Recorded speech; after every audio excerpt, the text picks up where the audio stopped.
the light body and manifest as the Nijavatara, the physical form, and for all of us to experience Paramashiva. So you can see the various dimensions of Paramashiva being manifested through the Nijavatara. So Devi Parashakti expresses her being through Rajarajeshwari and manifests as a Nijavatara, the physical form, Devi Meenakshi. So the Archavatara reflects the consciousness and manifestation of the superconscious energy. But we are not mature enough to receive the higher level experiences from the Archavatara directly. And that is why the avatar comes down to bridge that gap and create the experience of superconscious energy in all of us. And Bhavaswadi Darshan awakens your Kundalini Shakti, which is the latent potential energy in every human being. And it visibly slows down the aging process and improves the immunity to diseases. During the darshan, the whole brain comes alive and we start mirroring the neurons of the avatar. Mirror neurons are specific neurons that get activated when we see something, and our body, either silently or actively, recreates what is happening in front of us, and we start experiencing the superconscious energy that is radiated by the avatar. And Akashic readings is not a prediction, it is reading from the cosmic archives. Beyond space, creation and destruction happen simultaneously. In dimension of time stands the past, present, and future. Because the Akashic readings are stored in Akasha, the space dimension, there is no past, present, and future. That is why what you call as happening, or yet to happen are clearly recorded on the. So who is the Supreme Pontiff of Hinduism? Swamiji, the Supreme Pontiff of Hinduism, Jagat Guru Mahasanidhanam, His Divine Holiness Bhagavan Nithyananda Paramashivam, is the reviver of Kailasa, a civilizational nation. The Supreme Pontiff of Hinduism is the 1008th incarnation of Paramashiva as per Hinduism, recognized by his predecessors who are enlightened masters and adepts. The Supreme Pontiff of Hinduism has made the science of power manifestation, yoga, and temple-based universities a lifestyle for humanity. And the Supreme Pontiff of Hinduism is ordained as the 233rd Guru Mahasanidhanam of the Kanchi Kailasha Sarvajnapeetham, the Tonnai Mandala Adinam, and is the incumbent emperor of the Suryavamsa Sarangi Samrajya, and is the present 293rd Guru Mahasanidhanam of the Kailas Sonata Shyamala Peetha Sarvajnapeetham, the Madurai Adinam, and Swamiji is the present Mahamandaleshwar of the Mahanirvani Akhada, which is the largest apex monastic order. Swamiji is also the 1008th Acharya Mahamandaleshwar of the Atal Akhada, which is also one of the ancient apex bodies of Hinduism, and is the present 23rd Guru Mahasanidhanam of the Dharma Mukti Swargapuram. And Swamiji is elected as the Supreme Pontiff of Hinduism by a congregation of over 1,000 Hindu leaders and pontiffs. And Swamiji is revered as a teacher of Hinduism, the most prolific, most viewed, read, and watched. Authored 300 books, 10,000 articles in 3 languages, English, Tamil, and Sanskrit, which is translated into 50 languages with over 1,000 titles. And over 20 million copies of books and articles are sold, read, and downloaded. And Swamiji has given over 10,000 hours of discourses.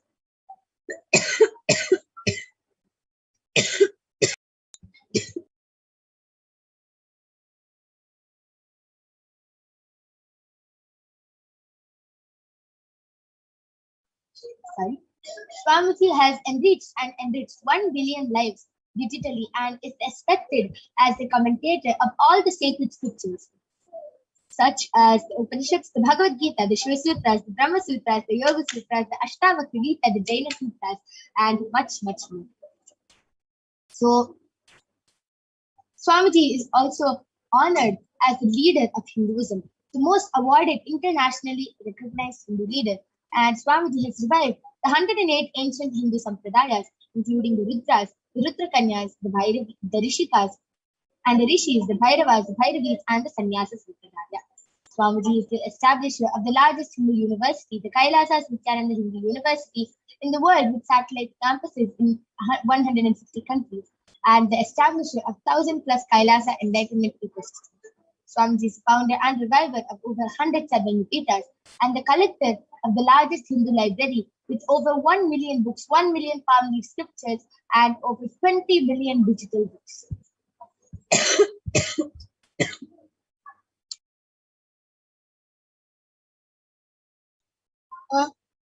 Yes.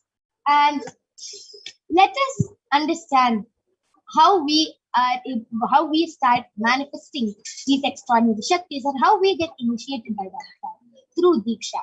Diksha is the direct transfer of spiritual energy by an avatar through a word, look, or touch, which destroys the ignorance of the initiate or the disciple. We'll be learning more about the science of Diksha in the further sessions. Let us now move on to the demonstration of the extraordinary Shaktis of Paramashiva. And today, all of you are going to be witnessing the Balasam of the Nithyananda Gurukul, demonstrating these extraordinary Shaktis to all of you, and will be manifesting these powers for you.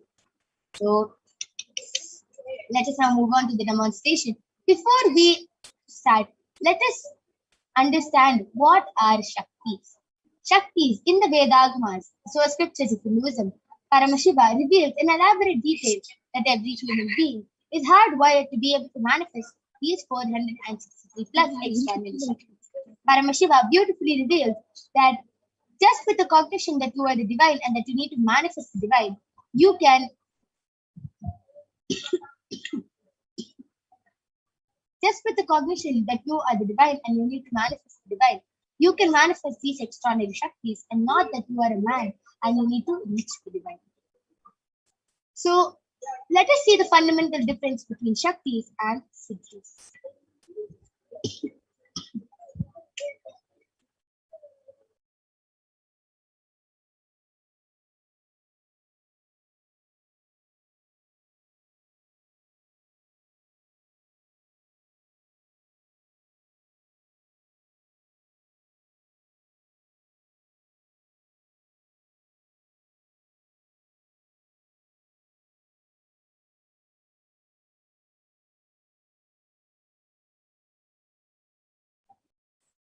Yes. So let's continue. Shaktis are the powers which manifest through high integrity with the divine and as a side effect of feeling connection with the divine. Shaktis are the source of enlightenment.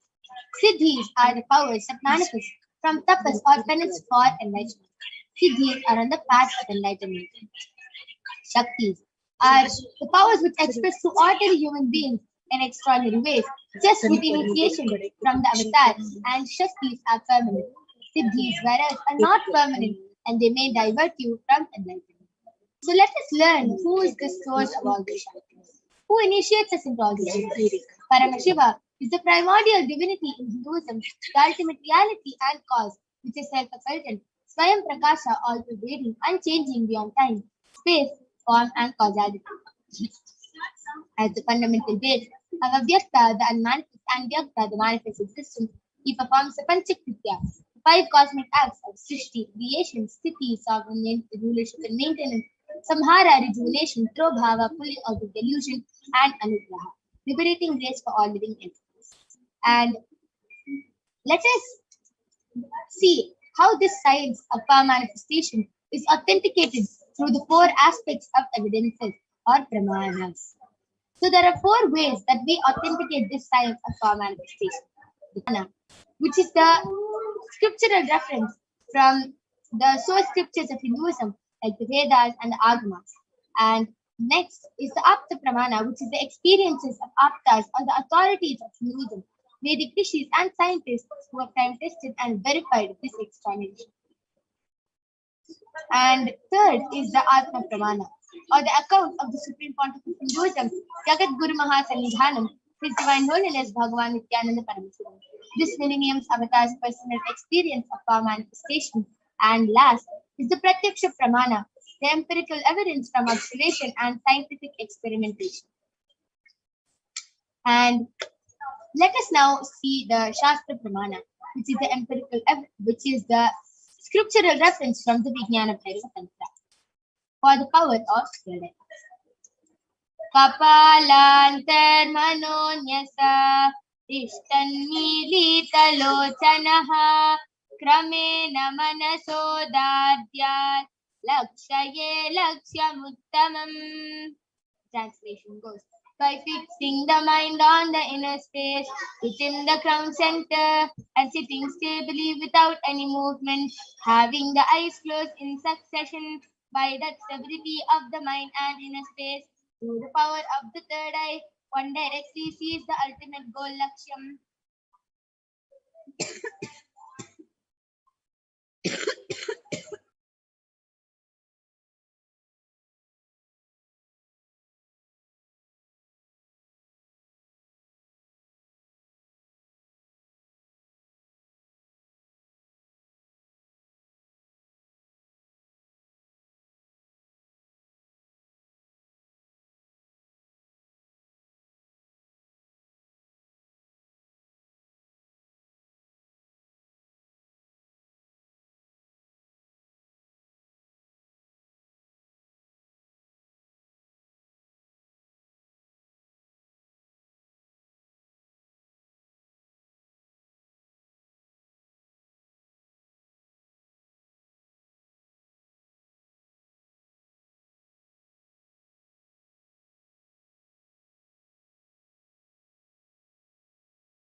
Yes, so we'll be looking at the meaning of the Shastra Privada.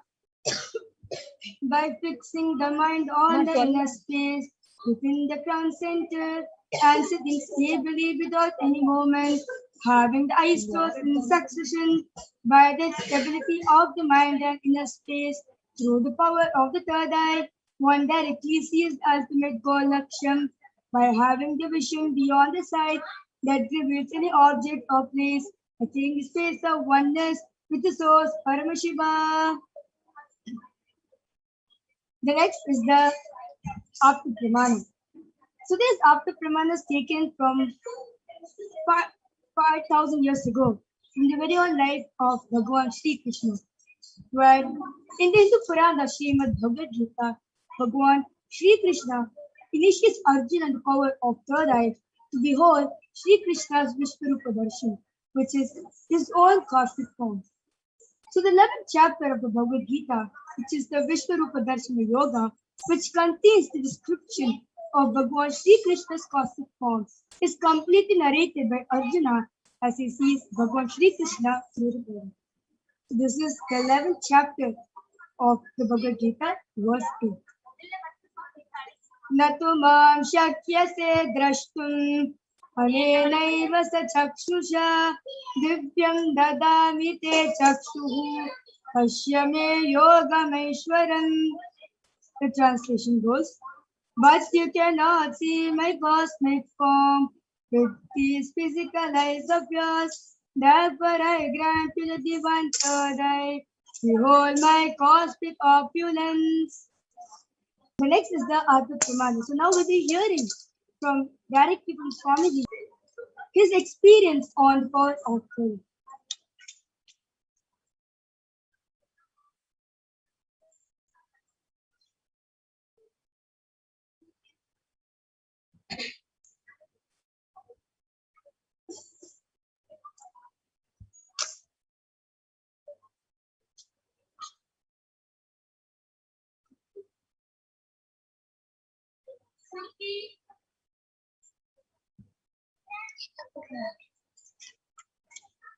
What is going on?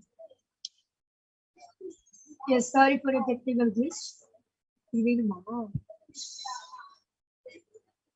Inside and outside broke.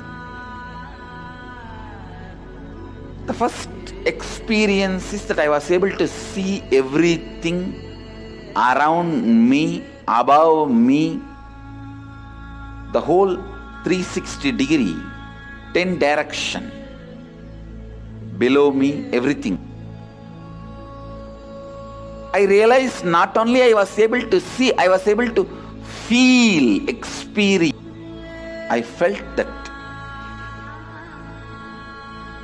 the skin of the stone on rock on which I was sitting and the skin of this body both carry me equally. In both I exist equally.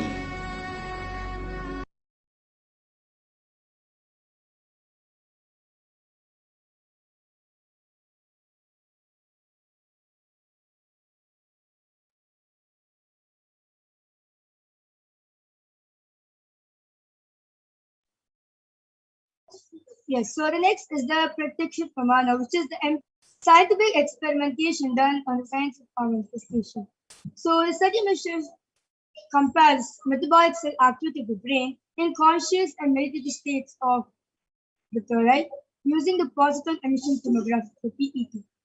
So when Swamiji was doing the daily activities, high activity is measured in the brain while the third is defeated, and when is in deep state of samadhi, only the third eye region is active and alive, and almost 90% of the brain is at rest and peace. So let us now witness a live Sakshi Pramana for the power of third eye reading done by the Balsan of the Nithyananda Guru after a short break.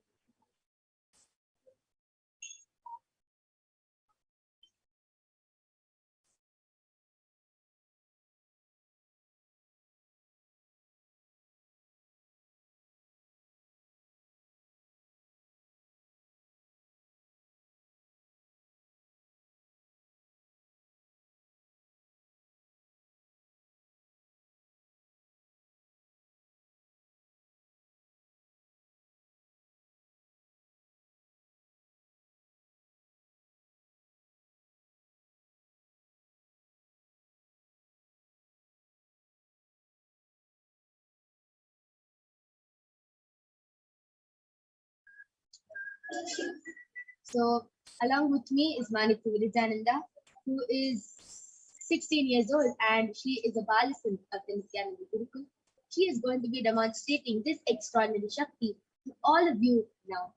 Along with me, I have the medically tested eye band. You can see in front is a complete opaque sheet, and behind is a thick sponge, and there's no gap between the sponge and the opaque sheet, and there's no possible way of light entering through this eye band. So this is the eye band I'll be placing on Mavirija's eyes now. As all of you can see, I've opened the eye band in front of all of you. There's no change to the eye band. I'm just placing it directly on your eyes.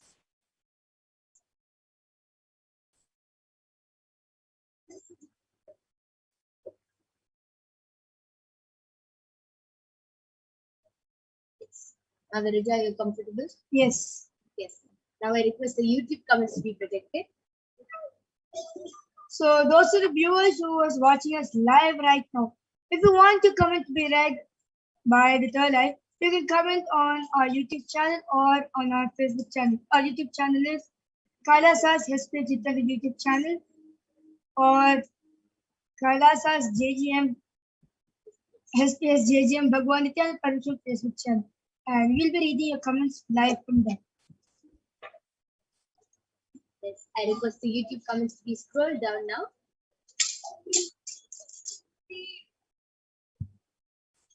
I request the YouTube comments to be scrolled a little more down.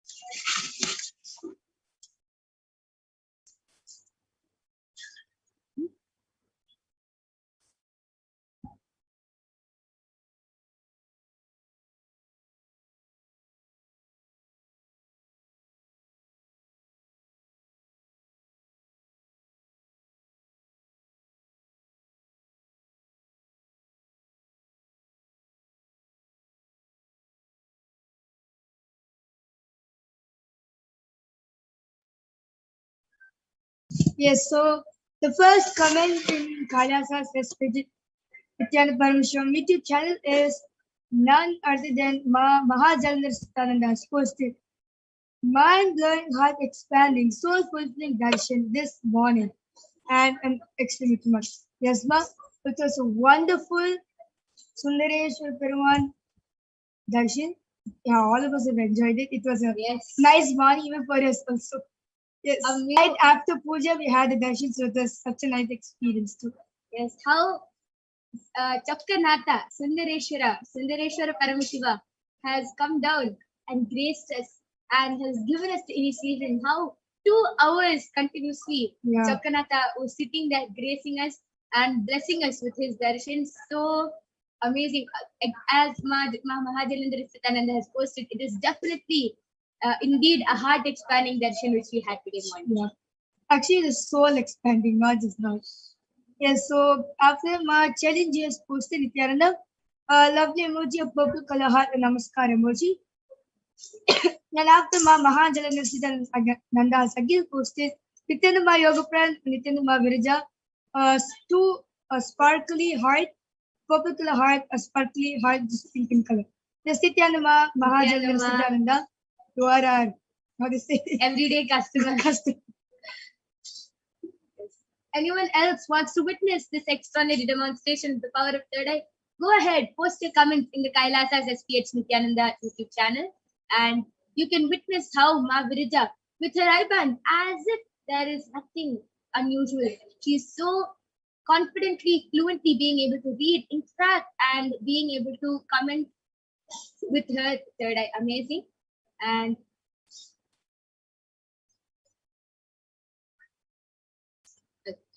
that was a beautiful, extraordinary demonstration of the power of third eye. I'll be removing the eyeband of Margarita. All of you can see the eyeband is completely intact. There's no difference with the eyeband. You can see Margarita is still adjusting to the light as she had just removed the eyeband. And so that means her eyes were completely closed inside and she was able to read through her third eye. Amazing. Yes. So I request all of you to stay tuned. We'll be more of body scanning right after a short.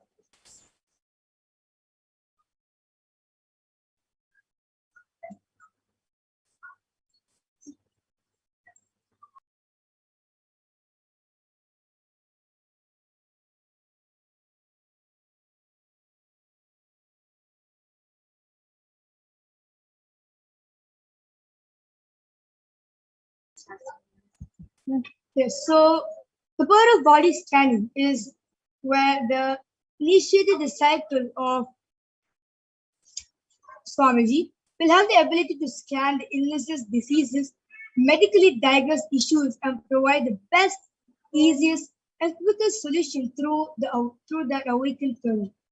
So let us now listen to the Shastra Pramana for the power of body scanning, which comes from the Vidyana Bhavatantra, Sutra 54. स्वदेहे जगतो वापि सूक्ष्म सूक्ष्मतराणि च तत्त्वानि यानि निलयम् यात्वान्ते व्यज्यते परा. The translation goes, cognize deeply from the subtle to the subtlest, constitutive principle of your whole body, Swadeha, or of the whole universe simultaneously, consists of the essential reality. They are being absorbed in the source cause Paramashiva. By the experience of successful awareness, one becomes complete from all thoughts, and the ultimate universe divine power, Paradevi, Parashakti through it, and supreme power manifestation happens. And the next is the after Pramana. The reference, the rishis, their experience of the power of body scanning, which is more than 10,000 years ago, from the very own life of a Siddha named Tereya.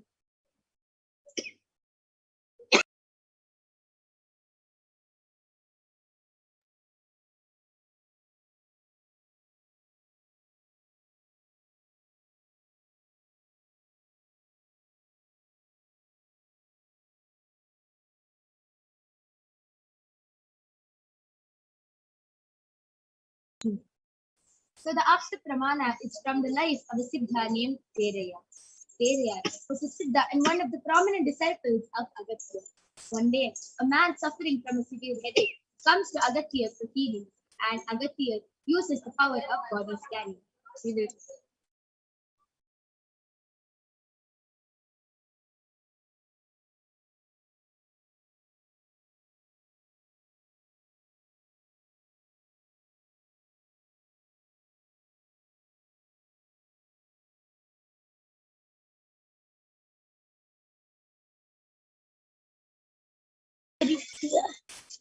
Yes. And Agastya uses the power of body scanning and reveals that there is a small frog, a fairy, sitting in the person's brain.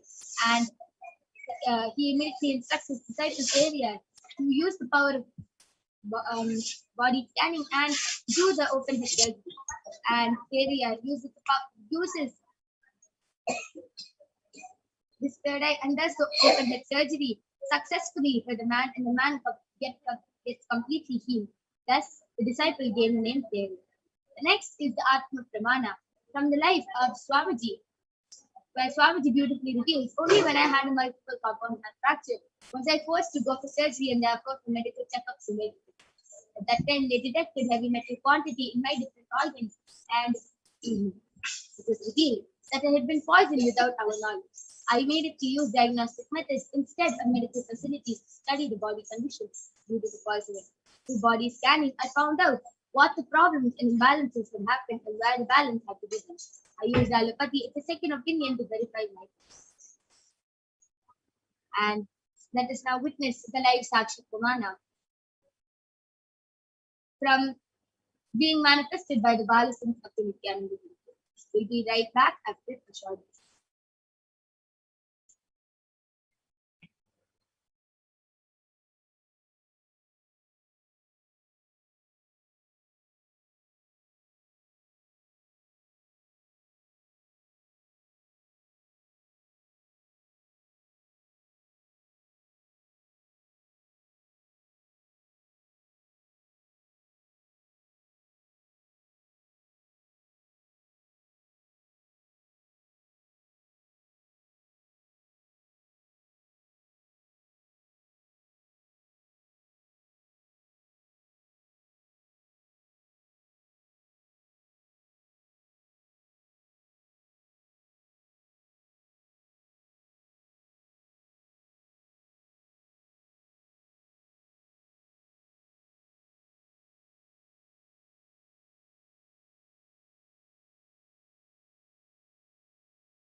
Yes. I'm back with the Balasins of the Nithyananda Gurukul, Maniti Brahmayogananda and Masoni, who are extraordinary power manifestors and who will be demonstrating this power of body scanning to all of you now.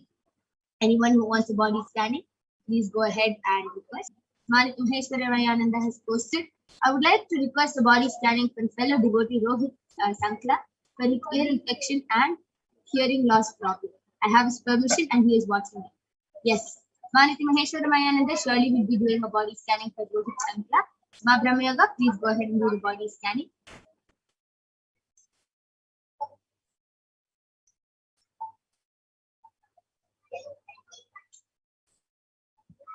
Ma Celine G has posted, can I have a body scanning for a friend, Clara Kareem? She has agreed. And for my incompletion with school and study. Yes, Ma surely will be doing a body scanning for your friend, Ma Clara. Ma Soni, please go ahead and do the body scanning for Ma Clara Kareem.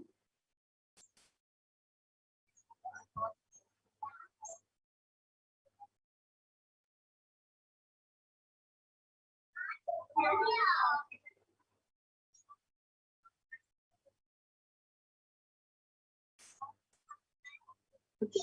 So, Ma Mahajalandhar Nithyananda has posted, my husband and I are having many challenges with our relationship. We are in different countries. Please can Paramashiva share more and give the solution for our sad situation. Yes, ma, surely you can ask this question to Devi Parashakti. Devi Parashakti herself is gracing us at 8 o'clock p.m. IST and 7:30 a.m. PT. And you can ask this question to Devi Parashakti herself, and Devi Parashakti will give the best solution for you. Yes, I have done the body scanning for Maniti Maheshwarayananda for her fellow devotee Rohit Sankla. And Ma Paramashiva revealed to me that for his ear infection, what he should do is he should take turmeric water and just wash his ear with it 3 times a day. He should wash his ear with turmeric water, and for him to get for his hearing loss, what he should do is he should start wearing the Sundaravadam, which is Rudraksha earring, which has 6 Rudrakshas on it. if he doesn't have the original Sundaravadam, which is like made and sold in Adinam, then he can make any earrings with 6 Rudrakshas now, but he should immediately start wearing earrings with 6 Rudrakshas, and it will really help him in hearing. And for his infection, he should wash his ear with turmeric water 3 times a day. And Paramashiva also revealed that one more thing which will really help him is drinking neem juice every day. The moment he gets up, first thing he should do is drink 1 cup of neem juice. If he really experience a lot of improvement in his ear infection and hearing loss. Yes, that was a beautiful body scanning. I would just like to add on to the body scanning.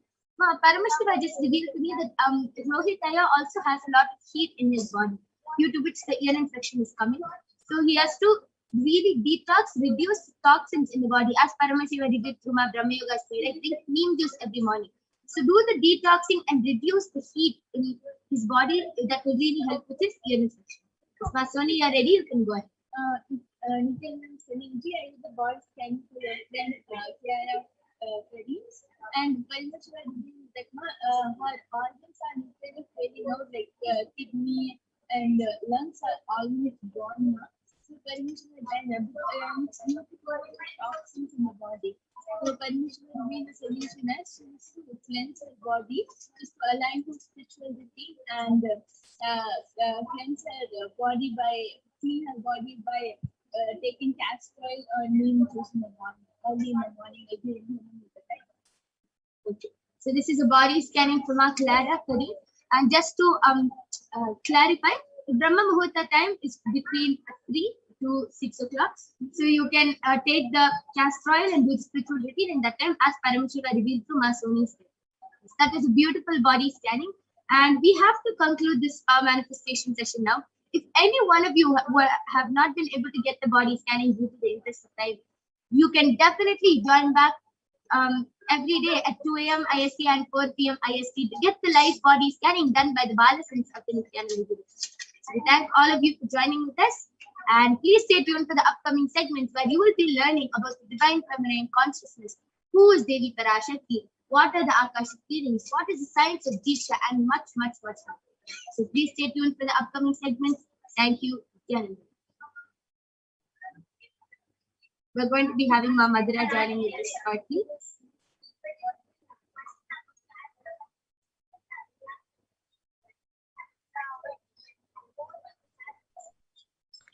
Yes. Thank you, Ma Yogaparna. Thank you, Ma Brahma Yoga, and thank you, Ma Soni. That was a great demonstration.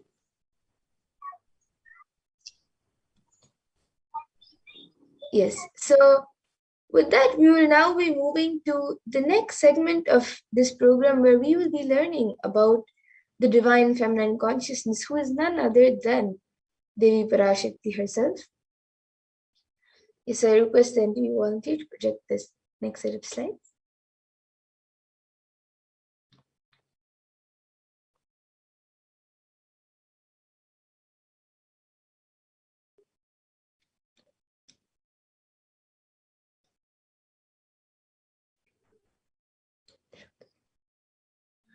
So we'll be first looking at the Dhyana Shloka of Devi Parashakti, which comes from the Lalita Sahasranama. Dhyana Shloka. Sindhuraruna vigraham trinayana manikya mauli spurate taranayaka shekharam smitamukhim mapina vakshoruham panibhyam alipurna ratna chashakam raktotpalam bibratim Saumyam ratnagatastha rakta charanam dhyayet paramambikam. And the translation for this is, the Divine Mother is to be meditated upon as shining in a vermilion red body, with triple eyes sporting a crown of rubies studded with the crescent moon, a face all smiles, a jewel cup brimming with mead, and the other twirling a red lotus. And another Dhyana Shloka, which also comes from the Lalita Sahasranama Dhyana Shloka. Arunam karunam tarangatakshim dritapashankusha pushpabana chapam animadi viravritam ayukaihi rahamityeva vibhavaye bhavani. And the translation for this is, I meditate on the great Empress. She is red in color and her eyes are full of compassion. She holds the nose, the gourd, the bow, and the flowery arrow in her hands. She is surrounded on all sides by powers such as Anima Ferez, and she is the self in me. And Devi Parashakti, the ultimate pure feminine consciousness, as the cosmic mother. It is her cosmic womb from which billions and billions of universes manifest, and it is the source where the Big Bang and black holes go on and on. And Parashakti is the source, the Shore Shakti, the source energy, the source power, from which all of us came, in which all of us are in even now, and in which all of us are going to merge. And out of her extreme love and compassion, Devi Parashakti herself is manifesting through the embodied form as the Nijavatara of the supreme point of Hinduism, Jagatguru Mahasannidhanam's Divine Holiness, Bhagavan Nithyananda Paramashivam, gracing us, answering all of our questions, attending to our prayers, giving boons, healing us, revealing our past, present, and future, delivering profound spiritual truths, and ultimately giving us the experience of Paramashivoham itself. And Devi Parashakti beautifully says, she introduces herself and tells, raising as Omkara, expressing as Vedas and Agamas, blossomed as Hrimkara, filled as Parashakti, living in 40 triangles, the Kailasha Swamini who is in Kailasha, Sri Purachintamani, Parashakti, sitting as part of Paramashiva, Parameshwari who rules the world, Paramashakti, Manonmani, Meenakshi, as Nithyananda, I took Nijavatara here, to give good boons to everyone, to bestow all goodness. Hiranyagarbha Swarupini, Brahmandayoni, Shami, Chandramauli, Rapala, Aparna, Uma, Parvati, Savitri, Navayavana, Samrajya Lakshmi, Parameshwari, Parashodasi, Meenakshi, taking the form of Nithyananda. I am blessing, listen people, to do good to all of you. I took the form of Nithyananda and came down as Nijavatara. And Devi Parashakti also reveals, saying, raising in Omkara, blossoming as Shiva, Shiva manifesting as source of existence, powers of existence, expression of existence, from the oneness of Om, blossoming into two as Prakriti and Purusha, blossoming as three Shaktis, Icha, Kriya, and Jnana, growing as 4 Vedas, expanding as Panchabhutas, beyond 6 chakras, filled as Gotras of 7 rishis, expanding as 8 directions, existing as 9 grahas, blossoming as 10 indriyas, being as 11 rudras, created to bless every one of you. So that is what Devi Parashakti reveals about how she has come down in the embodied form of the supreme point of Hinduism. And now let's see how we can receive Devi Parashakti. So literally you are seeing Paramashiva and Parashakti at that moment when she is there on your screen. So always receive her very traditionally. You can keep 2 beet leaves, 1 betel nut, 1 banana, and a coin from the screen as you watch Devi Parashakti. And for those of you who might be wondering, what exactly is a coin considered as? What is its importance? Why is it kept? So in the Hindu tradition, a coin is actually considered the traditional dakshina as an offering to any god, and it is usually all temples. So it can be the lowest value. In India, it can even be just a paise, and in the US, it can even be just a cent. Swami says, I'm not trying to monetize. Keep even 1 cent, it is okay. So for 100 days, if you have darshan, it will add up to $1. In India, even 1 paise is okay. And you can offer that to Devi Parashakti. And once the darshan is over, you can offer your salutations, offer your gratitude, and do namaskar. And eat the banana, the beet leaf, and the betel nut, taking it as prasadam immediately. And the coins that you collect, you can send it to the Los Angeles temple for the further procedures. And now some of you might be wondering, what exactly is this beet leaf and betel nut? How is it going to benefit you, whether it's physically, emotionally, mentally? How is it going to benefit you? So this beet leaf and betel nut may look too small, but in a few days, you will see how much it adds to your sentiment that really she is there. You will not take the Devi Darshan for granted. Rituals will break your monotonous unconscious mentality and lifestyle and remind you and raise you to the powerful cognitions. It will break your unconscious behavior. And to set up the tambulam, all of you can keep the betel nuts on top of the betel leaves, and then the banana and the coin. You can set all of this up on a plate and keep the plate in front of the screen. And these 4 items are the basic 4 items that are kept as part of the tambulam. But if you would like, you can also keep the other additional items such as a coconut, some glass bangles, some kumkum, turmeric, and some fresh flowers. So you can arrange all of it in a plate, keep it in front of the screen as you watch Devi Parashakti. And today, as we have the live Devi Parashakti Akashic readings, as we get ready for Devi Parashakti to come live for the darshan, all of you can take a few minutes to set up your tambulam, your receiving plate for Devi Parashakti, and when she comes for the darshan, you can receive her in a very traditional way. And with that, we come to a conclusion of this segment where we have learned who is Devi Parashakti and how we can receive Devi Parashakti when she comes for the darshan. And with that, we will now be moving to the further segments of this program where we will be learning what Devi Parashakti has revealed in the Akashic readings and how important it is for us to understand, internalize, and follow what Devi Parashakti has revealed.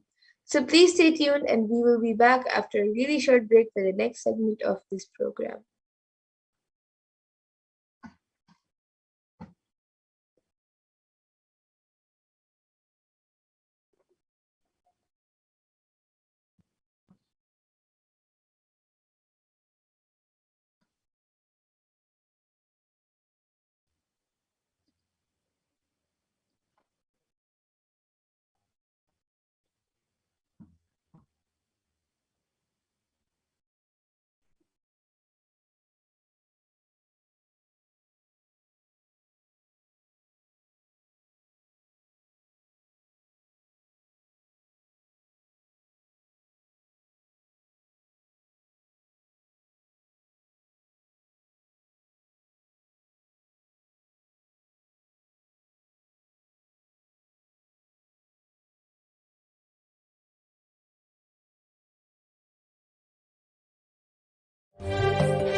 காளியின் ஆட்டத்தை ஆனந்தத்தை ஆனந்தத்தொடு ஆடிய ஆட்டத்தை கண்டோர் உயிருக்குளெல்லாம் இறங்கி குண்டலினிவில் உயிர்ப்பிக்கச் செய்து மாய மனத்தின் இருளை அகற்றி மாயம் அழித்து மங்களம் தந்து குரு பக்தியும் சிவ பக்தியும்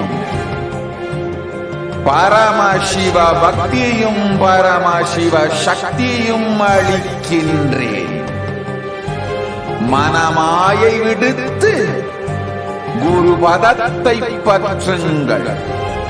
நித்யானந்தமாய் நிஜாவதாரமாய் வந்துதித்த என்னை பற்றி வாழ்வில் எல்லா நலமும் பெற்றிடுங்கள். ஓம் ஓம் ஓம். யாதுமாகி நின்றாய் காளி, ஓம் காளி ஓம் சக்தி, ஓம் காளி ஓம் சக்தி, ஓம் சக்தி ஓம் சக்தி ஓம் சக்தி. ஓம் ஓம் ஓம் ஓம்.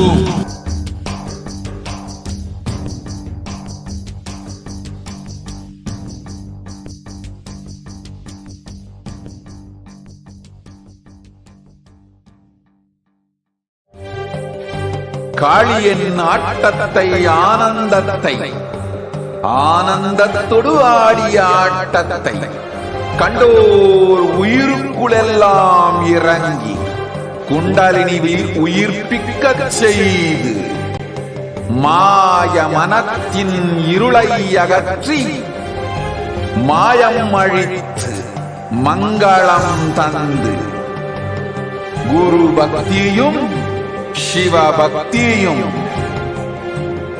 பரமசிவ பக்தியும் பரமசிவ சக்தியும் அளிக்கின்றேன். மனமாயை விடுத்து குரு பதத்தை பற்றுங்கள். நித்யானந்தமாய் நிஜாவதாரமாய் வந்துதித்த என்னை பற்றி வாழ்வில் எல்லா நலமும் பெற்றிடுங்கள். ஓம் ஓம் ஓம். யாதுமாகி நின்றாய் காளி, ஓம் காளி, ஓம் சக்தி. Nithyanandam, welcome back, dear viewers. Now we will be entering into the next segment where we will understand some of the revelations made by Devi Parashakti for humanity. So, as we all know, and as we will get to experience again today, Devi Parashakti herself has been manifesting through the Nijavatara of the Supreme Pantra of Hinduism, continuously to answer our prayers, guide us, and to grant us boons. So if you would like to have any of your prayers or questions answered today, you can ask in the live comments below. Devi Parashakti will be manifesting today at 8 p.m. IST. So if you have any questions, boons that you would like answered, you are more than welcome to stay tuned and experience the live Parashakti Akashic reading and ask any of your questions in the comments below. So now we'll enter into this segment to understand some of the revelations made by Devi Parashakti for humanity during this Pralaya. So Devi has been continuously manifesting just for the sake of guiding us through this Pralaya and healing us and to ensure that we are protected, that our lives are safe during this time. So let us understand what Devi has revealed. We can go to the next slide, please.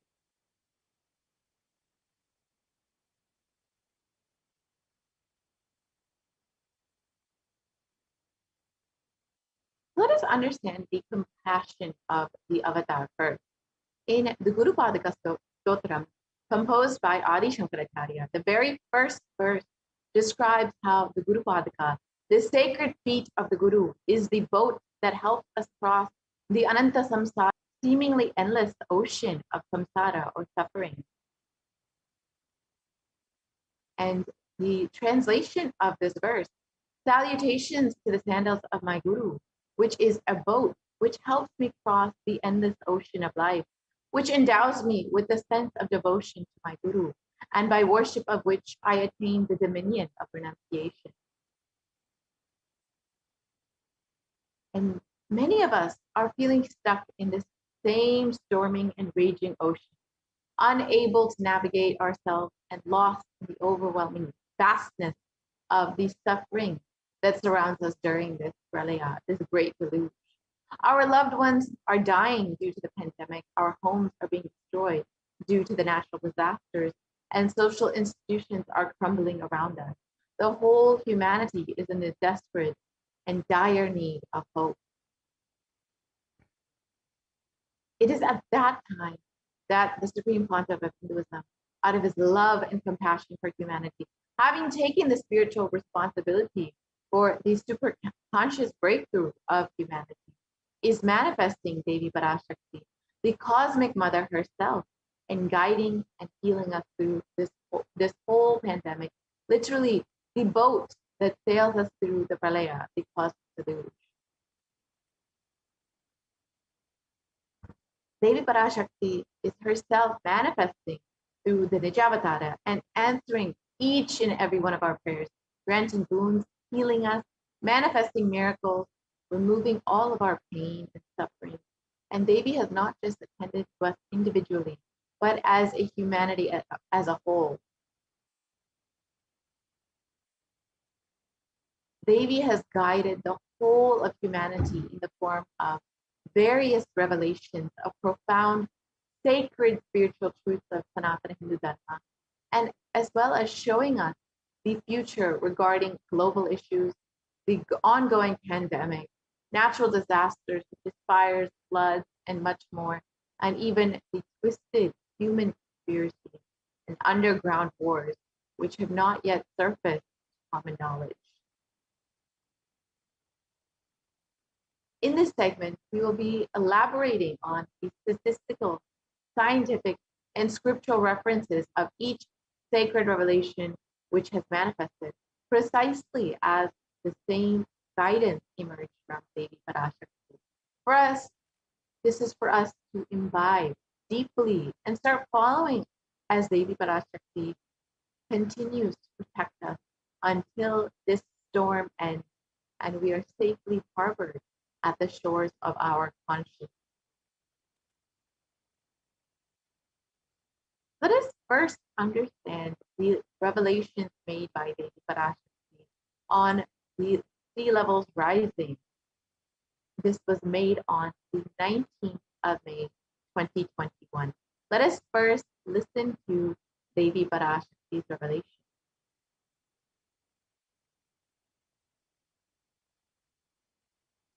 Om Andreas கல்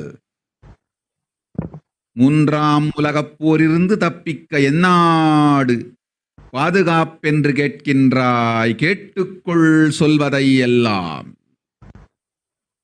மத்திய கிழக்கிலே போர், இந்தியாவில் corona கொடுந்தொற்று மற்றும் கடல் உயர் எழும்பல் எனும் மூன்றில் இருந்தும் காவல் கைலாசம் ஒன்றே. வாழ்விற்கு அதுவே நன்றே. முடிந்தால் வந்து சேர்ந்திடு. ஓம் ஓம்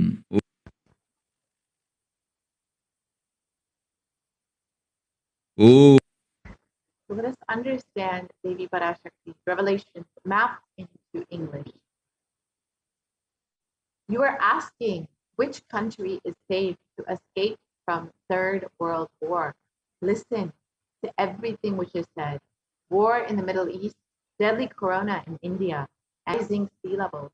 Protection from all of these three is one and only. Only it is good for life. If possible, come and reach Om, Om, Om. On the 19th of May, 2021, while answering the prayer of one of the devotees, Devi Parashakti Manifestam warned about the sea levels rising and the cascading effects of climate change crisis on humanity.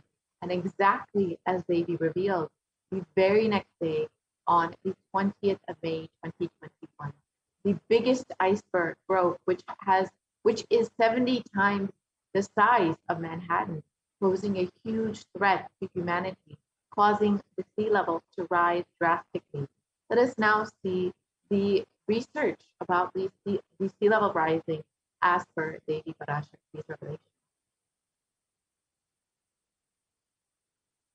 So here is the article that was published just one day after when the sea level, the iceberg broke off of an Antarctic shelf.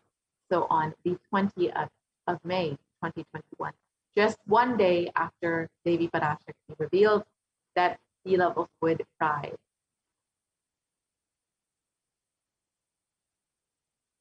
And scientists have already been predicting over the last several years that we are at a high risk for sea levels rising, even if we are able to curb our CO2 emissions and bring it to completely zero. We will still see sea levels rising within the next couple hundred years up to 4 meters. That is in a worst case scenario, but in a best case scenario, if we're able to curb all of our emissions to complete zero, we will still see sea levels rising up to 1 meter almost within the next few hundred years. So we already knew that the sea level rising is a very, go back to the previous slide, please, is a serious threat for all of us, for humanity. But just one day after Devi Parashakti's revelation, the iceberg broke off of Antarctica, and immediately we saw how Devi Parashakti's revelations immediately manifested. This is by no chance a coincidence. And as we know, even under the most modest scenario, scientists expect the level of rise to affect Earth's coastlines significantly in the coming centuries. So as the Supreme Project of Hinduism and as Devi revealed, it will have very serious effects on humanity. The cascading effects of climate change will be felt by the world over. And as we've already seen how Devi's revelations have manifested, we should not take this lightly.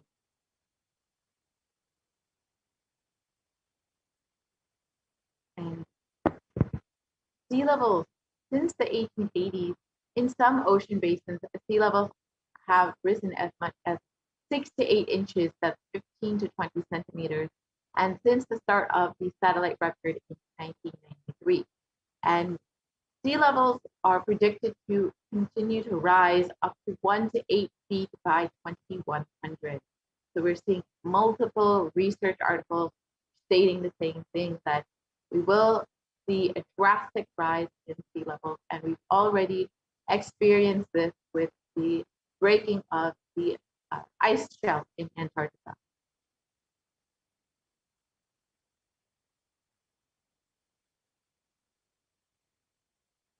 In the United States alone, about 40% of the population is in relatively high population density coastal areas. And globally, 8 of the world's 10 largest cities are near a coast, according to the ocean. So if we do see sea levels rising as is predicted, and as we already know, Devi has revealed will happen, it will very seriously affect many of the much of the Earth's population, and 40% of the US population alone will see the direct effects of the sea levels rising. The rest of the country will also experience the effects of sea levels rising indirectly, though. And as we know, the effects of sea levels rising will not just affect the coastal lines, but the more inland locations will also be affected. Higher background water levels means that deadly and destructive storm surges, such as those associated with Hurricane Katrina, Superstorm Sandy, and Hurricane Michael, push farther inland and than they once ever did. And the higher sea level also means more frequent high tide flooding, sometimes called nuisance flooding. So it is not just if you are living directly next to the ocean, you may experience more destructive storms level rising, and nuisance flooding has also already increased between 300 to 900% over the last 50 years, and we will continue to see that rising as the sea levels rise.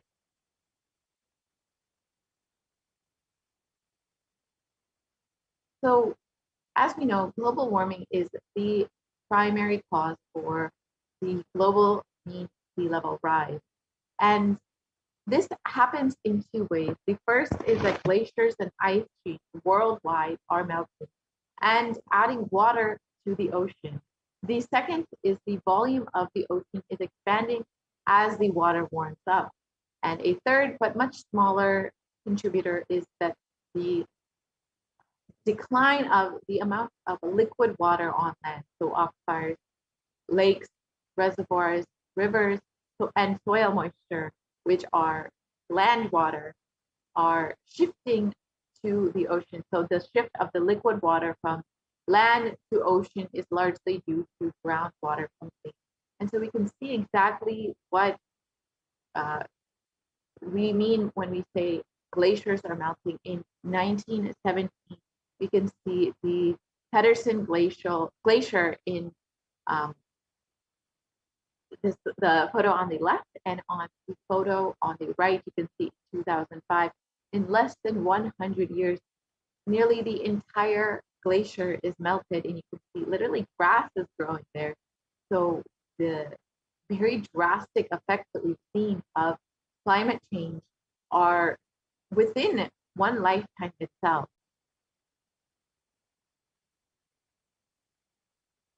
And the pace of global sea level rise more than doubled from 1.4 millimeter per year throughout most of the 20th century to 3.666 millimeters per year from 2006 to 2015.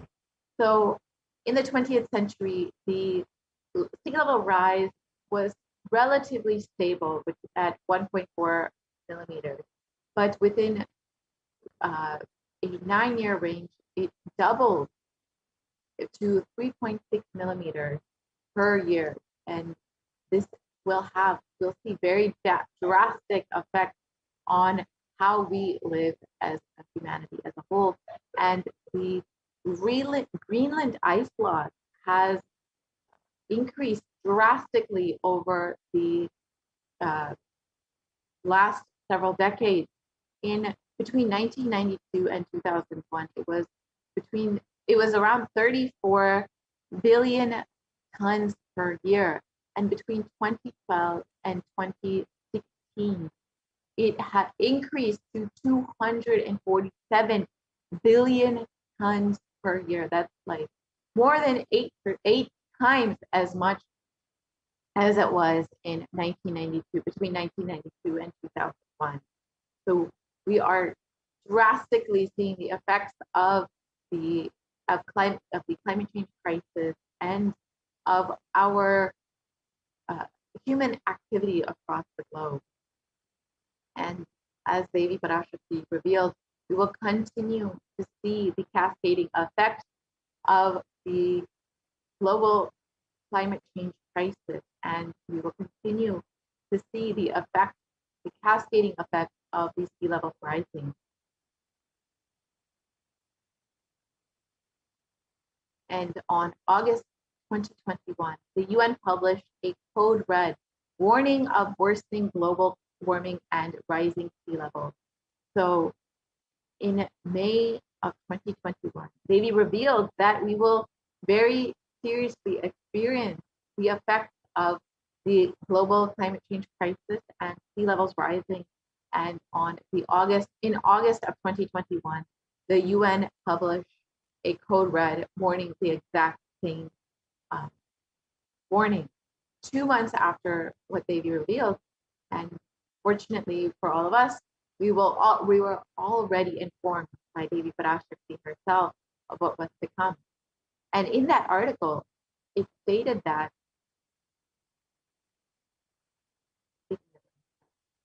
some harm from climate change, the dwindling ice sheets, the rising sea levels, and the changes in the ocean as they lose oxygen and become more acidic is irreversible for centuries to millennia.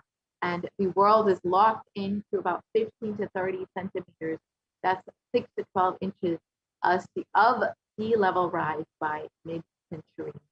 So we already know that, as Devi revealed, the sea levels will continue to rise and will affect humanity as a whole. And unfortunately, some of this is irreversible and completely unavoidable as per current research today.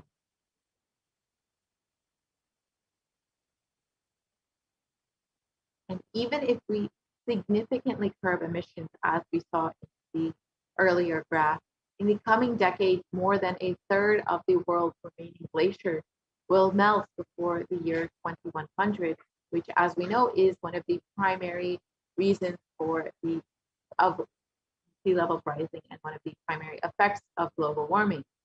So when it comes to sea ice, 95% of the oldest and thickest ice in the Arctic is already gone. And we will continue to see this dwindling in the coming years.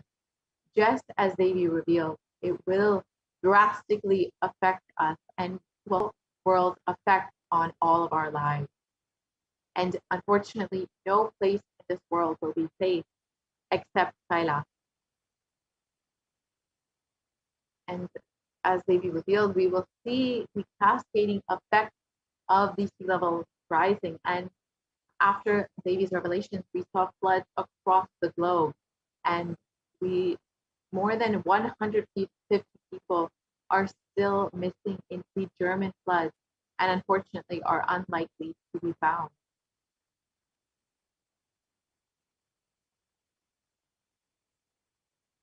And in science, it was reported that Europe's deadly floods leave even scientists stunned.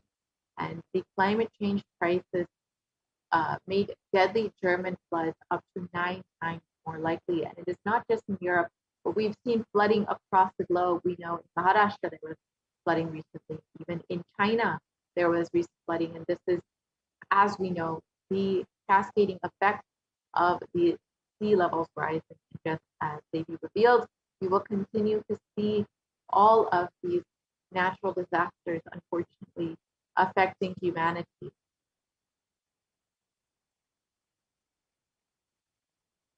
And unfortunately, there is, as per modern science, no way to reverse the effects, the damage that has already been done due to the climate change crisis and due to the effects of global warming, which has been caused by our human activity, as we know. And the only person, the only being who has revealed any solution for actually healing Mother Earth is the Supreme Consciousness through the non-violence, through relating with Mother Earth through non-violence and actually healing Mother Earth. And by having that oneness experience, only then we will see that Mother Earth will respond to us and will be able to be healed from all of the damage that we as a humanity understand from the Supreme Consciousness how Mother Earth actually responds to us when we are in tune with her.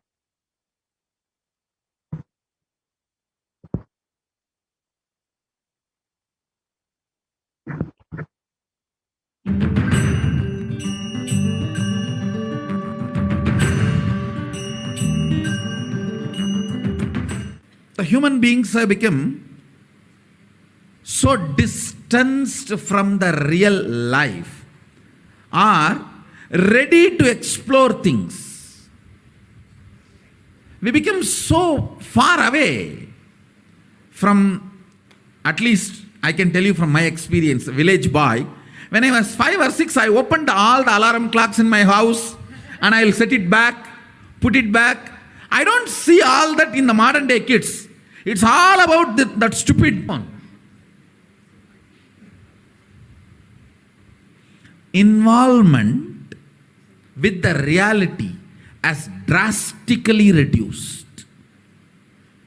Our whole life is nothing but the screen.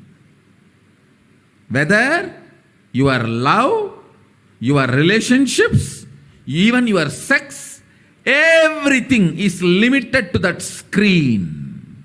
Am I right? Almost. No, almost. Everything has been reduced to that screen.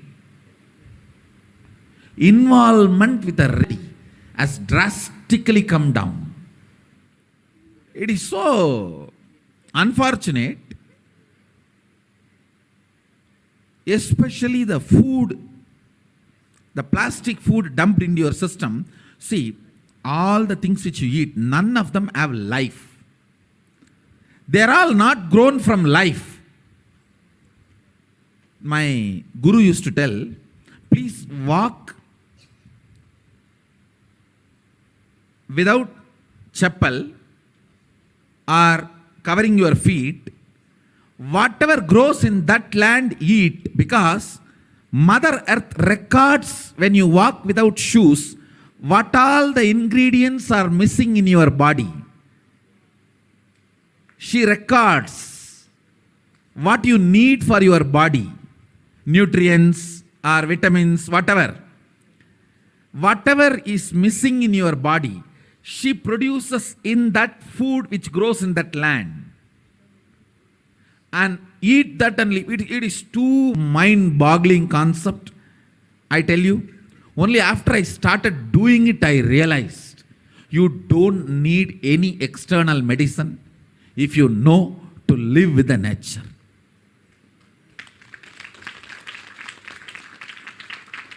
Mother Earth, Bhumata, walk on the earth without shoes. In that land, what grows will supply exactly what you need for your body.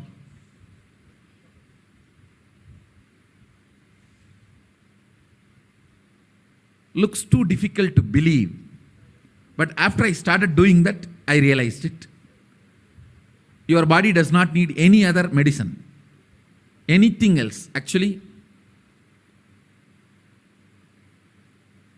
maybe 2 years before, due to these continuous classes, day and night, and in the night time, the web-based programs for the outside India, all these, my whole eating habits have gone chaos, and no question of rest. It became like a too much on the system. So I had some stomach issues. I remembered my guru telling this, walk on the earth and what grows eat. So I started walking without chappal for a few days. Suddenly I saw in my courtyard a new plant coming up. No seed, nothing, just coming up. I was wondering what is going on. How come suddenly, between the rocks, new plant coming up. And one of the devotee Ayurvedic doctor, he said, Swamiji, if you can get this plant and add it in your food, your stomach will be completely healed. I said, where to get? When he walked into the courtyard, he said, this is the plant. This is the plant. And throughout the campus we searched, we did not find another one. Nobody knows from where the seed has come, from where the plant has come. Understand, it is not that just for me miraculously nature is doing. It is the nature's life. I was ready to play with it, so she showed the miracles to me. Anybody willing to play with her, she shows her miracles to you. Nature is miraculous. If we are ready to play, she shows it. She demonstrates her love, her care. If we go back to the food with life, our life also will start more interacting, more alive, more vibrant, more overflowing.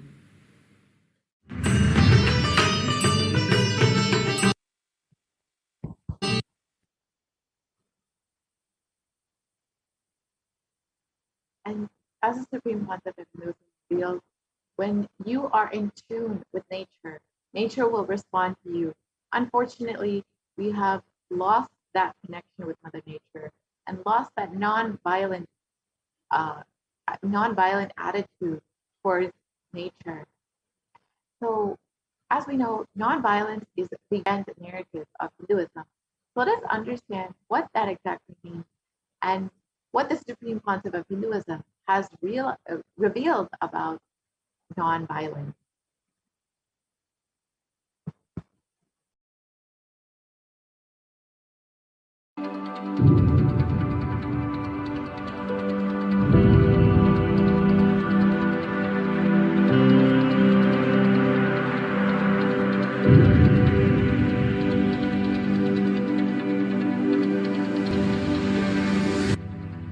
We often believe that exacting revenge is a form of emotional release and that getting retribution will help us feel better. Especially this modern day cinema, entertainment industry, cult brainwashes you. The act of revenge as a way of gaining closure after a wrong is done. No! I tell you the truth. Revenge has the opposite effect. Revenge is like a korangu surinjikra mari. Ari padangadu. Tamil, they say that monkey feeling itching and scratching itself is never going to settle down. Till that monkey dies, it will not settle down because it will create a wound. And it will not keep quiet with that wound. That same wound it will scratch more and more.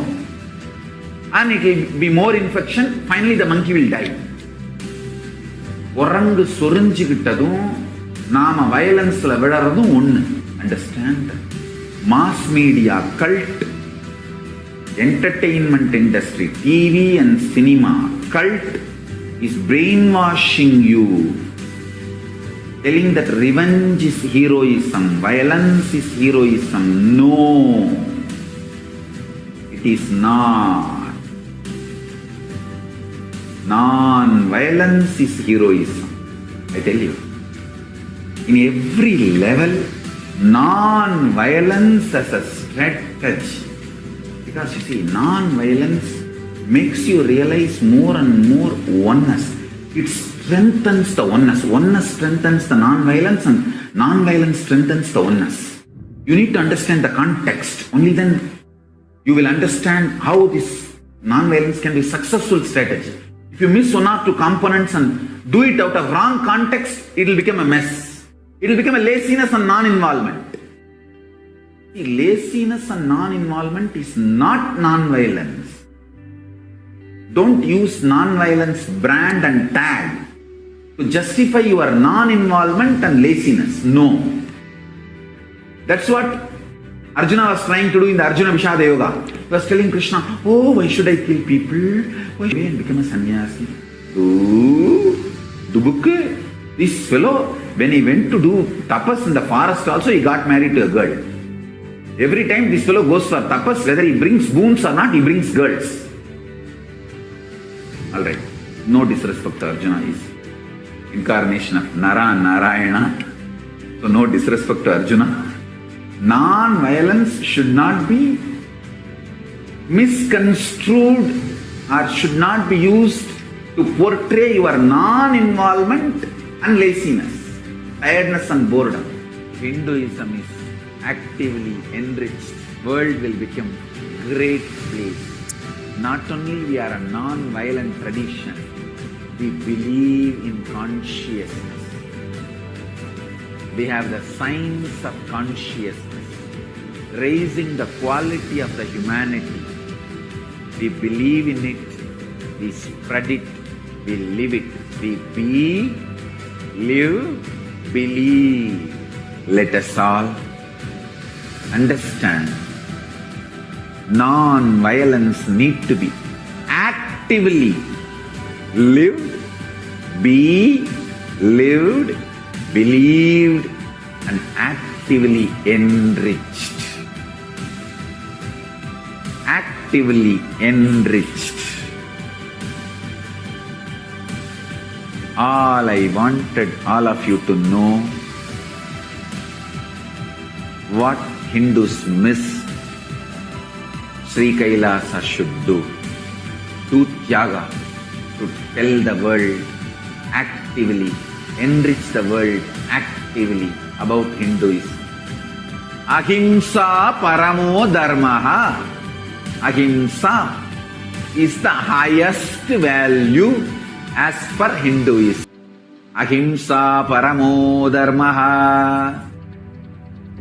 That is the grand narrative of Hinduism. Non-violence is the grand narrative of Hinduism. We need to tell that grand narrative to the whole world. Actively. Actively we need to tell that grand narrative to the whole world. Ahimsa paramo dharmaha. Tyaga. Non-violence. Unclutching. All these are not inactive, tamasic, inertia, lazy, tired, bored, withdrawn lifestyle. Non-violence means not only you will be non-violent, ahimsa, established in ahimsa, you will actively practice ahimsa and enrich everyone to live ahimsa.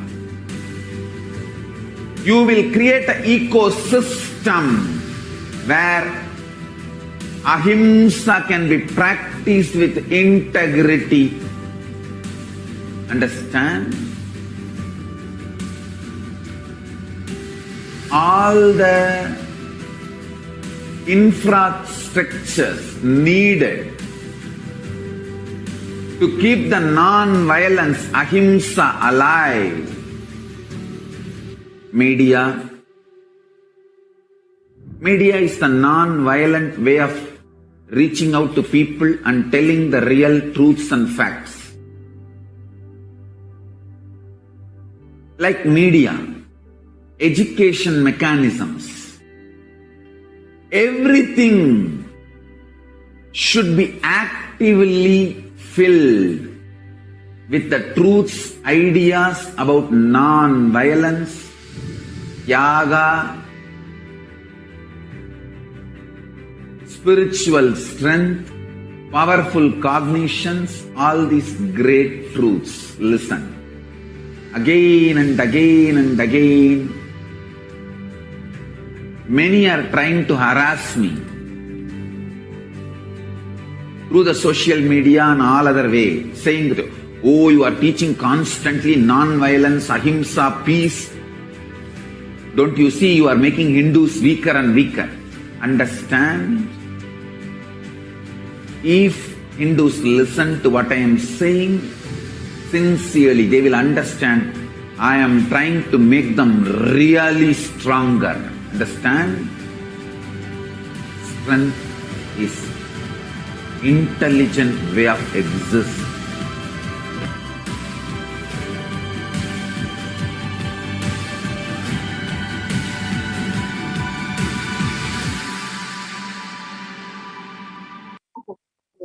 Has revealed underlying doctrine of Hinduism. It is the grand narrative of Hinduism, and it is why for thousands of years Hindus have been able to live in harmony with nature.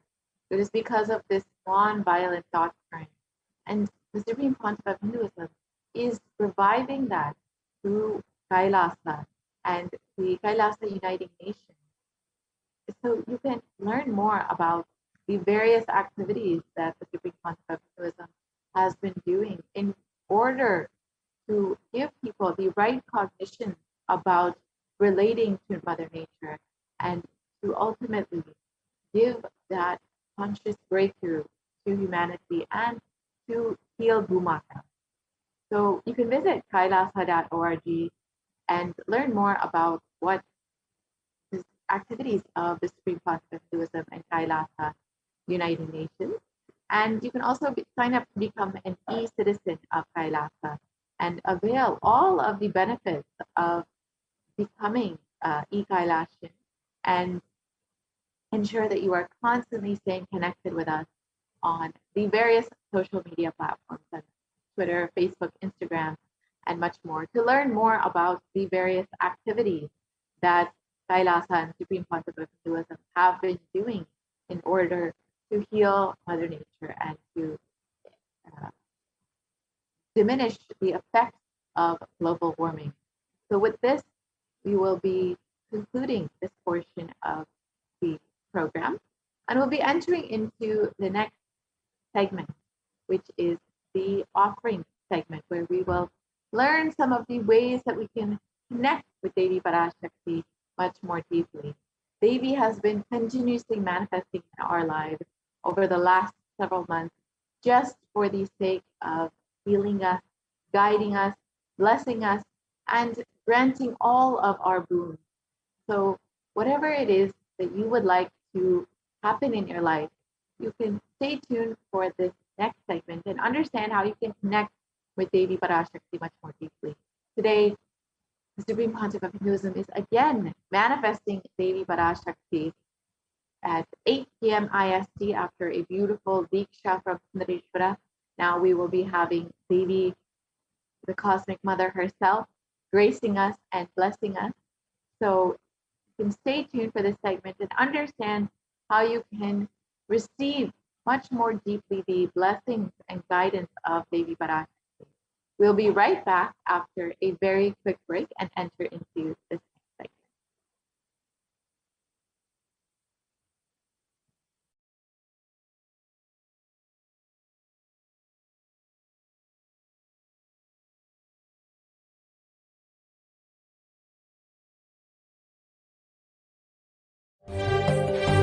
காளியின் ஆட்டத்தை ஆனந்தத்தை ஆனந்தத்தொடு ஆடிய ஆட்டத்தை கண்டோர் உயிருக்குளெல்லாம் இறங்கி குண்டலினிவில் உயிர்ப்பிக்கச் செய்து மாய மனத்தின் இருளை அகற்றி மாயம் அழித்து மங்களம் தந்து குரு பக்தியும் சிவ பக்தியும் பரமசிவ பக்தியும் பரமசிவ சக்தியும் அளிக்கின்றேன். மனமாயை விடுத்து குரு பதத்தை பற்றுங்கள். நித்யானந்தமாய் நிஜாவதாரமாய் வந்துதித்த என்னை பற்றி வாழ்வில் எல்லா நலமும் பெற்றிடுங்கள்.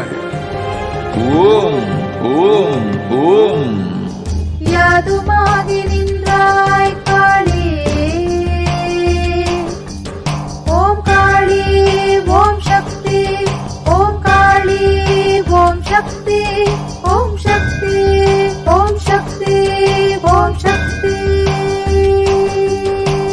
ஓம் ஓம் ஓம் ஓம்.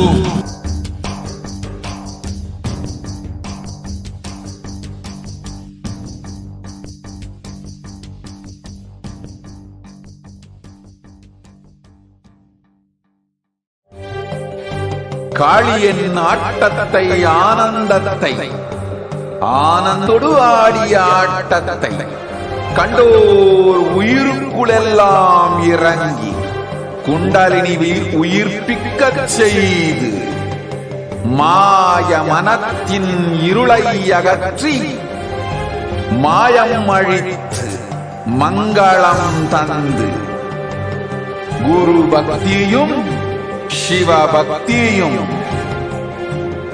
பரமசிவ பக்தியும் பரமசிவ சக்தியும் அளிக்கின்றேன்.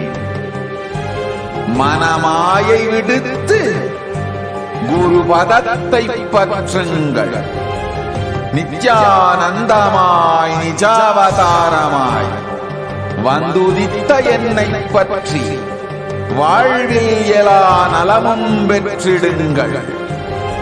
ஓம் ஓம் ஓம். யாதுமாகி நின்றாய் காளி. Nithyananda, welcome back to your viewers. So let us enter into this next segment and understand exactly who Devi is and how we can connect with her much more deeply.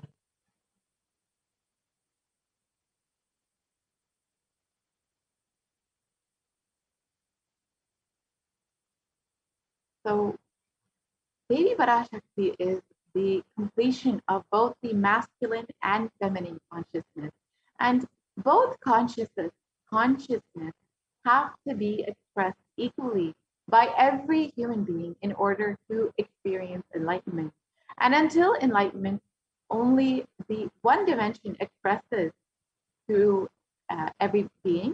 And only when the feminine dimension opens up will we be able to experience enlightenment.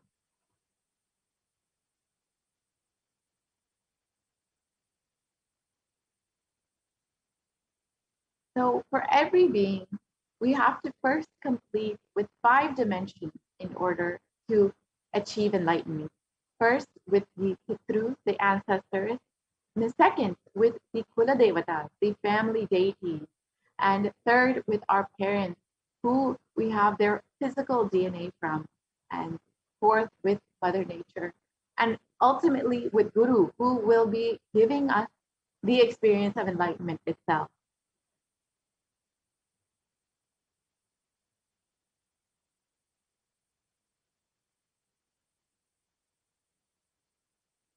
So, as we know, incompletions are light, negative, and adharmic cognition. And in these 5 dimensions, they lead to misconstrued karana and karya, the cause and the effect. So that further leads to suffering and pain and calamities in individual and personal, as well as collective and global levels.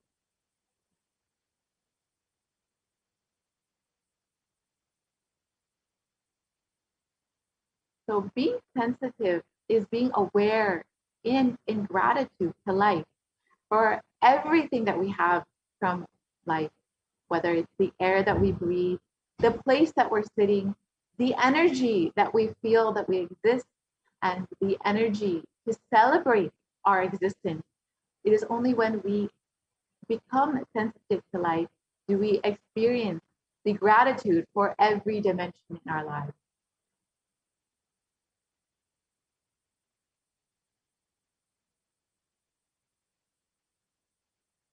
There are 43 energies which constitute our human body.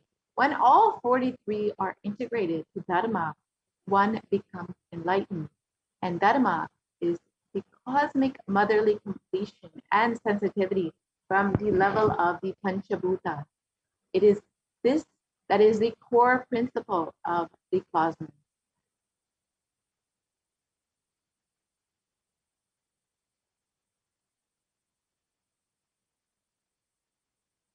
Awakening the sacred feminine is the key to experience enlightenment. When awakened, man expresses the sacred feminine consciousness. He becomes a great revered leader. When awakened, woman expresses the sacred feminine consciousness. She becomes Devi, the cosmic mother herself, expressing all of the powers.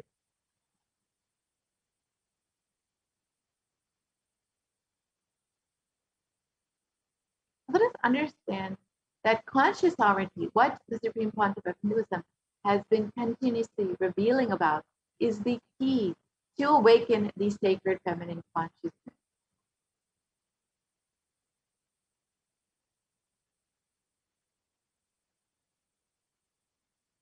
Out of millions of paths, the most easiest, most sweetest, most beautiful path to enlightenment is connecting with the cosmos as mother, Devi Parashakti, the cosmic feminine consciousness. And when you have your own beloved Guru expressing the cosmic mother, Devi Parashakti herself, it becomes just that much more sweet.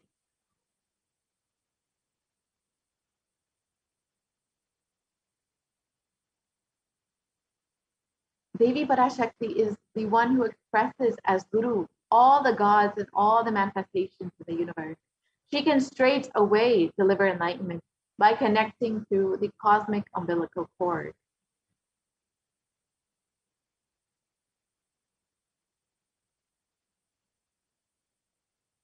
An offering is not to benefit the divine, but to close the gap between us and the divine. When we achieve completion with the Divine Mother, her infinite powers, with her sweet grace, starts nourishing all the dimensions of our lives through the cosmic umbilical cord.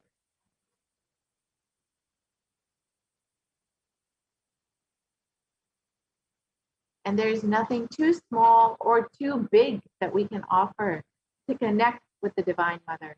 It has to be from that space of a sweet child looking at her mother and offering her something out of her deep love. Whatever that child has to share with her out of her deep love and gratitude will be everything for the mother. It can be a cup of milk or a flower. It can be a precious jewel to adorn her smiling face or her beautiful hair.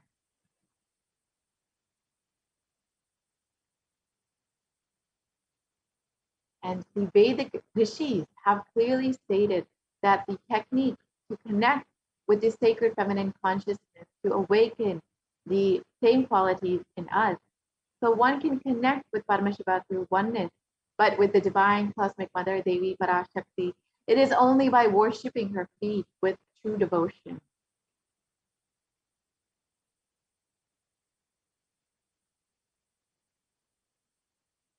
Mother worship is the most non-violent, most peace-centered, most healing and soothing, sweetest path to enlightenment among all the traditions on planet Earth.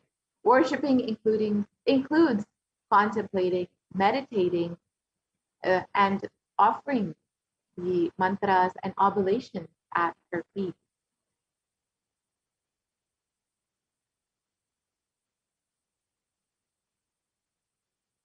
We can continue to the next slide, please.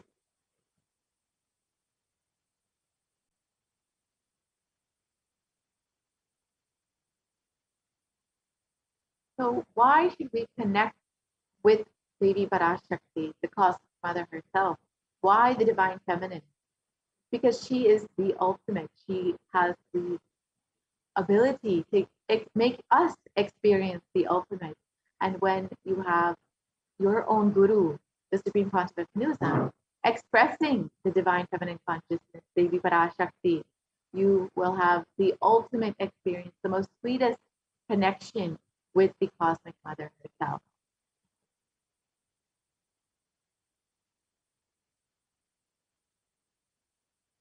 And the Pramana for Devi Parashakti from the Rig Veda states that I walk as the Vasus, I walk as Vishnu and the other Adityas and all the divine forms, the Vishvadevas, assuming the form of the inner self of all the gods, holds aloft Mitra and Varuna, even as Indra and Agni I do, and the Ashwini twins too.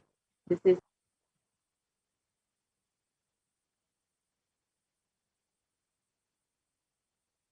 Ekadasha Rudras, Maharudra, Ashtavasus, Dvadasha Adityas, Vishva Devatas, all of them are my retinue.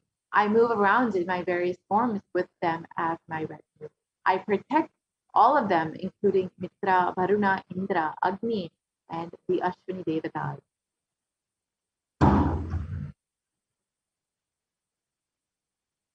Devi declares herself as the inner self of all the gods, the divine energies. She is all pervading and all permeating.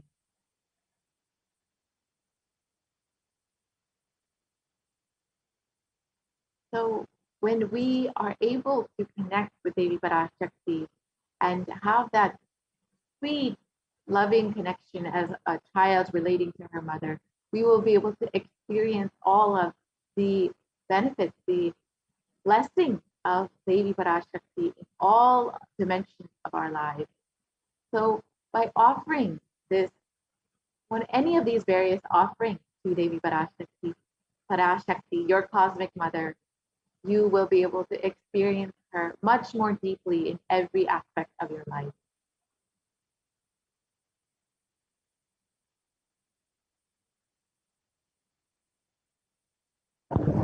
So the first offering is the E-Hundi offering, which is any amount that you would like. You can offer as a general donation.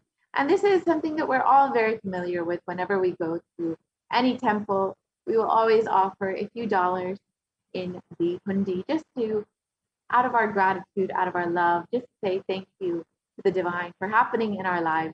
Just the same, we have now brought this online to give you this same experience online, to be able to offer your devotion just the same online. And as we get ready for Devi Parashakti herself manifesting today at 8 p.m., we can make any general donation that we would like to the E-Hundi offering. And it is stated that Devi is fond of true devotion and is realized through true devotion.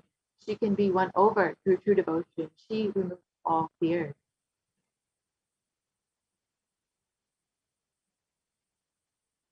And if there is any fear in our minds, it is Devi who is sure to remove that fear. It is stated that Devi likes to be worshipped in autumn. And here it is not meant as autumn, the season, but the autumn of our lives, when our thoughts turn more and more inward and the role of the divine becomes much more prominent in our lives. And the need for Devi worship becomes much stronger. And it's stated that Devi is the one who bestows happiness on all of her devotees. So you can offer your gratitude, your devotion, your love, Devi Parashakti today.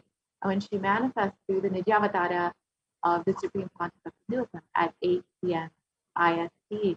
And you can experience the divine energy of Devi Parashakti herself, removing all of the fears in your life and bestowing all auspiciousness upon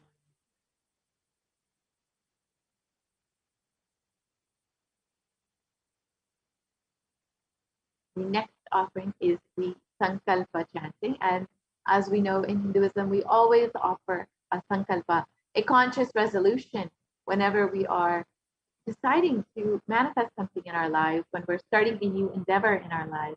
We want to ensure that we start with the right conscious resolution. When we offer our Sankalpa, our conscious resolution, at the feet of Devi Parashakti, manifesting through your very own Guru, you will be blessed with all of the energy, infused with all of the energy of the Cosmic Mother herself to manifest your conscious resolution in your life.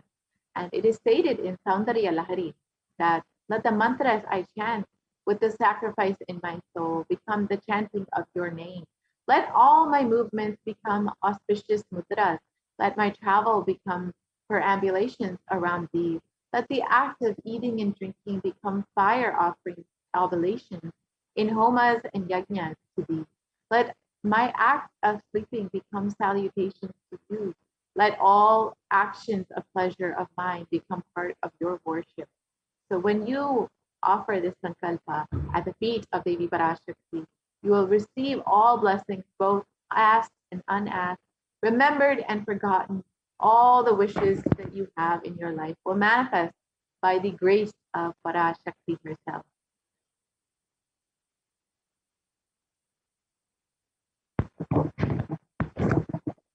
The next offering that you have the opportunity to make is the Devi Sahasranama Swarnakasu, which is the offering of the gold coin inscribed with the various names of Devi Parashakti.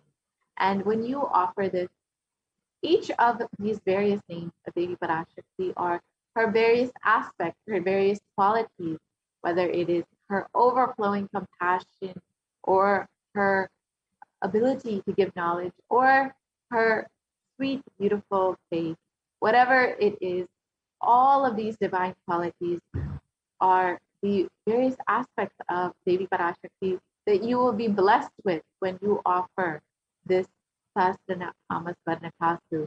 You will manifest and awaken all of the Ananta Kalyana Gunas, the multiple divine qualities of Devi Parashakti in your life.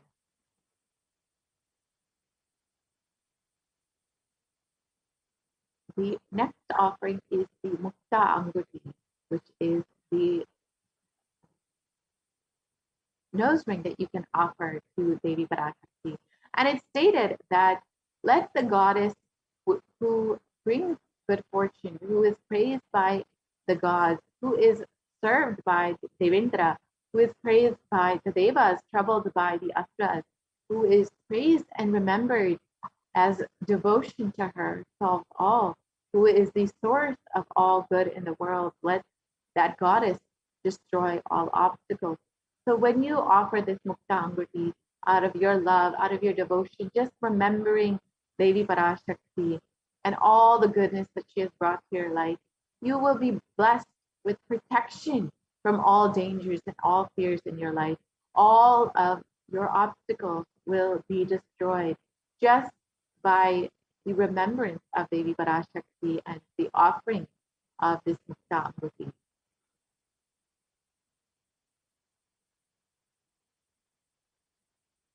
The next offering is the Svarna Padma Pushpa, which is the golden lotus. And it is stated that Devi, who bestows accomplishments and intellect, who showers worldly prosperity, Devi who powers the subtle mantra of the cosmos, I bow to you, O Devi Mahalakshmi. So it is Devi who bestows all of worldly prosperity upon us and blesses us with all of the accomplishments and intellect that we need in our lives. So when you offer this Varna Padma Pushpa, you will receive the blessing to attract all the positive relationships in both your personal life and in all business dimensions.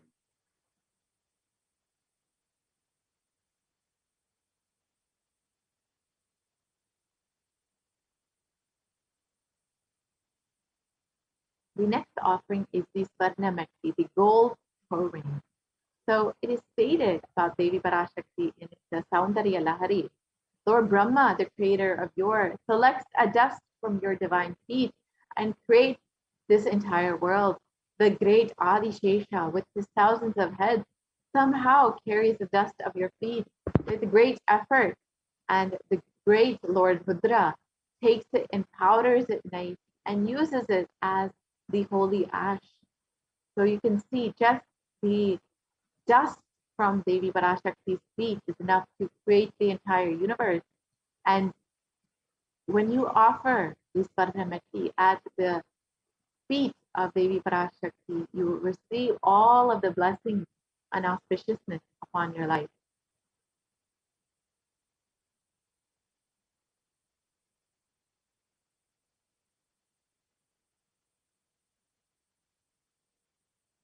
When you offer this Varnamati, the blessing for life of leadership qualities and you will receive by offering this Varnamati at the divine lotus feet of Devi Parashakti.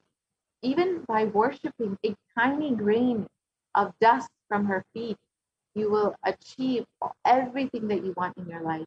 And this Meti is the gold toe ring, which you will be able to offer to adorn the divine lotus feet of Devi Parashakti herself.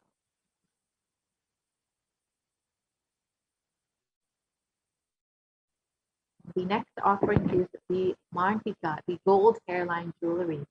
And it is stated that Devi Parashakti, she who makes the nectar flow from the Sahasrara, the ground center, to the Anya, the third eye, and permeates all our 72,000 nadis, all the energy centers, to give us the ultimate experience of the cosmos.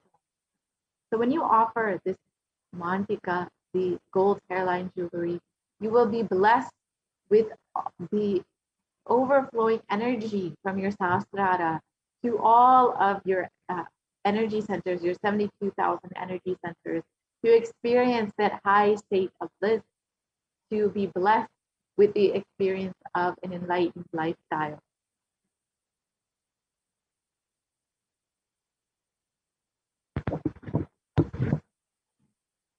And the next offering is the Pratiksha Pada Puja, which is the most favorite offering of all of the devotees and disciples of this Supreme Quantum Buddhism.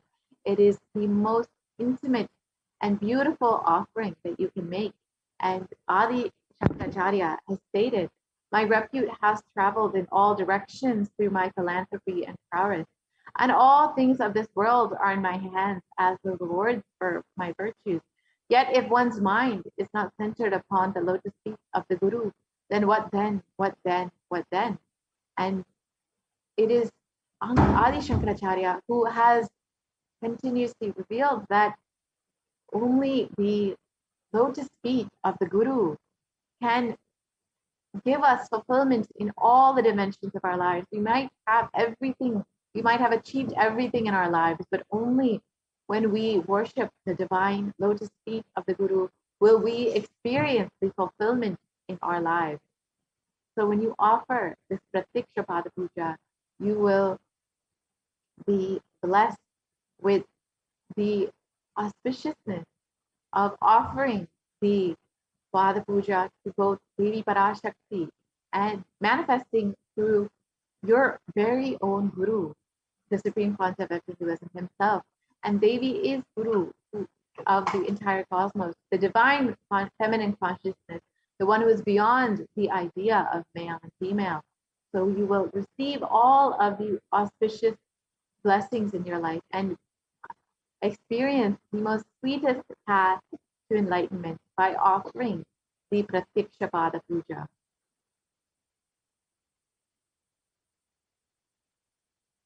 The next offering is the Vastra Seva, which is offering of the cloth to Devi Parashakti. And this is another beautiful, intimate offering that you can make to your divine cosmic mother, through manifesting through your very own Guru.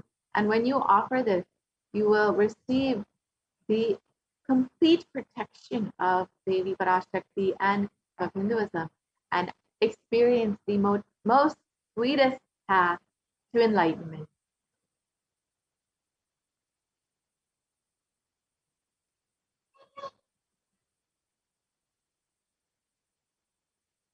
And so here you have all of the various offerings listed out for you.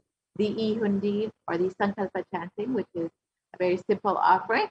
And you can also offer the Sahasra Nama Svarna Kastu, the Mukta Anguti, the Svarna Padma Pushpa, the golden lotus, the Svarna Meti, the golden toe ring, the Mantika, the gold hairline jewelry, or the Pratyaksha Pada Puja or Vastra Seva, when to Devi Parashakti, manifesting through the Nijavatara of the Supreme Pontiff of Hinduism.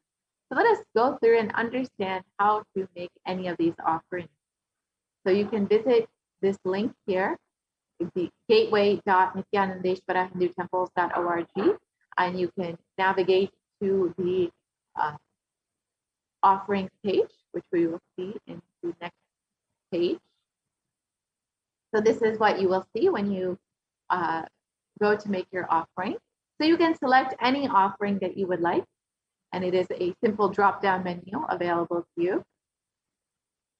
So you can see all the various offerings, and you can choose whichever one you would like. Say you would like to offer the Vastra Seva to Devi Parashakti, you can go ahead and choose that.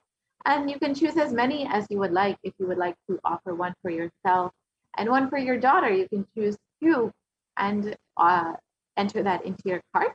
And once that is done, you can just proceed to, and this is a very simple process, just as you would for any payment. You can just fill out your billing details and make this payment online, just as you would for anything else that you would purchase online. And once this is done, you can go to fill out your Sankalpa form, which is tiny.cc/Sankalpa2021.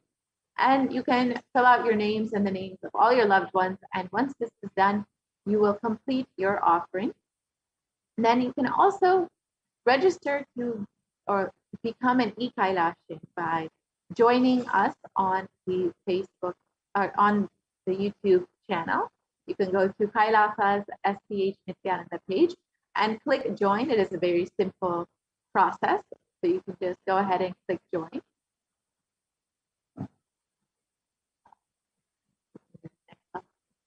And then you can choose whichever level that you would like to become an e-Kailashin, whether you want to become a bronze level, silver, gold, platinum, or premium level. It is up to you.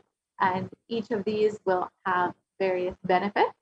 And when you become an e-Kailashin, you have the opportunity to offer, to directly chat in the YouTube comments and ask your questions directly in the YouTube comments to Devi Parashakti herself.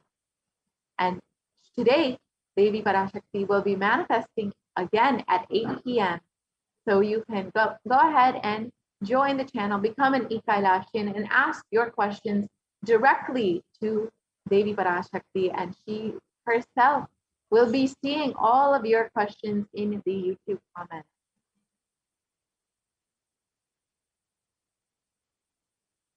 And this is a very simple process to become a member of Kailasa. You can just select whether you want to register through your credit card, debit card, or through PayPal. And once you go ahead and do that, you can go ahead and click buy. And then once that is done, you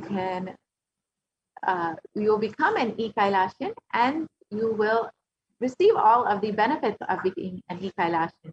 And today, again, Devi Parashakti will be manifesting at 8 p.m. So if you want to just offer a simple donation through the YouTube super chat and super sticker option, you can go ahead and do that.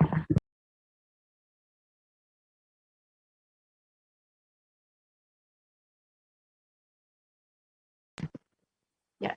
So if you would like to offer something through the YouTube super chat and super sticker option, you can go ahead and do that. We can go to the YouTube channel now itself and see how to do that.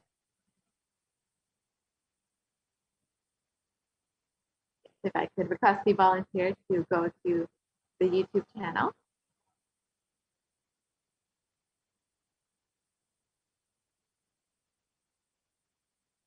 So as we wait, it's a very simple process. You can go ahead when you are asking your questions to Devi Parashakti. You can also offer your love, your devotion through a very simple offering through the YouTube super chat and YouTube super sticker option. And you can choose how much ever you would like. There are various options. If I could request the volunteer to project the YouTube channel and how to make this offering. So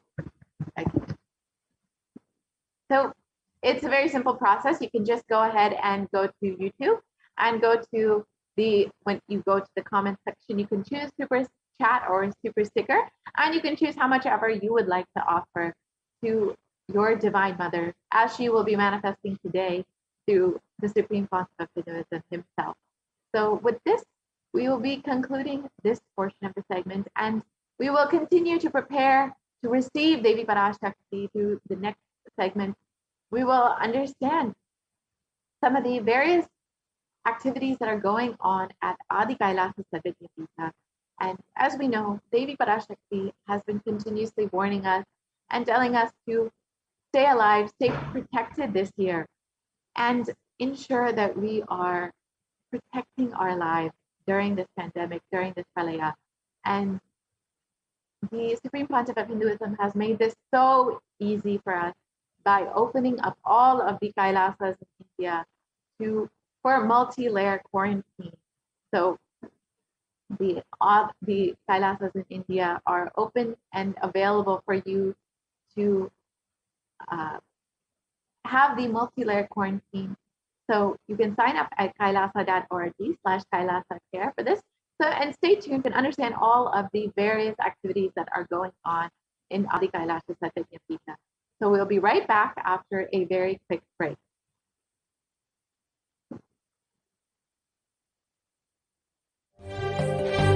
காளியின் ஆட்டத்தை ஆனந்தத்தை ஆனந்தத்தொடு ஆடிய ஆட்டத்தை கண்டோர் உயிருக்குளெல்லாம் இறங்கி குண்டலினி உயிர்ப்பிக்கச் செய்து மாய மனத்தின் இருளை அகற்றி மாயம் அழித்து மங்களம் தந்து குரு பக்தியும் சிவ பக்தியும் பரமசிவ பக்தியும் பரமசிவ சக்தியும் அளிக்கின்றேன். மனமாயை விடுத்து குரு பதத்தை பற்றுங்கள். நித்யானந்தமாய் நிஜாவதாரமாய் வந்துதித்த என்னை பற்றி வாழ்வில் எல்லா நலமும் பெற்றிடுங்கள். ஓம் ஓம் ஓம். யாதுமாகி நின்றாய் காளியே, ஓம் காளி ஓம் சக்தி, ஓம் காளி ஓம் சக்தி, ஓம் சக்தி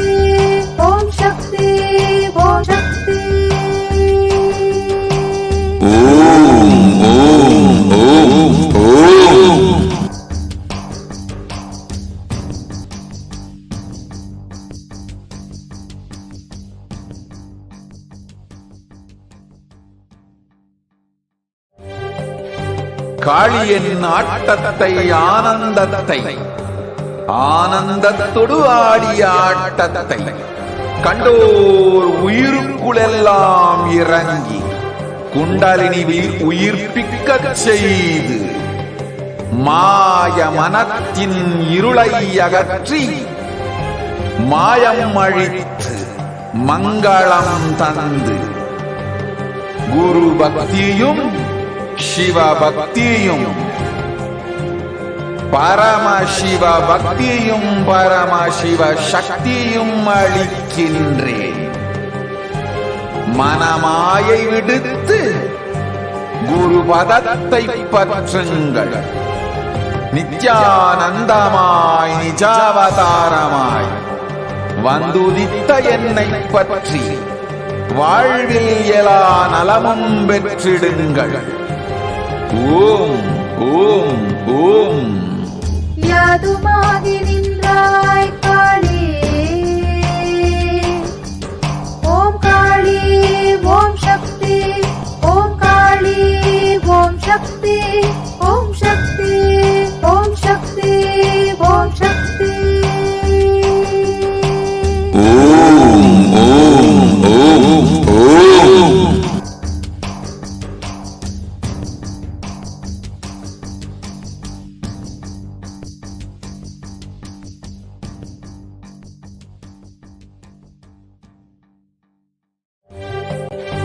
காளியின் ஆட்டத்தை ஆனந்தத்தை ஆனந்தத்தொடு ஆடிய ஆட்டத்தை கண்டோர் உயிருக்குளெல்லாம் இறங்கி குண்டலினிவில் உயிர்ப்பிக்கச் செய்து மாய மனத்தின் இருளை அகற்றி மாயம் அழித்து மங்களம் தந்து குரு பக்தியும் சிவ பக்தியும் பரமசிவ பக்தியும் பரமசிவ சக்தியும் அளிக்கின்றேன். மனமாயை விடுத்து குரு பதத்தை பற்றுங்கள். நித்யானந்தமாய் நிஜாவதாரமாய் வந்துதித்த என்னை பற்றி வாழ்வில் எல்லா நலமும் பெற்றிடுங்கள். ஓம் ஓம் ஓம். யாதுமாகி நின்றாய் காளி, ஓம் காளி ஓம் சக்தி, ஓம் காளி ஓம் சக்தி, ஓம் சக்தி ஓம் சக்தி ஓம் சக்தி. ஓம் ஓம் ஓம் ஓம்.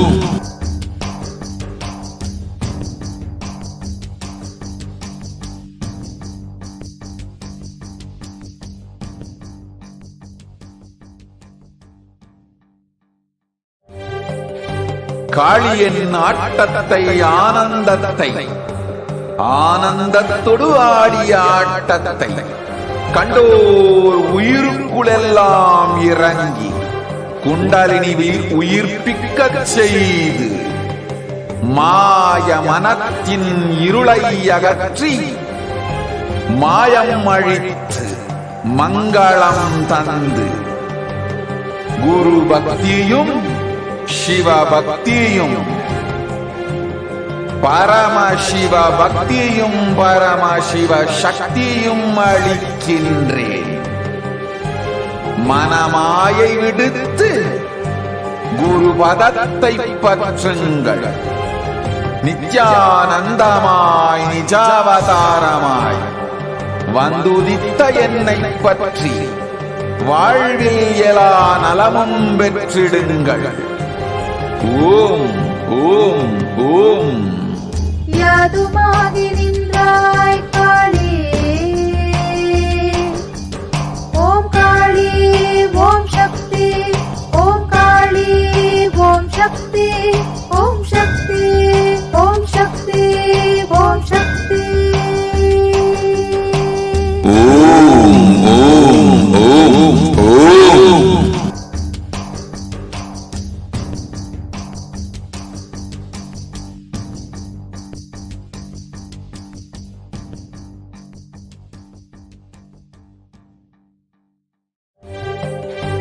காளியின் ஆட்டத்தை ஆனந்தத்தை ஆனந்தத்தொடு ஆடிய ஆட்டத்தை கண்டோர் உயிருக்குளெல்லாம் இறங்கி குண்டலினி உயிர்ப்பிக்கச் செய்து மாய மனத்தின் இருளை அகற்றி மாயம் அழித்து மங்களம் தந்து குரு பக்தியும் சிவ பக்தியும்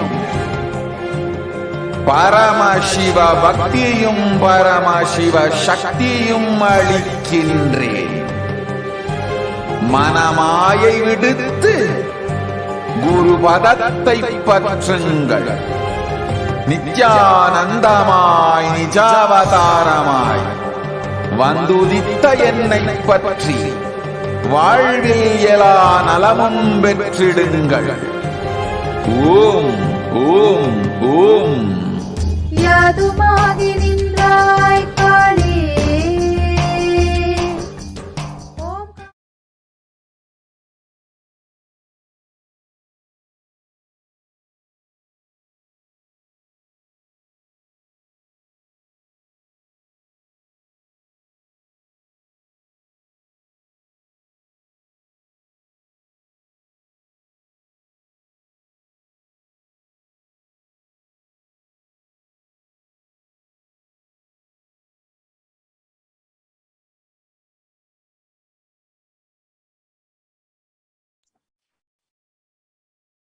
Nithyanandam, and welcome to today's segment on the multi-layer quarantine COVID care protection centers, the de facto spiritual embassies of Kailasa. Let's first understand one of the important looming challenges on the world brought about by the COVID-19 pandemic.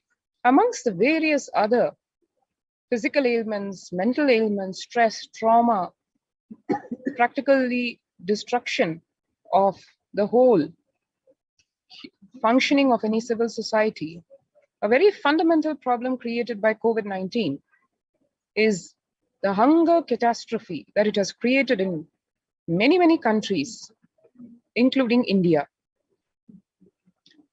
The pandemic has led to increase in the global food insecurity, affecting vulnerable households in almost every country.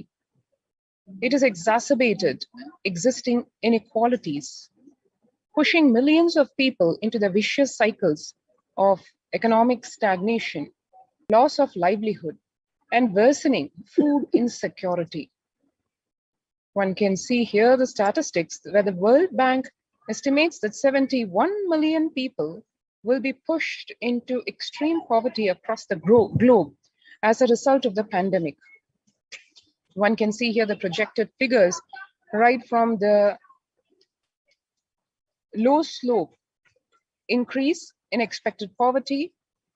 Now the numbers, the projections have become much higher numbers and at a faster rate, more accelerated rate, as the World Food Program estimates that an additional 130 million people could fall into the category of food insecure over and above the 820 million who were classified as such by the 2019 State of Food Insecurity in the World Report.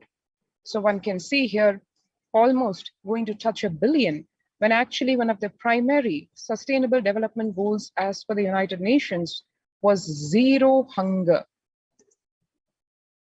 The hunger in plain sight, COVID-19 worsens the plight of food insecurity. More than 50 million people have experienced food insecurity during the pandemic, up from 35 million in 2019, according to the Feeding America nonprofit, the nation's largest domestic hunger relief organization. Across the world, in various countries, the same challenge continues to be faced. Child malnutrition and hunger skyrocket in Haiti as COVID-19 infections spike. At least 86,000 children are at risk of developing severe acute child malnutrition this year in Haiti, according to sources connected to the United Nations Children's Fund. The number of children projected to suffer from starvation this year has doubled as the impoverished nation continues to grapple with extraordinary political and social crisis exacerbated by the pandemic. So one can see here across the spectrum, various countries across all continents facing this challenge of COVID-19 worsening the already existing poverty situation in various countries worldwide. And one can see that as per various reports, refugees are actually paying the highest price in this COVID-19 pandemic. Vulnerable groups, such as refugees, are paying the highest price in the COVID-19 pandemic. We are seeing alarming trends that show many refugees around the world unable to pay for food or rent and are struggling to access healthcare and education. Price hikes in local markets and further displacement caused by campfires have pushed many families further into food insecurity. During April and May, around 30,000 refugees in the Cox's Bazar camps raised questions and concerns, with 63% seeking services, including shelter. Just over one-third, that is 37%, requested health or medical care. The famine risk spikes amid conflict, COVID-19, and funding gaps. This is as per the WFP, which says the number of people literally teetering on the brink of famine has risen from 34 million projected at the beginning of the year to 41 million projected as of June. Without immediate emergency food assistance, they too face starvation, as the slightest shock will push them over the cliff into famine conditions. The World Bank releases the report on growing food insecurity. The World Bank, as recent as June of this year, released an analysis of the rising food insecurity rates in response to the COVID-19 pandemic. The report, released on May 20th, 2021, stated that COVID-19 impacts have led to severe and widespread increases in global food insecurity, affecting vulnerable households in all, with impacts expected to continue through 2021 and into 2022. It also states that global food prices increased significantly by 38% since January of 2020.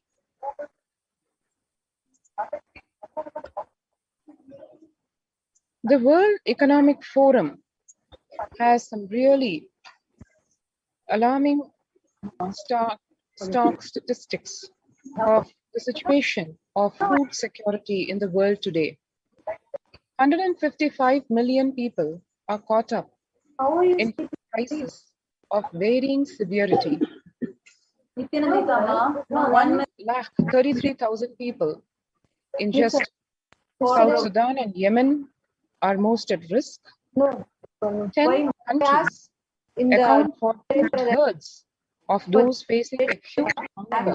The resilience of agri-food systems is being eroded by conflict, insecurity, and environmental trends. The developmental, economical, social, and medical impacts of malnutrition and famine have a critical impact on the individual, familial, community, national, ultimately on the global level. With the ongoing COVID-19 pandemic triggering an alarming spike in food insecurity, the United Nations have given warnings of famines of biblical proportions. In 2020 alone, 690 million people were estimated to be pushed into food insecurity. The access and availability to organic food has become of utmost importance.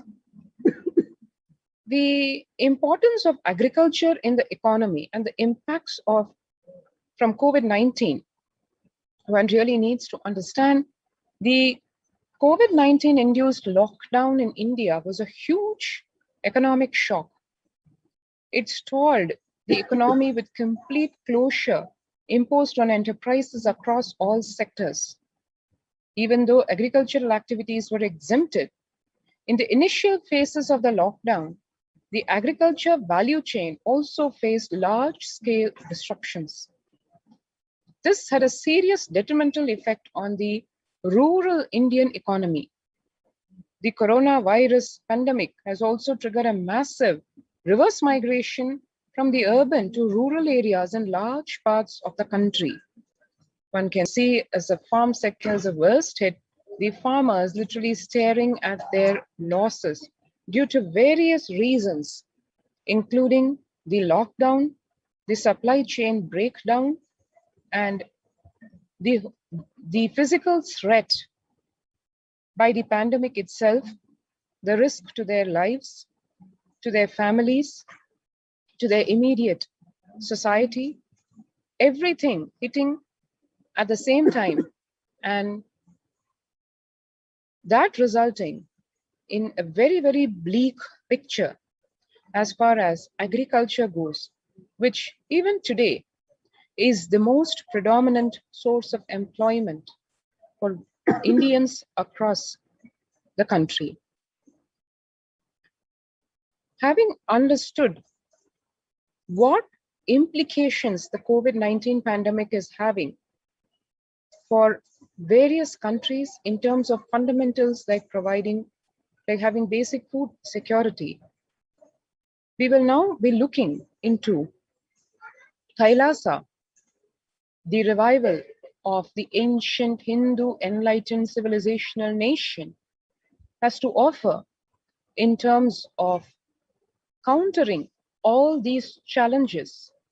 Also looking at what could have been done and what should be done to prevent this kind of situation resulting from fundamentally from an abuse of nature, economic principles, and everything that is pro-life.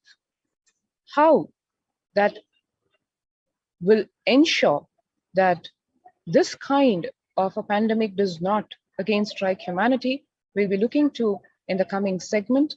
Meanwhile, we'll take a few minutes to register ourselves at the COVID Care Protection Center, which is provided at all de facto spiritual embassies of Kailasa across India. So if you would like to join the COVID Care Protection Center to ensure the safety of your life and practically immunity from this COVID-19 pandemic's various deleterious effects, you can register now at https://kailasa.org/kailasacare. So let's take a few minutes now, register ourselves at this link.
and how the Supreme Pontiff of Hinduism, what are the basics of Hinduism and the food policy? As the Supreme Pontiff of Hinduism, Bhagwan Nithyananda Paramashivam has revealed, let us understand that to really see how this pandemic could have been avoided, how we can handle this challenge now. Bhagwan says, what you eat contributes to what you think. What you think contributes to what you cognize. What you cognize contributes to who you are.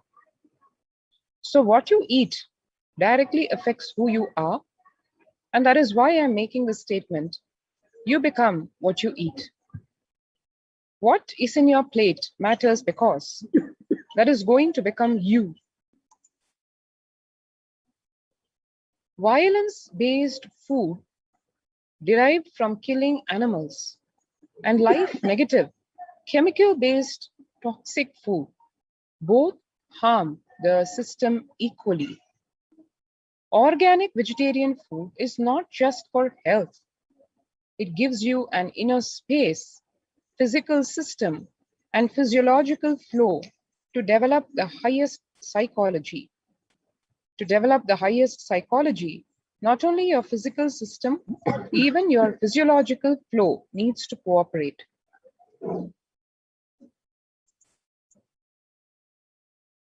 Your brain is constructed for all these higher things. When you don't explore the higher things, you are bound to feed the lower things and keep your brain engaged for survival. If you don't explore the higher dimensions of consciousness, you will force yourself into the drugs and try to explore the hallucination, imagination, illusory dimensions of the universe. Vegetarianism as a lifestyle, hence, is practically mandatory. The human body is designed naturally for vegetarian food. The inner mechanisms like feeling, thinking, words, everything is designed to function with vegetarian food. It is like having a generator which can handle only 220 volts electricity, or a UPS which can handle only 220 volts, but it is given 20,000 volts. What will happen? It will get fused. The food without anxiety, fear, depression, biomemories, if they are consumed by a person, which they think, the energy with which they utter words, the energy with which they act, the energy with which they feel, everything will be aligned to the natural source of energy. It will be aligned to nature, which is the inner potential energy. Now that is the basis, the understanding of the truths of life and how that gets implemented in all the de facto spiritual embassies of Kailasa worldwide through the form of Kailasas, Annalayas, which provide free, organic, vegetarian, sattvic meal for all with the singular motive of eliminating hunger from the face of this planet. How that is done, let us see now. And now, first let's understand the Hindu food policy as revealed by the Supreme Pontiff of Hinduism, Bhagwan Nithyananda Paramashivam.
not only you can't charge the student has to be given food, given all the things needed, and given education.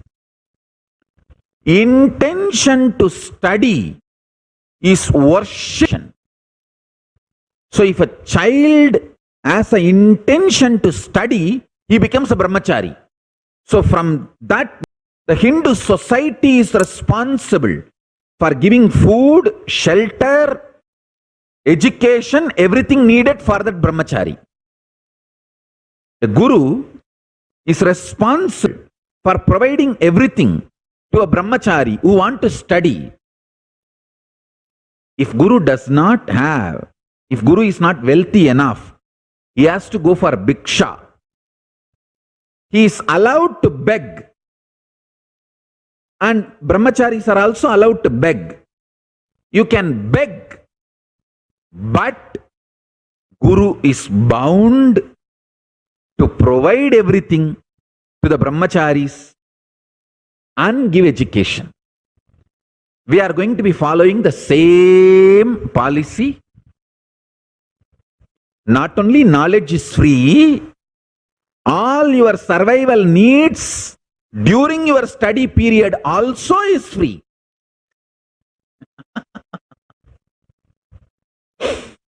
And we are going to be following the same principles. My vision is to provide all these services to all the 2 billion Hindus all over the world. More than 1.2 billion born Hindus and around 800 million, 0.8 million practicing Hindus are there all over the world. So I feel my personal vision is to provide these services to all the 2 billion people all over the world. Let's see, with the grace of Paramashiva, we will be able to do it. How much money do you usually spend a month buying water cans and getting water from?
The Hindu food policy as revealed by the Supreme Pontiff of Hinduism, a highly effective concept for ensuring food security in ancient Hindu nations, was that of food grain banks.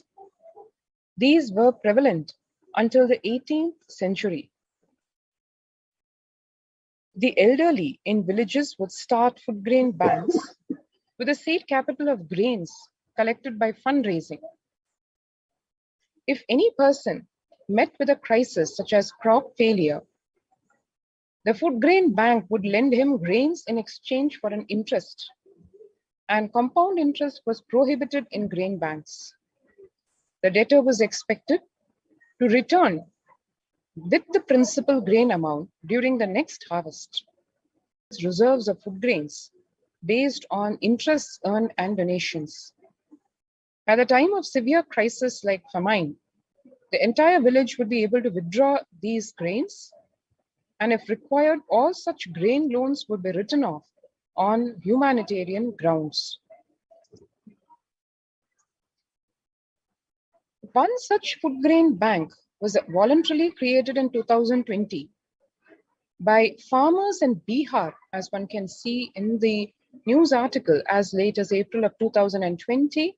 Farmers seen at work during the wheat harvesting season in Patna, Bihar, and the farmers were the stakeholders of the grain bank, have formed a set of guidelines to operate the bank while considering the rules to be followed during the lockdown. Now, this food grain bank was voluntarily created by the farmers and has bailed out several workers who were forced to migrate due to lockdowns. Food grain banks and their very concepts were destroyed by the British colonial government for diverting food resources to their war efforts that resulted in massive famines and deaths due to starvation.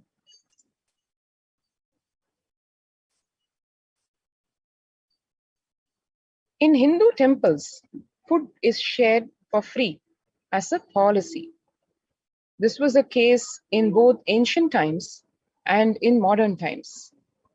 For 27 years, every month, the Hindu ASMT community, that is the Adi Shaivite minority tradition community, has served more than 3 million free organic meals in religious gatherings to everyone without discrimination, and has served over 1 billion free meals in total.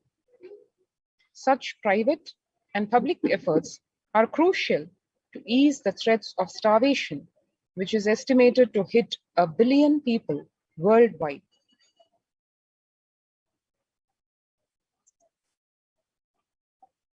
Kailasa's food banks. Upanishad says very beautifully, Annam Bahukurvita. Let us create and share. It is a responsibility of all disciples and followers of the Supreme Pontiff of Hinduism to create food and share with the world. What, why, how? Let us listen to the Supreme Pontiff of Hinduism himself as he reveals this in this segment.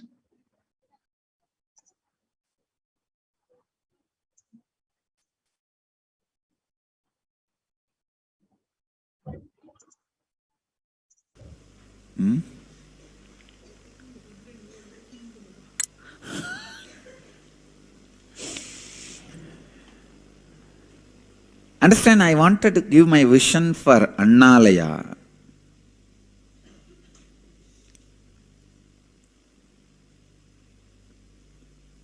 When we eat, let us be authentic. When we feed others, let us be authentic. Don't put rules when you feed others. Don't pamper yourself when you feed yourself. Understand? We do completely opposite. When we feed ourselves, we pamper. When we feed others, we put all rules.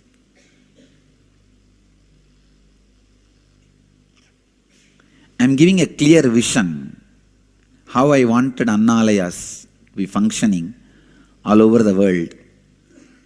Upanishad says very clearly, Annam Bahuguruvita. Let us create and share.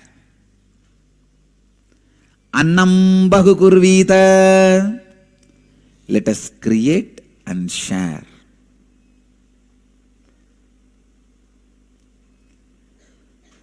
It's a responsibility of all the disciples and followers of Nithyananda to create food and share with the world. Create and share. No hungry food. Second, No place where there is no hunger, you can't throw food. Means you can't throw food more than your hunger. Once hunger is over, you can't dump the food inside your stomach, or you can't dump the food in the dustbin, which does not have hunger. Means no wastage. Annam bahukurvita, annam nanindyat, tat vratam. The literal translation is, let us create and share, and let us not waste food. This is authenticity. This is the vision I give for Annalayas. Annam bahukurvita, annam nanindyat tatvratam. Let us create and share food. Let no hungry stomach be denied food. Instead of telling in the negative, let us put it in the positive. Let all hungry stomach being fed, and let us not waste the food by dropping it in the stomach which is not hungry or in the dustbin. That is being authentic with food. I wanted all our Annalayas to have this board which will be sent to you through email, and I also feel just like our masters used the food as a way to reach out to people. Parani, just the Panchamritam reminds people. Tirupati, just the Laddu. And ISKCON has successfully done this by reaching out to people just by their restaurants. Govinda restaurants. They run almost 3,000 restaurants. Hats off to them for reaching out to the world just through their restaurant. And I request all our devotees, disciples very sincerely, please understand, in all cities, wherever we have committed disciples, devotees, in all cities I wanted a place to be rented in the center of the city, where you will have a restaurant giving food free, and a beautiful galleria selling our books and the N Galleria products, and a library where they can sit and read, and a small meditation hall where they can meditate and go. This kind of a center should evolve in all possible cities, wherever we have temples, and even the places where we can't create temples immediately. This can be started immediately. And with authenticity, integrity, with the grace of Annapurani, I am committing, I will fund it.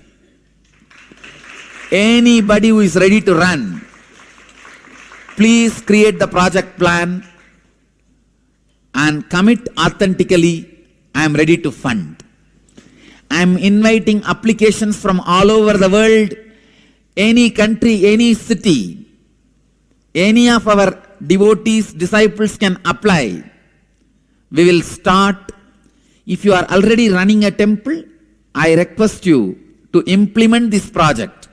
Come and have the food, sit in the meditation hall, or just read the books, buy the books, whatever they want, our products in Galleria. Just through this way, we will reach out to people. Understand? It's my passion project. All the Niraharis, the Nirahari team should start thinking about this.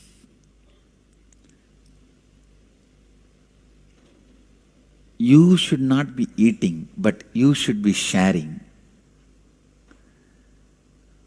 When it comes to us, fasting is the ideal. When it comes to others, feasting is the ideal.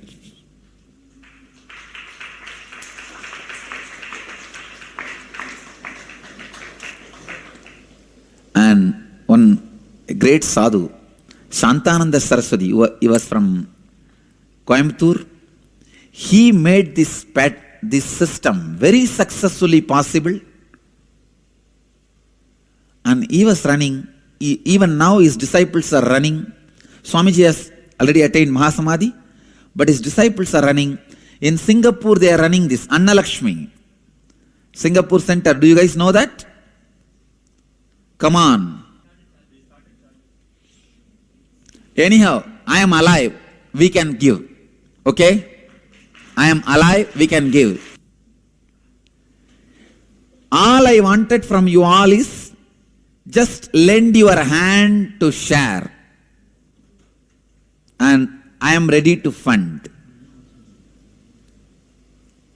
I am ready to fund. As long as I eat, I'll fund. I'll fund for this project, only then I'll eat. And I can. Annapurani's grace is there on us. We can. We can.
So as we saw,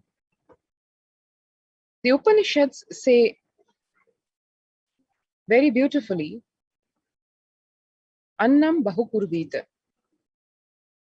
Let us create and share. It is a responsibility of all disciples and followers of the Supreme Pontiff of Hinduism to create food and share with the world. No hungry stomach can be denied food. Let all hungry stomach be fulfilled with food. Kailasa's food banks offer well-balanced, pure, sattvic, organic, vegetarian meals to everyone who comes to the ashram. As per the glorious tradition, Veda Agamic culture, free food is served throughout the day to all visitors in the form of prasadam, energized food that is blessed by offering to the divine at all the annamandars around the world. Meals are also served in schools, colleges, and to the poor and needy in rural areas. Mobile annamandars serve meals in mass meditation camps. Thousands of poor people, mendicants, the wandering sadhus, and devotees are served free food at various annamandars worldwide. All this started decades before the current pandemic.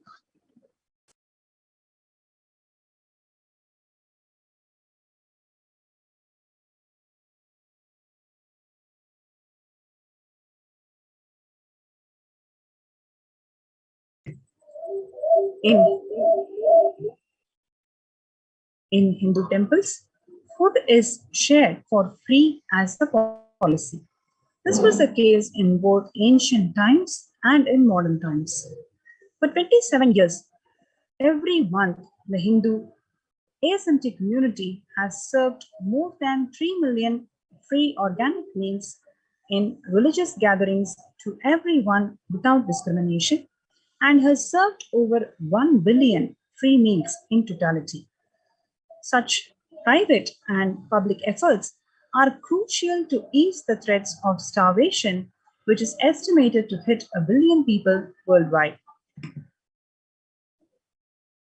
Through Kailasa's Department of Agriculture, the Supreme Pontiff of Hinduism, Jagadguru Mahasannidhanam, His Divine Holiness Bhagwan Nithyananda Paramashivam, has committed to distribute free organic food to everyone, not just since the beginning of his public life, but from his very upbringing itself.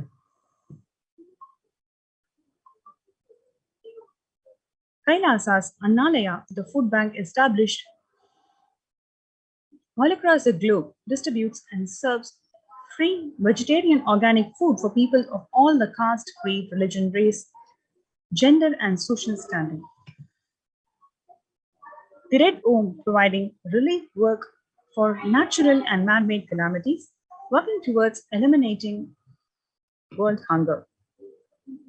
The picture shows the early days of Kailasa's spiritual mission, where the Supreme Pontiff of Hinduism is offering Anadhan, or Kartige Deepam Tirunal.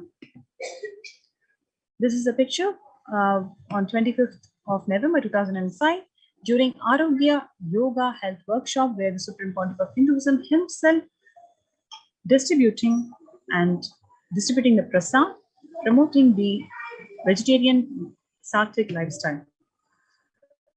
This is from 2007 Nithyananda Paramashivam meditation program in Salem, where the Supreme Pontiff of Hinduism is serving thousands of people vegetarian free sattvic meal. This is in Adi Kailasa Vidati itself in 2009 June 22nd. 2011 Nithyananda Annalaya inauguration in Tiruvannamalai. This is during the Pondicherry Thane flood relief.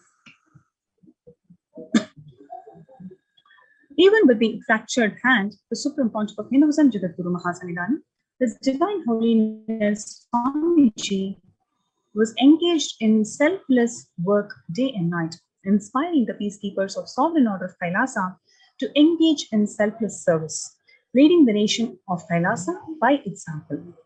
In 2011, the Supreme Pontiff of Hinduism had a multiple compound fracture with a bone protruding out of the skin. In 2013, 2 steel implants that were constant in 2011 were removed as the bones had completely healed. This picture is after that surgery. This is during Bandara feast served for respected spiritual leaders and Hindu monks in 2016.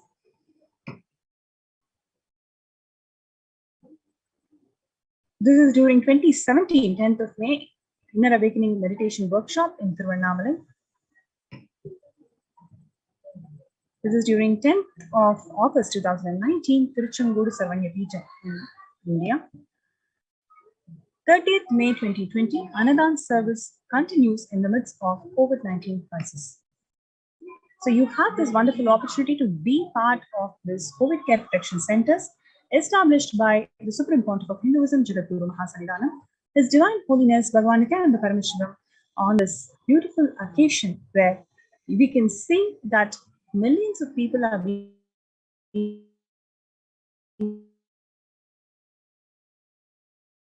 fed with this food insecurity issues that the world is going to face because of Pralaya, and ensured and empowered these de facto spiritual embassies of Kailasa with food banks. So do not miss this opportunity to be part of this COVID Care Protection Center. You can register yourself through the link below, https://kailasa.org/kailasacare, KAILASA.org/kailasacare. So let's take a few minutes to sign up in this link.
Welcome back.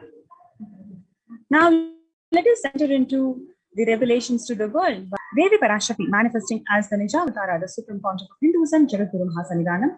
His Divine Holiness Bhagwan Nithyananda Paramashivam came as the Nijavatara. I am blessing you. Listen, people, listen.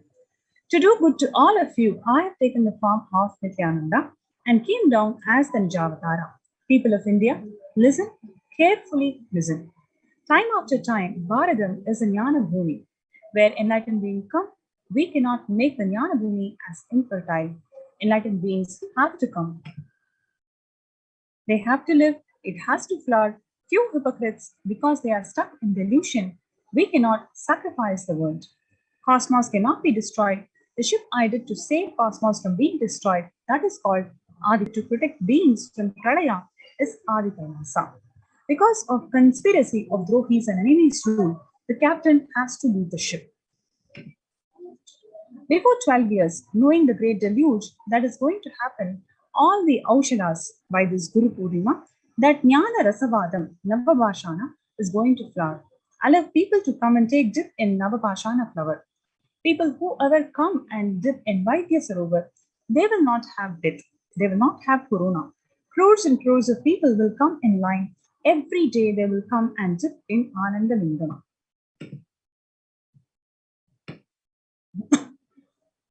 Listen well to my words.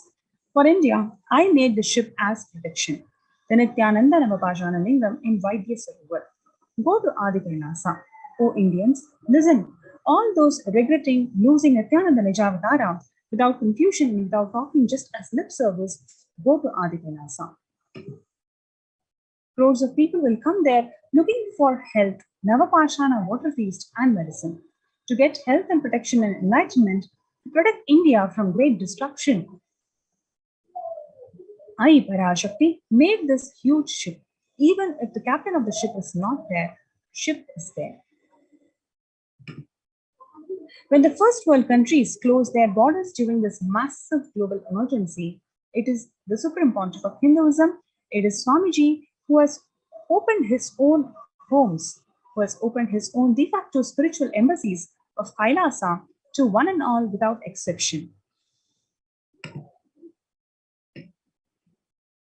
Free COVID care centers that are opened across India includes Adi Kailash in Vidadi, Salem Adinam in Tamil Nadu, Thiruvannamalai Adinam in Tamil Nadu, Rajapalayam Adinam in Tamil Nadu, Puduvai Adinam in Puducherry, Pattanam Adinam in Tamil Nadu, Siragapadi Adinam in Tamil Nadu, Sri Puram Adinam in Hyderabad, Madurai Adinam in Tamil Nadu, Avattipalayam in Tamil Nadu, Hosur Adinam in Tamil Nadu, Baroda Adinam in Gujarat.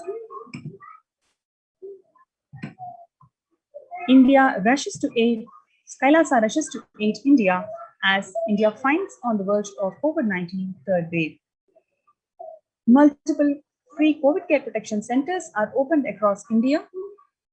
Various social services offered during pandemic in Kailasa's de facto spiritual embassies across India. Spiritual services offered during pandemic in India. Cosmic revelations on global pandemic. A number of free social services includes medical care, infrastructure to accommodate thousands of people, accommodation for multi-layered quarantine, emergency ambulances, personal protective medical equipment, food security management through food banks, organic farming. So you have this wonderful opportunity to join our COVID care protection centers by registering yourself in the link kailasa.org/kailasacare. kailasa.org/Kailasa. A few minutes for the viewers to join and be part of this COVID care protection centers before we go to the wonderful segment where one of the participants from the COVID care protection center who's going to come and share her experiences of being here in Adi Kailasa. So stay tuned. Let's take a few minutes break to register ourselves into the link that's shown below. COVID Care Protection Center, kailasa.org/Kailasa. Thank you so much.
Ma, you can hear me?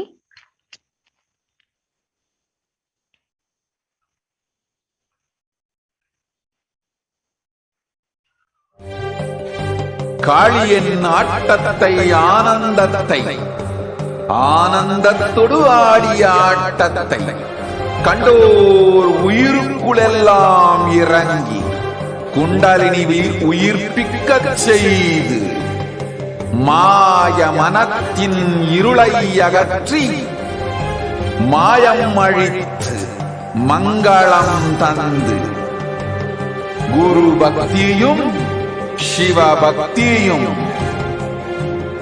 Paramasiva பக்தியும் பரமசிவ சக்தியும் அளிக்கின்றேன். மனமாயை விடுத்து குரு பதத்தை பற்றுங்கள். நித்யானந்தமாய் நிஜாவதாரமாய் வந்துதித்த என்னை பற்றி வாழ்வில் எல்லா நலமும் பெற்றிடுங்கள். ஓம் ஓம் ஓம். யாதுமாகி நின்றாய் காளி, ஓம் காளி, ஓம் சக்தி.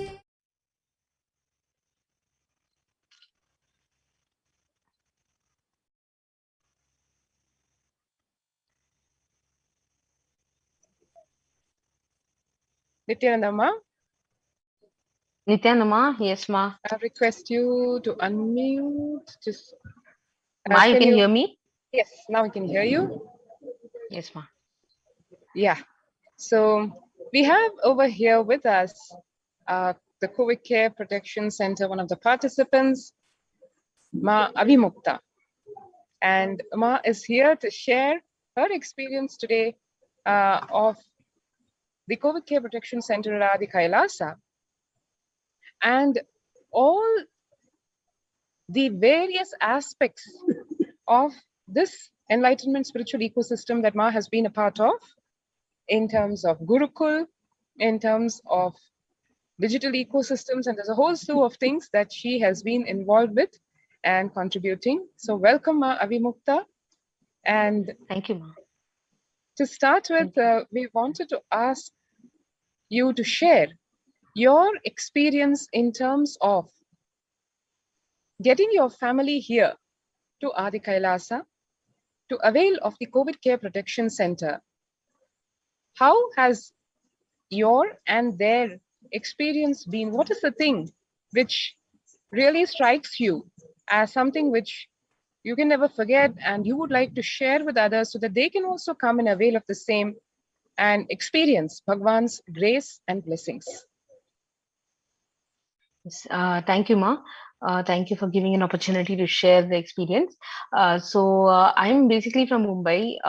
So when Swamiji had announced that Adi Kailash is open and all of you can come, we were super excited because that was really an opportunity we were waiting for. And we just dropped everything and just came, like just because like Swamiji has said, yes, you are supposed to be here. So we just quickly decided, and both me, my husband, and my mother-in-law, we were a little more concerned about my mother-in-law basically, because she's a diabetic, a BP patient, and so we were not really sure how the medical things would be, like how we would be able to cope with her. But by Swamiji's grace, I think it's really such a beautiful ecosystem here. We landed here and we've been here for more than 2 months now.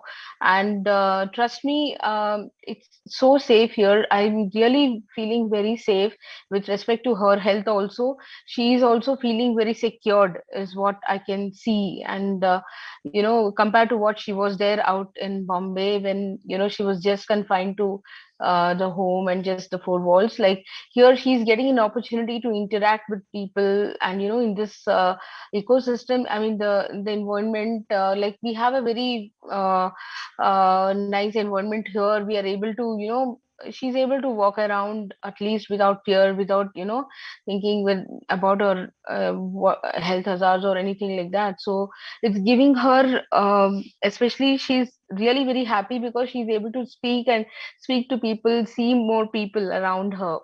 which was not possible out there because of this COVID situation. Last 2 years, all of us are confined to home.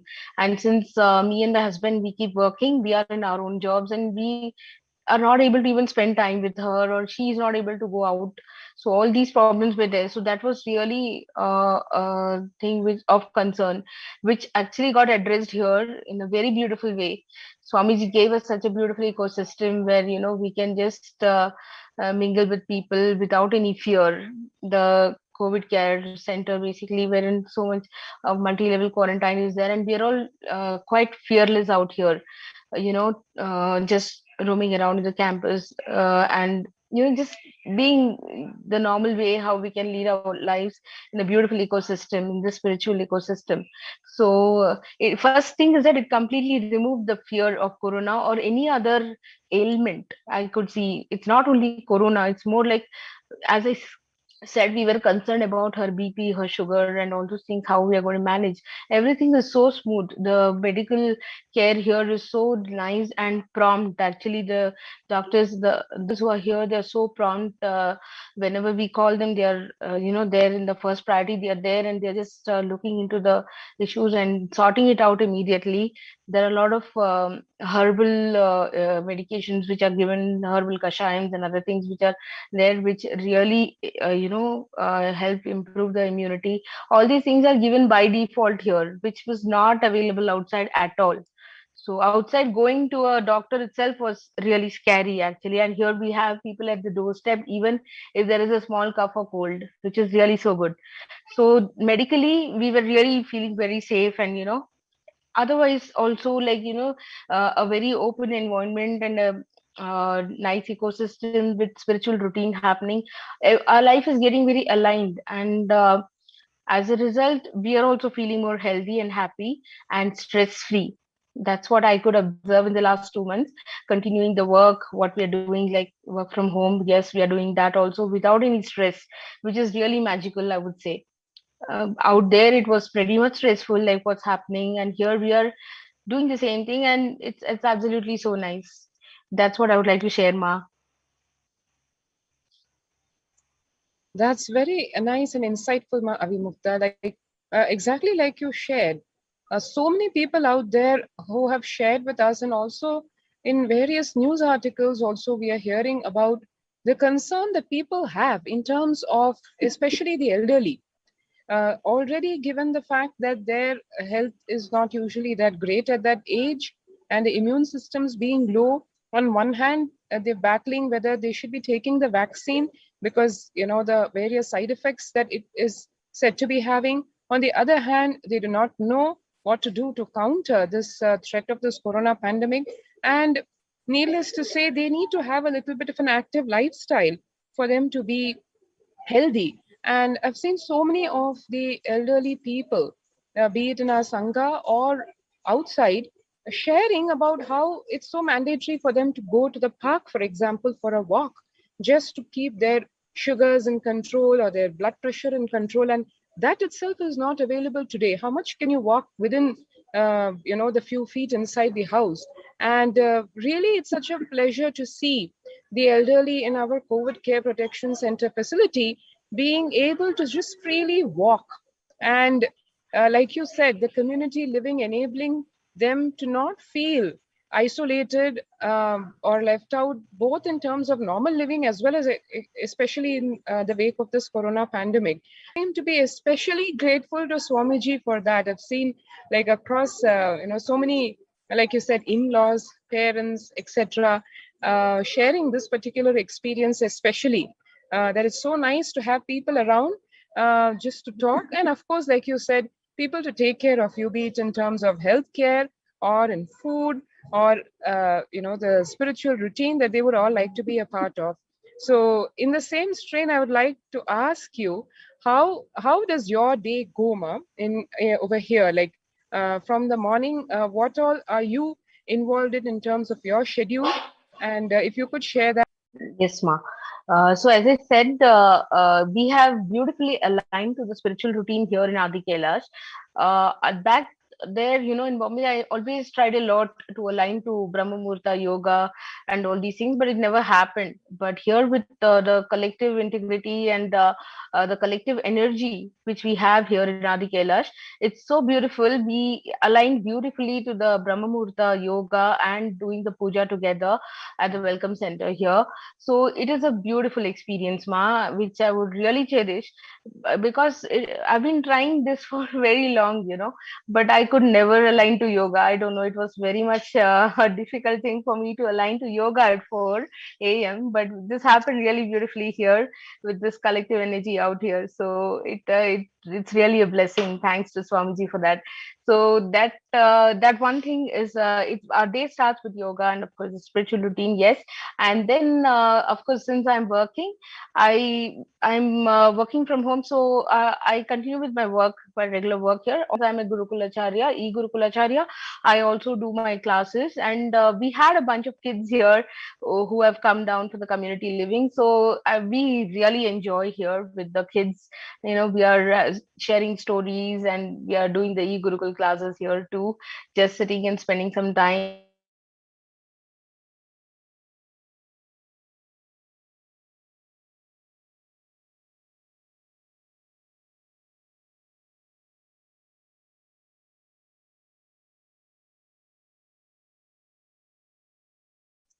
Sorry for the technical glitch. We're just waiting for a few seconds for Ma Avimukta's stream to resume.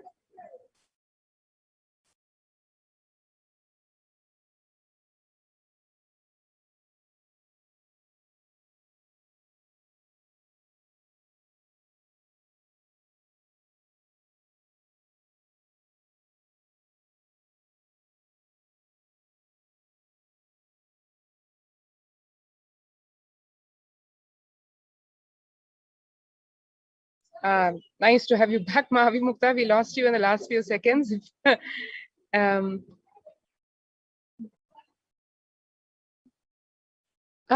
Not able to hear you, ma'am. I think. Okay. Yeah, you can hear me, yes. Ma? Yes, ma'am. Yeah. Now able to hear you. Yeah. Sorry, if you Yeah. could just repeat what you shared in the last few seconds.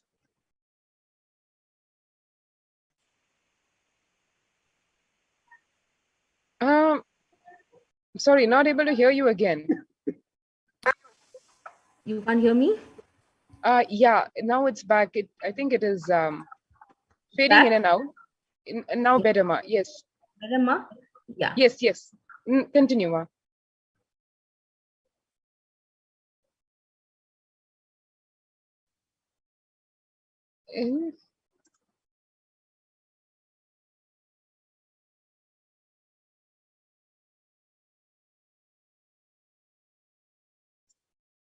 Seems to be some internet issue because not able to hear you when you're talking.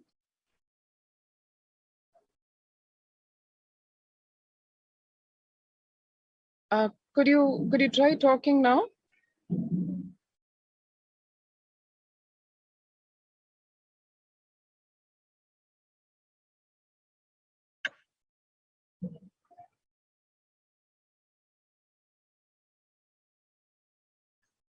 Maybe enable your video, enable your Zoom's audio again.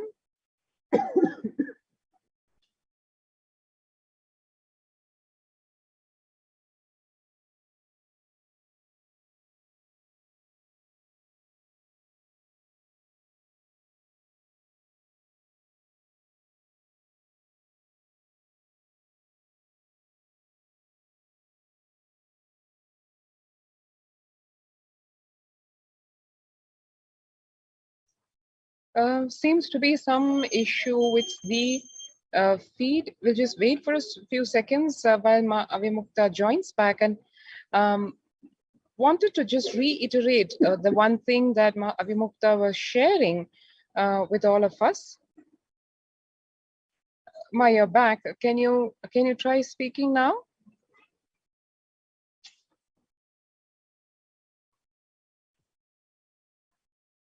Are you able to hear me?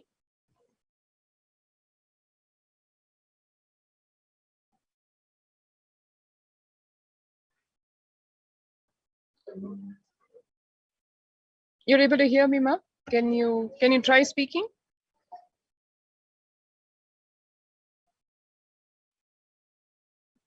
Okay, some internet issue there. Yes. So what we heard from Ma Abhimukta is wonderful testimonial sharing her experiences of being part of this COVID Care Protection Center. The amount of learning experiences, whether she had in taking classes, taking Gurukul classes to the children who came for the COVID Care Protection Center, be that or be the miraculous healing experiences that her mother-in-law had being part of the COVID Care Protection Center. There are a number of different dimensions that Avimukta personally experienced being part of the COVID Care Protection Center. Welcome back, Avimukta. Would you like to continue with your sharing? Yes, Ma. Yes.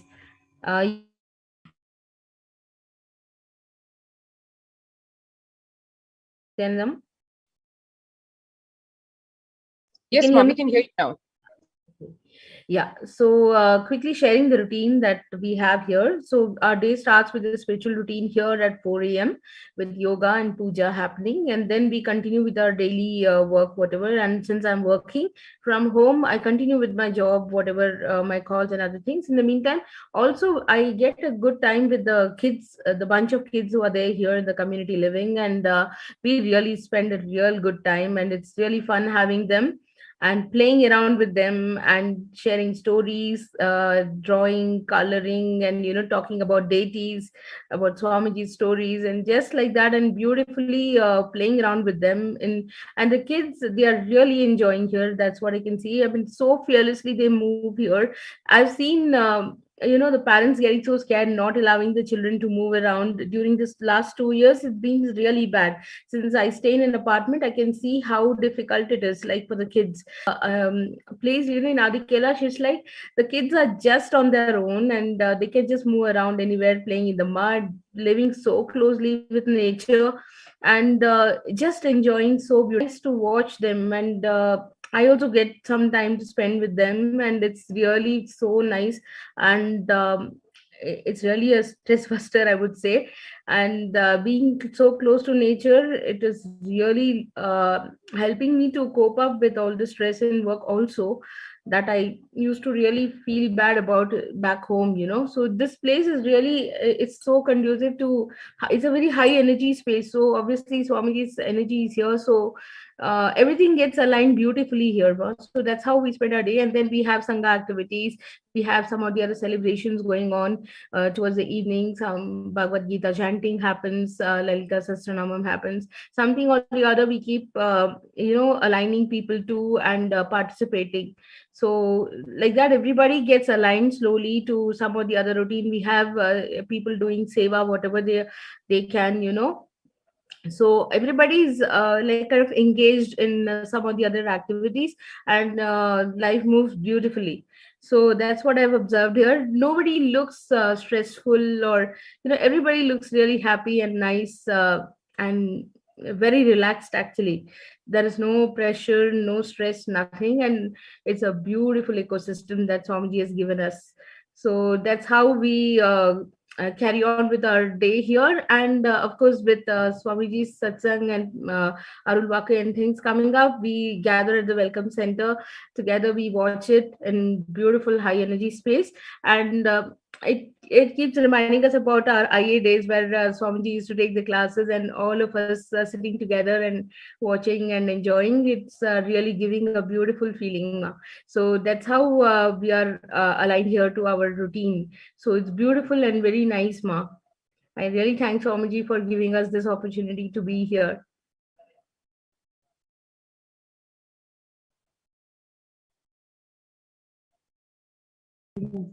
Wonderful. Thank you so much, Ma, for sharing this. And I just wanted to also ask you about the healing experiences that your mother-in-law has been experiencing after coming to COVID Care Protection Center. So would you like to elaborate that for our viewers, please? Yes, Ma. So, as I said, my mother-in-law, she's a diabetic and a BP patient, basically. So, back there at home, we see, I used to find her to be very she was not at all energetic. She was like very lethargic, you can say, not even ready to walk a few steps. But here, the I don't know, the Vatavarana itself is so open and nice. She herself, she's able to, take up and move herself little. She's able to go out and walk in the balcony. Maybe she's not walking too much, but whatever she's doing here, it is an amazing improvement. Basically, she's herself, she wants to do, but back there at home, she was not able to gather herself to do things, maybe even it's like walk here and there. But mainly, she's able to meet people here, or maybe Tamil speaking people, which is again, she has language restrictions out there, so she's not able to move around freely. So here she has people whom she can talk to. She can spend some time sitting, outside and talking to people. That itself has given her so much of energy and, a boosting kind of, like, I can see that she's really happy actually. The kind of comfort that she feels here with the people around is amazing. And it's really such a blessing, ma, because that is one thing which I was actually not sure whether how she's going to adjust. Is was one concern with both me and Shri Avimukta. We're really feeling like how it's going to happen. But just for her sake also, because I remember Shri Avimukta just said that if not for us, at least for her we should go, because it's important, because we have to save her from the pandemic. And the kind of lifestyle that we were leading there was really suffocating. So last 2 years, because of the pandemic, since all of us are confined to home, it was really very suffocating for her. I can understand, because when we are sitting at home and working for 2 years, last 2 years, it is really suffocating, not able to move around anywhere. It's very restrictive movement. So I can understand how she must be feeling. So here, that part is totally gone. She's freely moving up around. She's talking to people. She's in her own space and spiritual ambience, and it's really helping a lot to improve her health also. I would say she's not having any major issues now, and immediate medical care is available. If there is anything which is of concern, immediately, the doctors are available to, come and check and give the required medication. So it's a wonderful system wherein everything is taken care of so beautifully. Even back there, I don't think any prompt a doctor would come so promptly. So here there is very prompt action happening. So immediately things are getting addressed, even if there is anything. But touch wood, I mean, there is no major problem that she has faced like here. Absolutely, since the last 2 months, she's in a very beautiful space, and absolutely no health issues. Whatever, of course, her medications are going on, but she's not facing any major issues like, cold or cough or anything. It's immediately getting addressed and cured also, actually, because of the vatavarna, the open air and all the fresh air and other things. It's really making a lot of difference, ma. So health wise, she's really coping well, I would say, really well, compared to what she was really there in back Bombay. So that's how it is.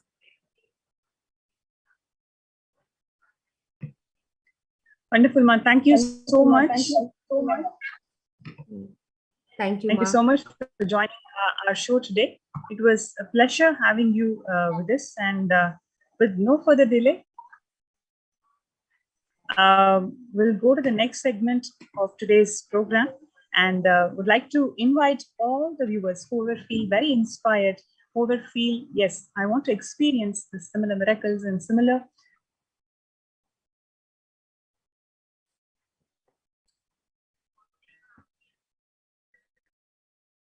bliss that Ma, all you need to do is register yourself in the registration link that is kailasa.org.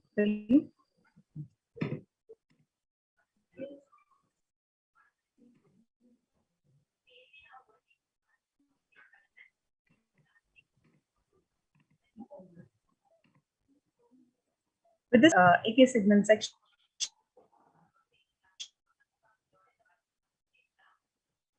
and we'll thank you so much.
Nithyanandam. Welcome back to all the viewers. And we had just been able to hear from the administrators of Adi Kailas Sarvagnapeetam some of the very, very astonishing details of the Kailasa COVID Care Center in Adi Kailasa Sarvagnapeetam, as well as 13 other centers in India, and how the Supreme Pontiff of Hinduism has been tirelessly, compassionately, lovingly working to literally save millions of lives. And if, once again, as we just heard from Ma Pranapriya and Ma Achala Swami, if you are interested and if you feel the need right now to seek out the services of Kailasa and join the Kailasa COVID Care Center, you can go to the link which is provided in the screen right now. And I'm sure each and every one of you know, each and every one of you are awaiting eagerly the live Parashakti Akashic reading at 8 p.m. Indian Standard Time. I myself am extremely excited and eagerly awaiting the divine darshan of Devi Parashakti. And I invite each and every one of you to also just comment your experiences in the comment section, either on YouTube, Twitter, on Instagram, or on Facebook as well. You can comment your experiences, tell us about how you have experienced. There's many viewers who are tuning in for the first time and who might not know, who are for the first time tuning in, and they might be experiencing this live Parashakti Akashic reading. So if you've had a beautiful experience you'd like to share, I've heard some people even have experiences where they saw literally they're able to manifest so many powers after manifesting, after having the Devi Parashakti Akashic reading. And some people who have been working towards a breakthrough, even in this global economic crisis, and trying to find a job, who were able to find a job. Some people who have been healed entirely from illnesses, from chronic back pain, which they've been suffering for more than 30 years. And they simply were able to be relieved from that pain after just one blessing from Devi Parashakti.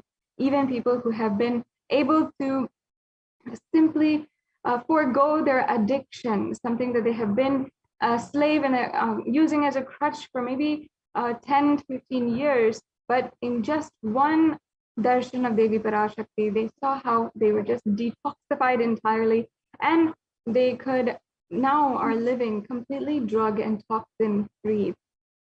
And these are situations, serious health and wellness issues that our society is facing as a whole.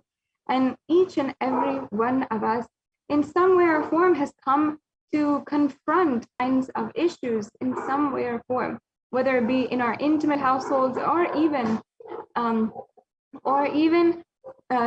wars between nations.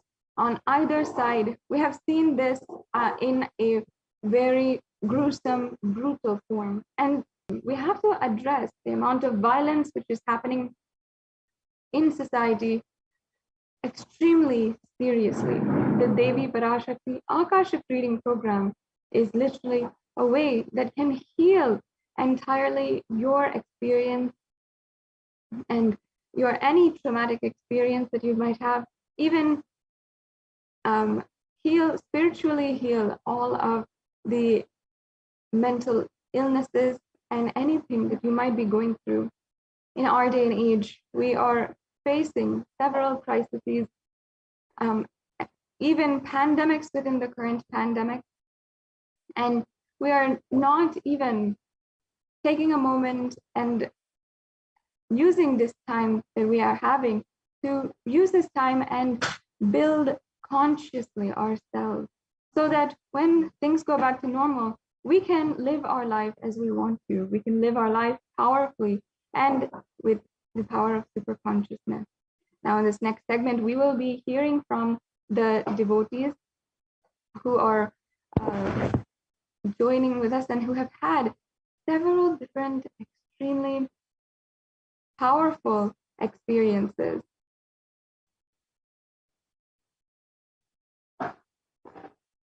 and we are going to be hearing the sharings of several different people, and I'm very, very excited to be able to introduce to each and every one of you these devotees who have come forward and wanted to share their experience in how they had made a breakthrough in their life. And yesterday we heard from two extremely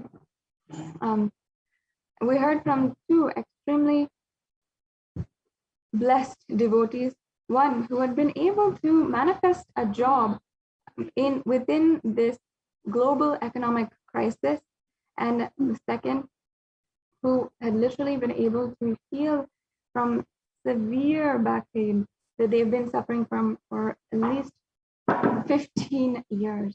And because of this, they had not even been able to sit down on the ground. They were not able to bend forward. They were simply a slave to their bodily limitations and the obstacles that they had to suffer in their lives, and not due to anything that they had done, but simply due to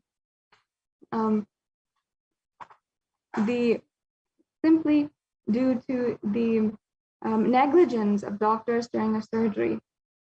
Now, we have seen and heard the lives, the stories of so many different people, and I invite each and every one of you who is joining us today, the viewers across the world, to join us on the chat, the YouTube chat, as well as Facebook, Twitter, and Instagram, on YouTube as well. You can join us for the, you can join us, share your experiences, and we love to hear from each and every one of you about the,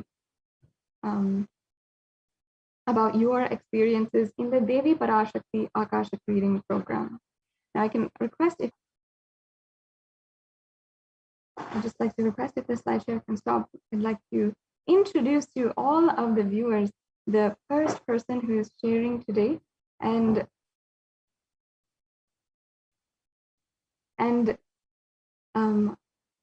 who has come forward and who wanted to share their experience from just the happening of the avatar in their lives. So we have joining with us Ma Kamakala Rupananda. If that's correct, Nithyananda Ma, thank you so much for joining. If you can unmute it. Yes. Thank you so much for joining. It's such a pleasure to be on this platform and be able to share to all the viewers your experiences and your and what you'd like to share today about your experience from like literally the avatar happening in your life. So first, could you just take a few minutes, and for the viewers who don't know who and who just want to know a little bit more about you, if you can introduce yourself for all of the viewers, about who you are, where you're from, we'd love to know, and also maybe a little bit about your background, your job, and your profession, and as well if you and also when you had been able to meet Swamiji or be able to start first the super conscious breakthrough and start involving yourself in Kailasa. Okay, thank you. 我是来自中国的学员，我叫卡马卡拉鲁帕南达。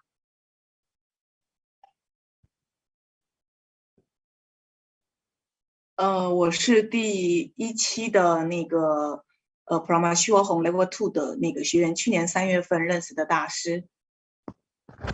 Sorry, one moment. I apologize. Hello， 有翻译吗？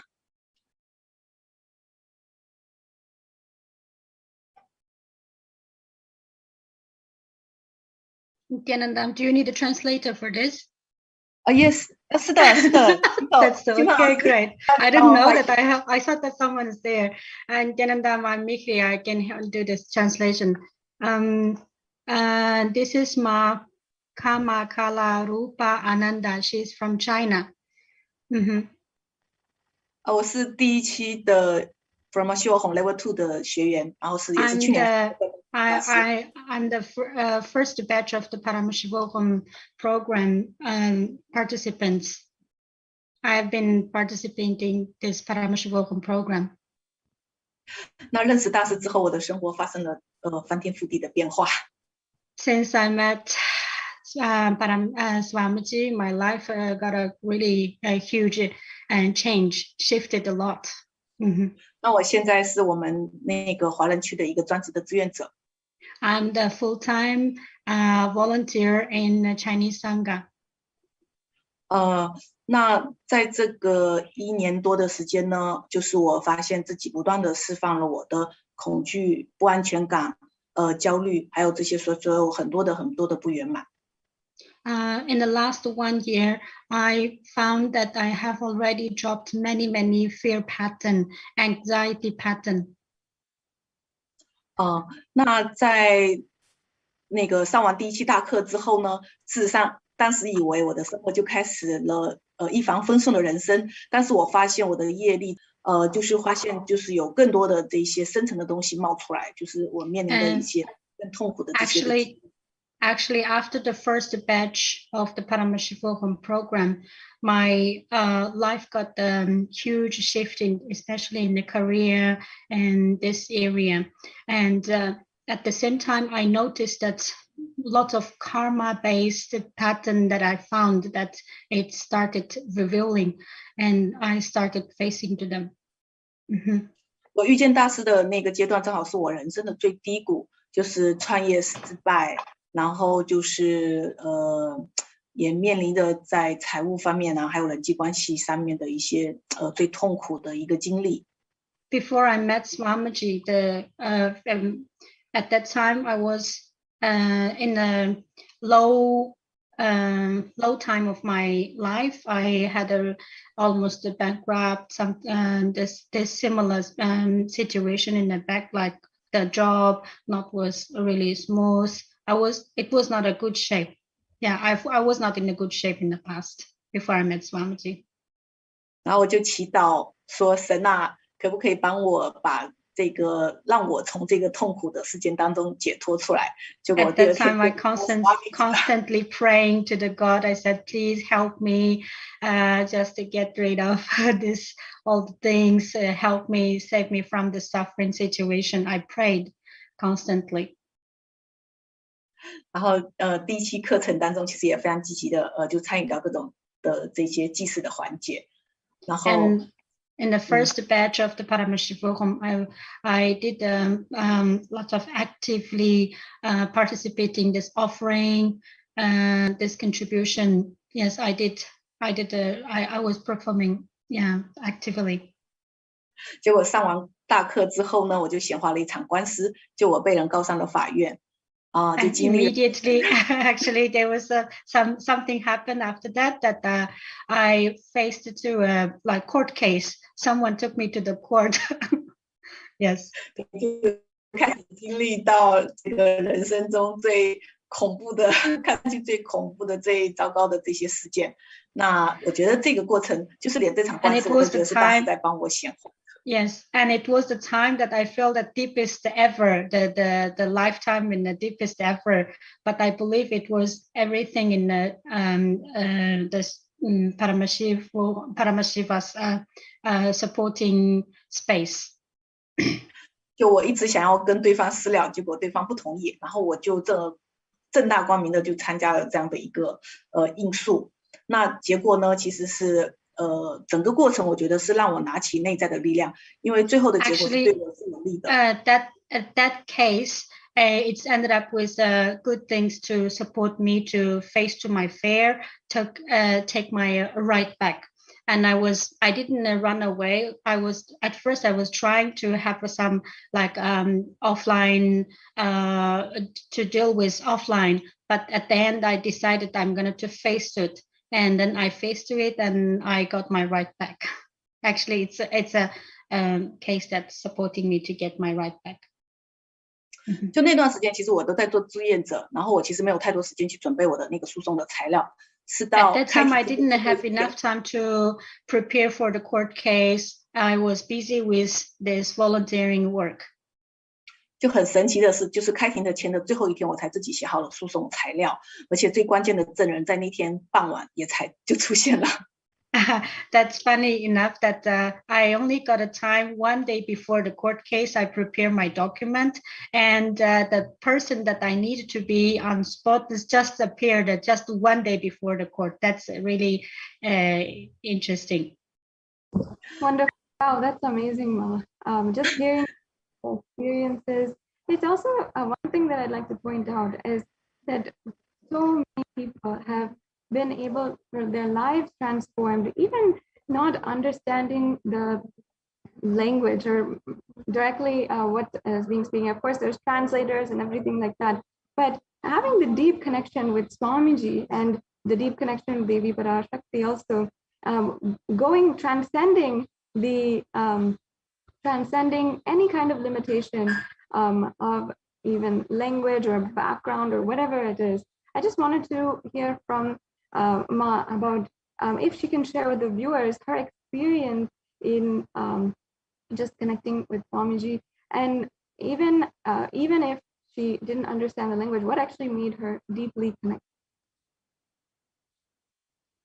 Ananda， 我们大家呢，其实特别想了解一下，因为这个有语言、英语啊，或者是中文这种，那你在和大师连接的时候，有没有感受到那种障碍的存在？那到底是什么样的感受让你就是感受到了这种和 Swami 的连接？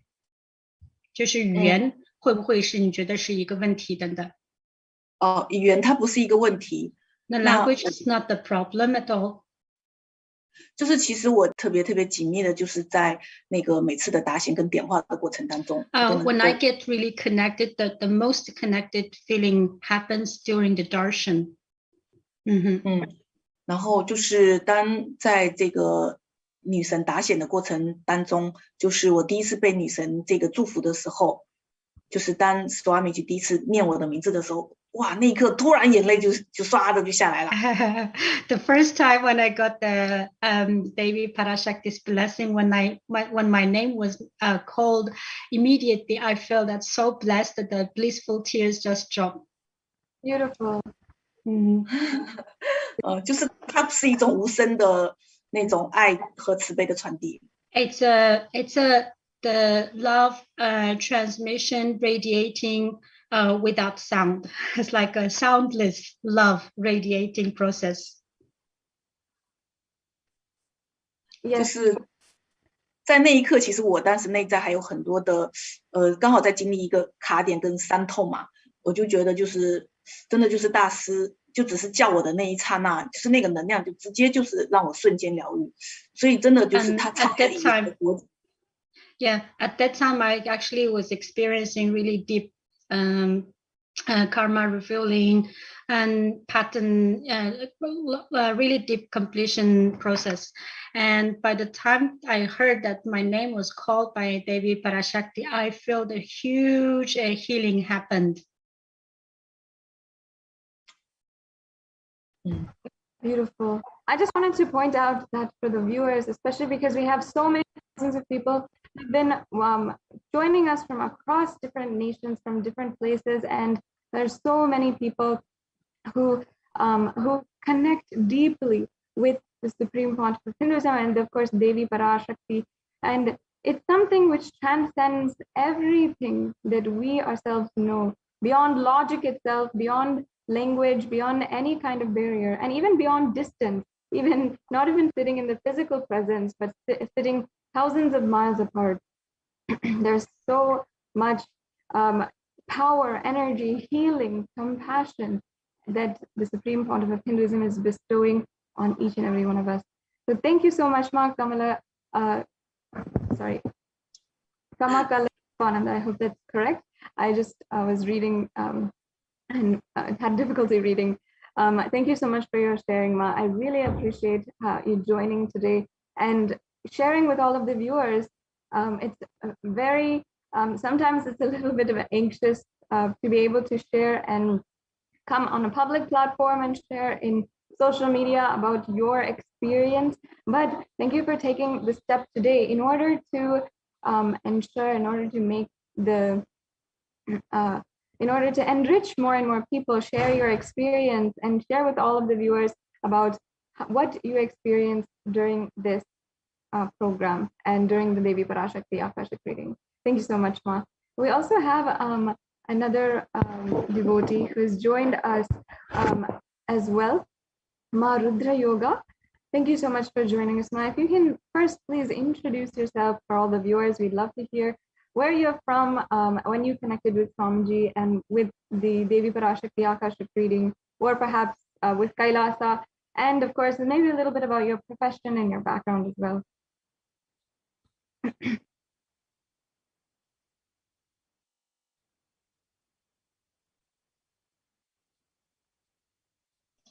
Rudra Yoga， 你需要翻译吗？要的，我要翻译。OK， 该你了。就是想让你分享一下，就是你接受这个和 Swamiji 结缘之后的一些呢，还有你做这个就是接受 Devi Parashakti 的祝福，接受他的祝福的体验是什么？在这之前，我们也想了解一下你的这个姓名，包括你来自哪里。如果你可以介绍一下你的工作背景，也是非常非常的对我们是有帮助的。我们很想听到这些信息，谢谢。Nithyananda，我叫 Rudra Yoga， 我来自香港。My name is Rudra Yoga. I'm from Hong Kong. 被女神祝福之后，就自从被女神祝福之后呢，我就在财富方面呢是很神奇的是。一步一步的在显化了。那我是在after I got the Devi Parashakti's after I got the Devi Parashakti's blessing, magically I manifested the wealth. 那我大概在2个月左右的时间呢，我就显化了大概有1万美金。In 2 months, I manifested $10K US. In 2 months' time. 然后这个过程呢，就是在被祝福之后显化的这个过程是很让我惊讶的，就是我很怀疑。The whole process of manifesting the wealth, I feel amazed. 就是对于女神祝福之后，关于显化这一块，我是很怀疑的，就是因为我现在是没有任何的工作啦。又没有任何的投资，但是这个显化的途径呢是很让我惊讶的。Actually at the beginning I was really worried and I was doubt about the blessing. I feel that how come I can manifest the wealth with my current situation because I don't have job, I don't have investment, I don't have any savings. How I can to manifest this wealth? I was really shocked at the end. 那虽然其实1万美金不算多，但是就是很在我意料之外啦，因为这些我感觉都是师父，就是女神是好像无端端你不要，他都硬塞給你的那種。To me, the feeling is that even you don't want to get the money, this Devi Parashakti just give you this money. This is how I feel that it's really amazing feeling. 就是无端端就无端端又是你想都想不到的方式，比如说一个很久没有联系你的朋友就叫你做一件事情，他就硬把那个钱塞给我，我都觉得 how does it happen? It's like all of a sudden, one of my friends that we lost contact for a really long time. All of a sudden, the friend showed up and then gave me a kind of work that asked me to do the supporting work. And then this friend just to give me the money. Even I said that I don't need, but he just this friend just gave me the money. It is really surprising. 然后第二件显化的。也是那个过程也是很搞笑，就是我之前呢是做金融的，但是呢，其实我不做已经有一段时间了，然后我也金融牌都没有了，但是依然会有朋友要找我买理财产品了。就是神奇的，就是他其实他已经在银行已经在办理了，但是不知道为什么突然间就觉得我是在做，给我，哎，你是不是在做这个？我说是啊是啊是啊。Okay, she said that another fun that how it happened was even interesting. Like she is doing this finance assistance. She has it's been a long time that she didn't do this finance advisor this work for a really long time. And someone just called her about to do this finance advice service, and she just felt really surprised. Even it was like a bank was a little bit hard to do that, and then it's just this person just came to her for her advice, for her service. 第三件事关于我妈妈的啦，因为从小到大我跟妈妈的关系都不是太圆嘛。然后有一次呢，就是在上个月的时候，我就叫她给我钱了，但其实我只是随便问一下她，我也不抱有她会给我的那个想法。但是神奇的是，她说：“哎，你要钱你就过来哪里找我吧。”这样就是因为我长那么大，我妈从来都没有给过我钱的。And the third thing is about the completion with my mother. And I actually, all my life, I didn't get too much finance support from my mom. And the third things happen is my mom, even I didn't really expect it that she will give me. And then she said that you need money, I give you some money. It's money like mother completion happened. 所以就是还有就是反正这些显化方式都是让我目瞪口呆的。所以因为怎么讲呢，就是自从被女神祝福之后呢，我是虽然我不知道财富会从哪里来，但是我心里是坚信财富会来到的，所以我从来没有怀疑过。And I got the Devi Parashakti's blessing. I just feel that no need to doubt, and I believe that actually from the beginning I didn't have a real doubt about that it will like not manifest it. This is I realized later. Yes, sorry I had interrupted. I just wanted to, if I may ask, how the mother completion she was just mentioning, how mother completion manifested in different relationships in her life and how it bloomed and flowered. I've heard from many devotees that just the completion that they experience with the divine, with mother, has always led to better family relationships, better and so much where, and you know, even in their business and their ambition and whatever they want as well. If I may ask. 就是如果可以问一下的话呢，我其实特别想知道，就是和母亲的圆满这一部分是怎么发生的？因为很多人呢，就是在接触大师之后呢，发生了很多跟母亲的圆满，然后紧接着就有了其他方面的这个圆满，就比如说生意上啊等等。那你这边的这个和母亲的圆满的这段经历是一个什么样的过程？你是怎么感受在 Swami 的空间当中和母亲圆满是一个什么样的感受？其实我就是怎么讲呢，跟从小到大我是感受不到被妈妈，就是没有感受到有母爱啦。但是就是接触师父之后呢，尤其是前段时间做财富圆满的时候，我也有做关于母亲这一块，怎么讲呢？就是我，就是昨天讲，就是有一天他来我家，然后就是跟我讲了一些，就是很多抱怨我的话，然后我就一直让他一直讲，等他讲完之后，其实他有打我啦什么的，然后我就是跟他说妈妈其实我很爱你，然后我就是跟他拥抱了一下，然后接下来就是好像我们的我也没有特意的说要去怎样子做圆满，就是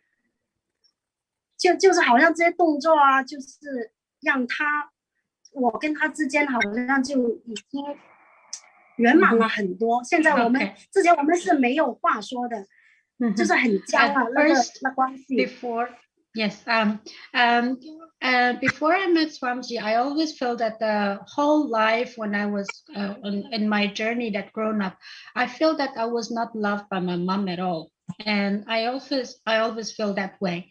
And since I met Swamiji, I start doing this completion sessions, especially before the darshan. I had this wealth manifestation completion session, and in this session there is a session about complete wisdom with mom, and I did this completion session. Later on, one day by magic, my mom came to my house, and that day she was like, as usual, she was just and blaming about me, or she was just talking, and I didn't just against her. I just let her to express. I just did it this way, and then later on, I just gave her a really big hug and told her that I really love you. The moment when I saying this, I feel that's really this is quite different feeling. It is like just something happened, like completion is just happened in a really simple way, just like by hug. 那其实有一天呢，我是意识到，就是那天圆满的时候，跟妈妈圆满的时候，我意识到是全部都是自己造成的，全都是自己的问题。At that moment, actually, I realized is actually it's not about my mom. It was me. I caused some problem just because of my own thought. Beautiful. 那当我放下一些仇恨，或者是就是对妈妈的一些恨的时候，我发现这个不圆满的点好像就没有了。It's actually is me dropped. It's me dropped this feeling of incomplete with my mom. And I just dropped the feeling, and then the completion automatically happened. Amazing. Thank you so much, Ma. Also. 因为我现在才是真正的。Sorry， 你可以再重复一下吗？ 刚才有断音。啊？刚才有断音，我没有听到。再讲一次是吗？你刚才说了一句，这边有断音，我不知道你讲的什么。可以重复一下吗？就是说我之前其实不明白说，你就是外在都是自己显化的，我之前一点都不明白，但是现在是真的明白，是只要自己愿意去圆满自己的话，其实跟所有人的关系都是可以圆满的。At first, I didn't really understand what does it mean that everything externally is not really the main thing. The main thing is internally we need to complete this internal space. Now, after this process, I realized what does it mean. I want to ask both of our guests today on the show, Ma Kamakala Rupananda and Ma Rudra Yoga, especially during this crisis that we have ongoing, a global crisis where there's so much of, first of all, disease and, pandemic within pandemic. So many countries are in lockdown. And as well, we are facing like a global economic crisis and everything.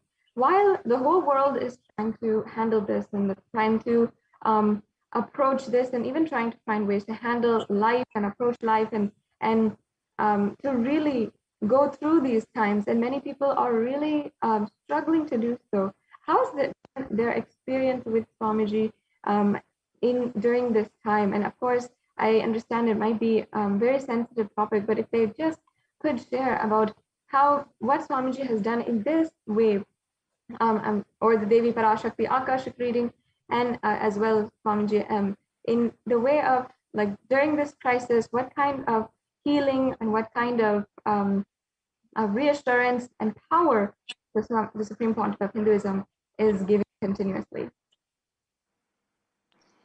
下面呢就是我很想了解一下，就是在现在这个大灾难期间呢，包括经济萧条这样的一个整个一个宇宙的这个局势下面，就是大家就是结缘了结缘了我们的圣尊Swamiji，他给我们带来的这些包括做这个点化呀等等，给我们的这些课程，那么他这些课程给你们的生活，给你们的这个突破是什么？怎么去帮到你们的？在某一方是什么样的感受？你们再去接触这些内容的时候，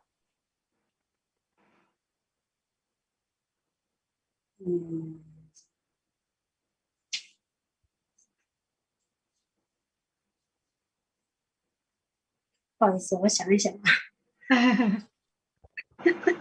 No, they just wanted to think about it. For me, actually, Ma, I feel fully protected. Actually, myself, I really enjoyed every moment. That whatever the externally happened, I just said yes. Of course, I physically I experienced something that because of the universe, there's layers and this energy have this up and downs, and physically I feel some up and downs, but my consciousness getting really strong. I fully enjoyed my space with Swamiji. I sitting, I do this program and talking to people and helping people to do more readings, and I really enjoyed this moment. And this is like Swamiji fully protected us and gave me a lot of healing.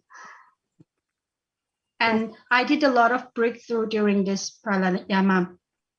I quit my job and then I started my own business. And it's all everything happened at the same time. Yes, I feel a little bit suffering in my physical body. I have some healing happen, but when I back to the space, when I'm sitting and doing this program and talking to people, and everything just automatically happened at the background. This is me. And Rudrayuka, 你们有分享的吗？就是自从就是认识上师父的课之后呢，其实我虽然疫情2年以来，但是我从来没有就是我的内心是很怎么讲呢？我是从来没有忧虑过我会得这个新冠啊，或者是我赚不到钱啊。反正我从来没有为这些而担忧过。During this pranayama, I didn't worry about that I will have any disease or a virus. No, I have no fear about that. 因为我坚信师父会保护我们啦，就是也会给我们生活上一切所需的东西。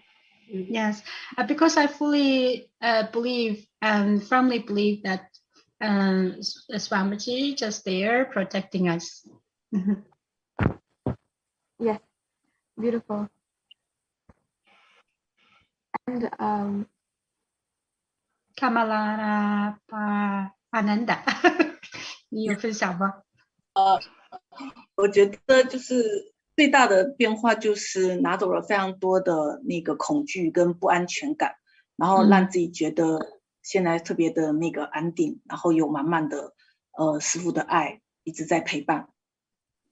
For me, it's really important things is lots of my fear pattern and unknown patterns just have been taken away during this pranayama, and I feel strongly connected with Swamiji. I just feel that Swamiji is just to be with me, is with me all the time.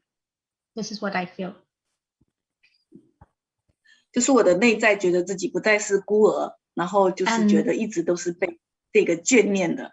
然后在这一份爱中，我觉得一切的问题都不再是问题了。And in this feeling connection, I feel that I fully protected, I fully loved, and everything is just with the protection of Swamiji. This is what I feel. 还有一点就是在师父的合一空间里面，让我一直放下自我否定、自我怀疑和自我震撼，让我 with 就 this 是 space, 看 with 到 this 了自己的 oneness. 更多的可能性，然后我的内在的力量。I think one of the big breakthrough is my self-doubt, self-denial, self-hatred, this pattern just been taken away, and I feel that I started seeing lots of my possibilities.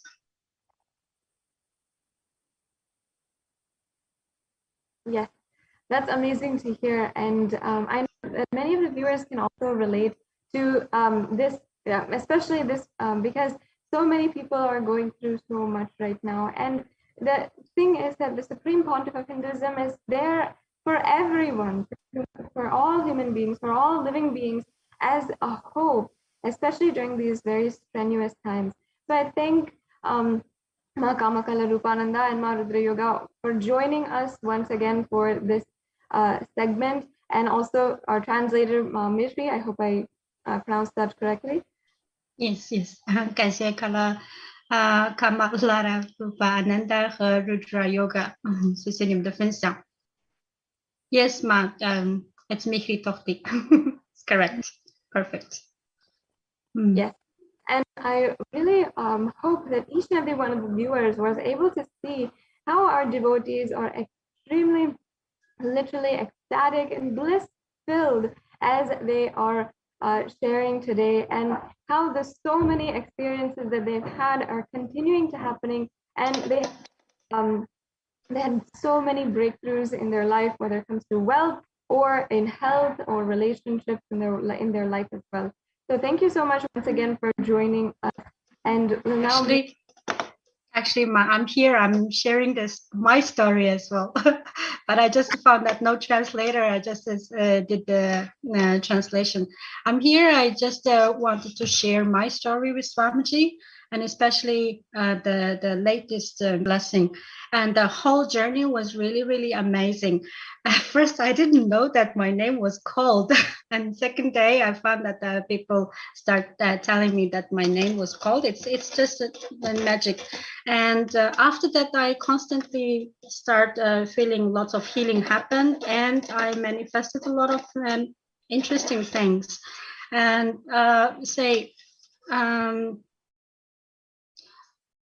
very very cool things is I had money that I landed in the past for some time, and then the money just is on the way back. It's like immediately I just got this blessing. And then second is like I have 5 clients sign up in the same day. That's when Devi Parashakti saying that they give me this blessing. And lots of other things happened. And I say, and I think 2 days after that, or somehow that I have some stock market that's stock raised a little bit, and I got around the 1,000 euros raised by magic. It's like wealth, in terms of the wealth that is just manifested in a really amazing way. And my house is I was like having a really low immune system was really low. I had been experiencing a lot, like I could not really stand for a long time. I feel really tired all the time. And after the blessing, I feel that I'm doing really all right in the health as well. Yeah. And one of my relatives, I did the blessing request for him, and he got enrolled in a university that he wished. So it's a lot of magic things happen just after the Devi Parashakti's blessing. This is what I want to share. Yes, thank you so much, Ma. That was a very beautiful sharing, and I really appreciate you coming forward and wanting to share with all the viewers what you had experienced. And it's such a heartfelt way of sharing, just to enrich everyone, whoever is watching and joining us with us right now. Now, we'll be shortly, we'll be having the grace and being in the presence of Devi Parashakti herself, and we will be continuing on today's program as well. And each and every one of you, I invite you to join with us as we are eagerly awaiting and getting prepared for the darshan of Devi Parashakti. And we will be soon getting prepared with the Bhava Samadhi Darshan preparation, the Paramashivoham mantra, and we'll also be learning more, especially with the occasion of Krishna Janmashtami fastly approaching each and every one of us. You can see how you can literally be able to join in on the celebrations, and also see how you can be a part through various different offerings as well. You can see how we're going to be celebrating a very fully packed schedule on the day of Krishna Janmashtami, literally celebrating Krishna Janmashtami with the incarnation of Bhagavan Sri Krishna himself manifesting through the Supreme Pontiff of Hinduism. So we will be gathering back once again after a very quick break. I invite all of the viewers to stay tuned and ensure that you are joining with us for the live Parashakti Akashic reading program. And once again, I'd like to thank our guests on the show for coming and giving their heartfelt sharings about their transformation in their life and how they're literally seeing a newfound inspiration for life itself. So once again, we'll be segments of today's program and be right back with you after a short break.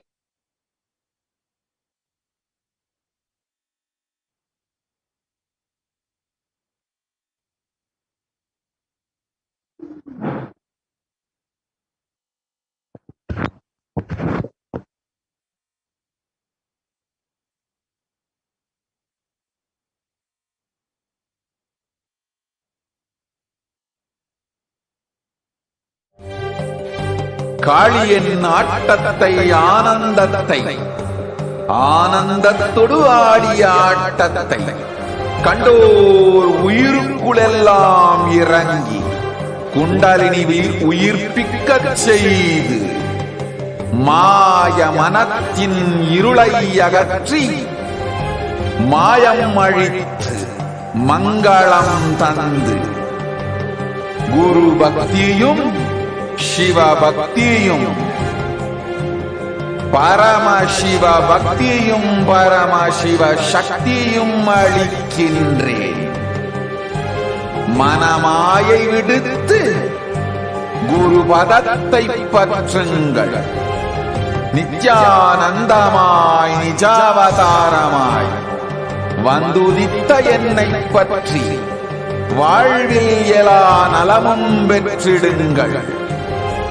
ஓம் ஓம் ஓம்.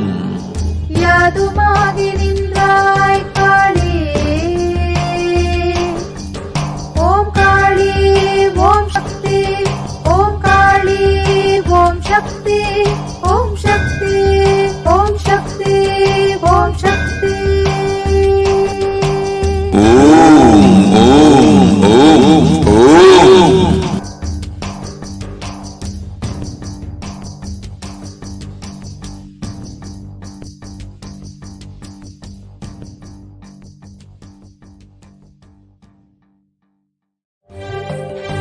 காளியின் ஆட்டத்தை ஆனந்தத்தை ஆட்டத்தை கண்டோர் உயிருக்குளெல்லாம் இறங்கி குண்டலினிவில் உயிர்ப்பிக்கச் செய்து மாய மனத்தின் இருளை அகற்றி மாயம் அழித்து மங்களம் தந்து குரு பக்தியும் சிவ பக்தியும் பரமசிவ பக்தியும் பரமசிவ சக்தியும் அளிக்கின்றேன்.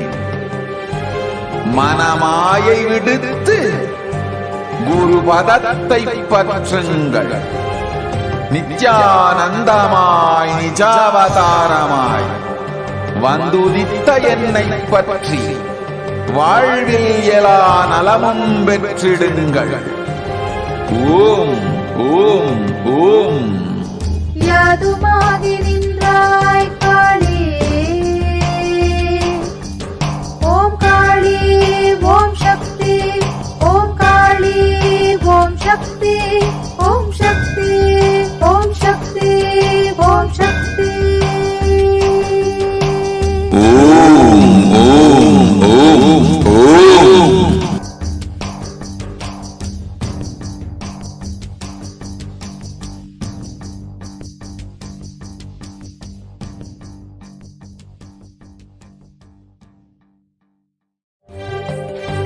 காளியின் ஆட்டத்தை ஆனந்தத்தை ஆனந்தத்தொடு ஆடிய ஆட்டத்தை கண்டோர் உயிருக்குளெல்லாம் இறங்கி குண்டலினி உயிர்ப்பிக்கச் செய்து மாய மனத்தின் இருளை அகற்றி மாயம் அழித்து மங்களம் தந்து குரு பக்தியும் சிவ பக்தியும் பரமசிவ பக்தியும் பரமசிவ சக்தியும் அளிக்கின்றேன். மனமாயை விடுத்து குரு பதத்தை பற்றுங்கள்.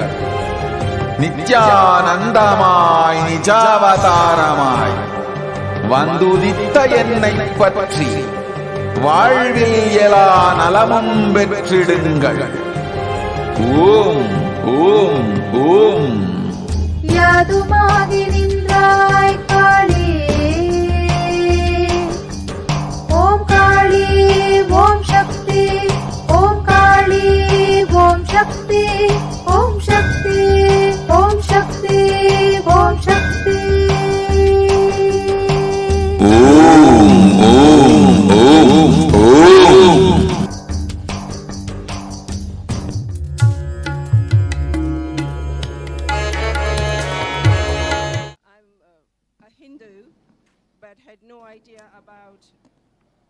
I'm a Hindu, but I had no idea about the puja rituals and the sacred Rudra Abhishek rituals that we were requested to do in the mornings. A rebel in me had to be overcome by total will persistence, and it helped because I didn't manage to miss a single puja day. However, what I noticed was that it's not a routine puja. Even while you're doing the puja, there are little occurrences either with you or around you that can really annoy you, nag you, and it doesn't help you to have an enjoyable, wonderful experience. And with Swamiji's grace, I had a breakthrough 2 days ago and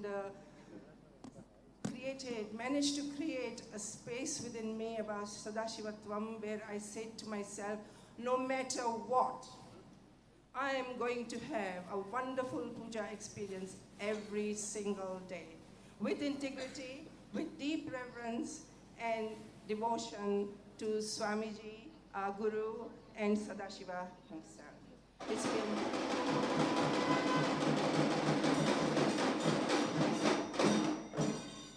It's been 2 days. Everything has unfolded so beautifully, and I would love to continue this magical entangle of puja every single day.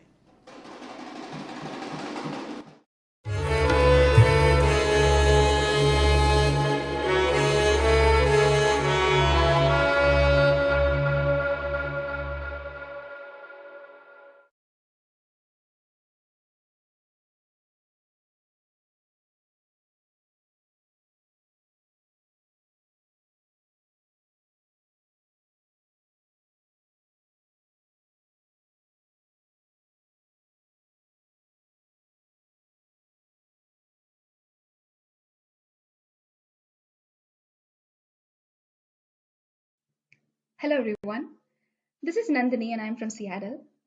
I wanted to share my experience on why I follow Nithyananda. I've been volunteering at Nithyanandeshwara Hindu Temple and I've been doing a lot of seva here. Back in India, usually only men are allowed to touch the deities and do the Abhishekam, Alankaram, and several other deity activities, whereas women are restricted only to certain things. Whereas here in Nithyanandeshwara Hindu Temple, people are allowed to do seva, irrespective of whether they are men or women. Anybody who gets Shivadiksha is allowed to touch the deities, do Abhishekam to them and do Alankaram to them and enjoy that space. I've been doing a lot of activities like Suprabhadam, Abhishekams, Alankarams and Palliyarai, a lot of other processes, and I've been feeling really blissful when I do it. So I would like to thank Swamiji for giving such a wonderful opportunity for me to, take part in the temple activities and, be so close to the deities. Thank you so much.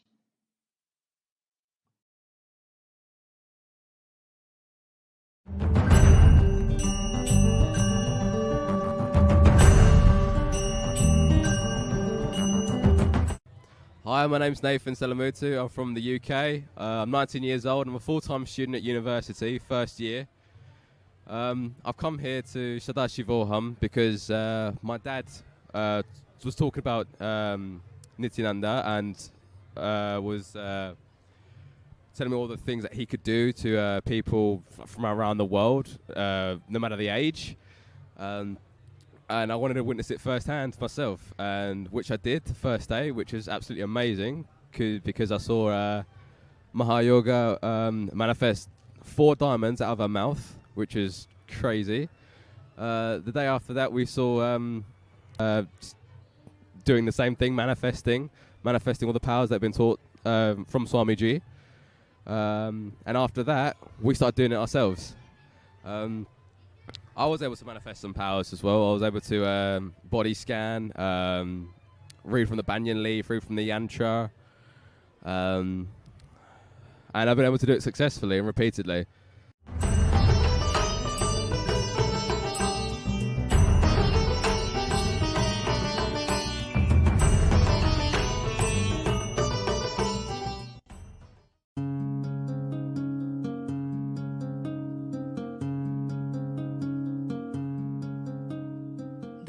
My name is Debbie, and I'm from St. Louis, Missouri, and I just want to talk to you about a Pradikshapata Puja experience that I had. Actually, it was my very first Pradikshapata Puja.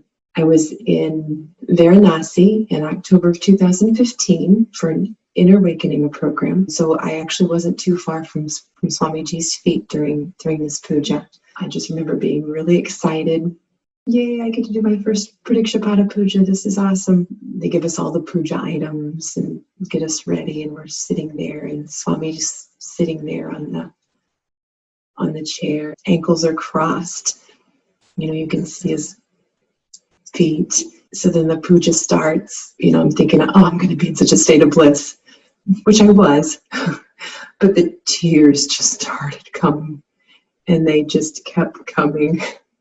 And I was basically just sobbing during the puja, through most of the way, probably 3/4 of the way through the puja. I finally got myself together towards the end. Such a release.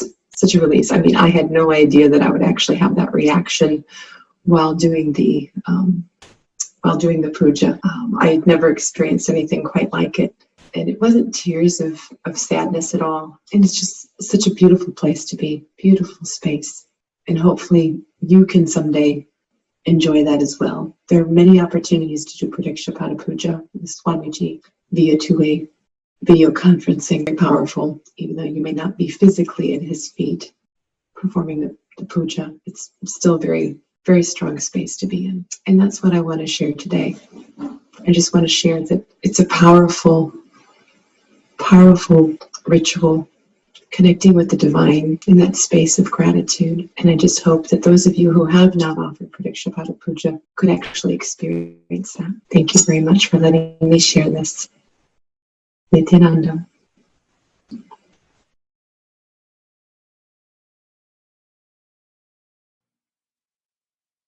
Hi, my name is Deva Ananda, and I live in Seattle, Washington, USA. And one of the reasons that I follow Nithyananda, who we lovingly refer to as Swamiji, is because he's taught me so many different things that I can apply to my life on a daily basis. And my life is so much different than it was when I first met Swamiji. It's like I'm not the same person at all. And one of the things is, one of my hidden beliefs before was life is a cruel, harsh place. I really believe that because of different experiences I had growing up, and I thought you had to fight to get ahead. And anyway, after spending time with Swamiji, he reinforced what I had already learned, that we're not our body and we're not our mind, but we're a being having a spiritual experience in a body. And he also has taught us that we're divine, we're sparks of divinity. And to actually wrap your head around that, it takes some time. It took some time for me anyway, because I don't think I had really high feelings of myself. And so, just constantly rethinking the way you think about life, the way you think takes some time. But once you start thinking about things in a different way, you create a different life. And another thing Swamiji taught me is that existence is showering on us every moment. And that's another thing that was really profound. I was like, existence is showering on us every moment? And I had to actually walk around and think about that for some time and start thinking about it every day and applying it in my life. And then when I started believing, existence is showering on us every moment, then I started seeing different synchronicities and miracles in my life, because it's true. Existence is showing us every moment. But when we have limited beliefs that keep us in a lower frequency, that's the life we end up creating, a lower frequency life. But when we start embracing these higher cognitions, that Swamiji, he's always like several steps ahead of us, but we have so much to learn, keep learning from him, then you create a different life. Thank you. Nithyananda. Hi, my name is Bharat. My wife is Kalpana. We are from Seattle, Washington. So the technique which Swamiji talked about, I'll tell you my exact feeling. We went in 2012. I went in 2012 for one of the inner awakenings. Swamiji brought up this new concept called completion. At the time, I was really, Swamiji, what is this theory, Swamiji? I want some meditation, something like that. I felt myself. Okay.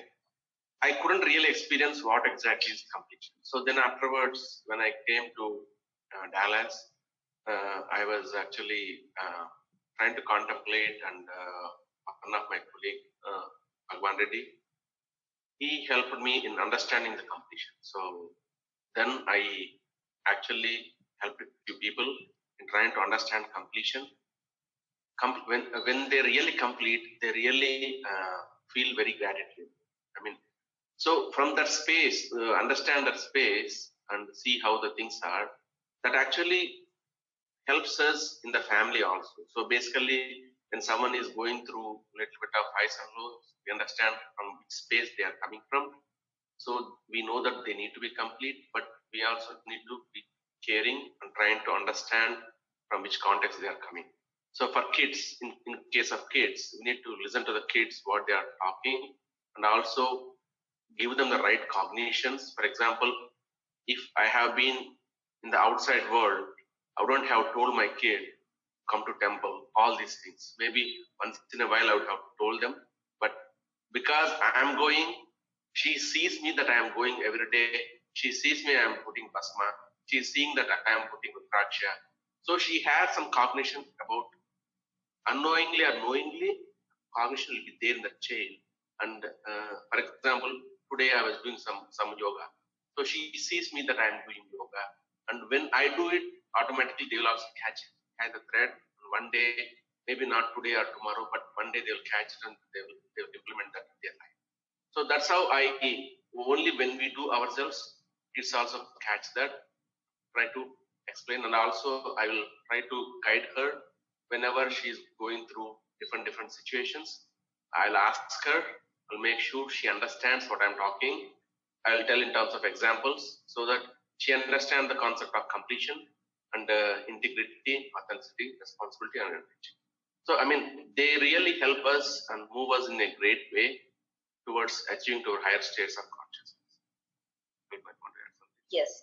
On the same topic, completion, and how being in the Sangha, being with Swamiji, Paramahamsa Nithyananda, how it is helping her also. We have an 8-year-old daughter. Completion helped me reduce my anger.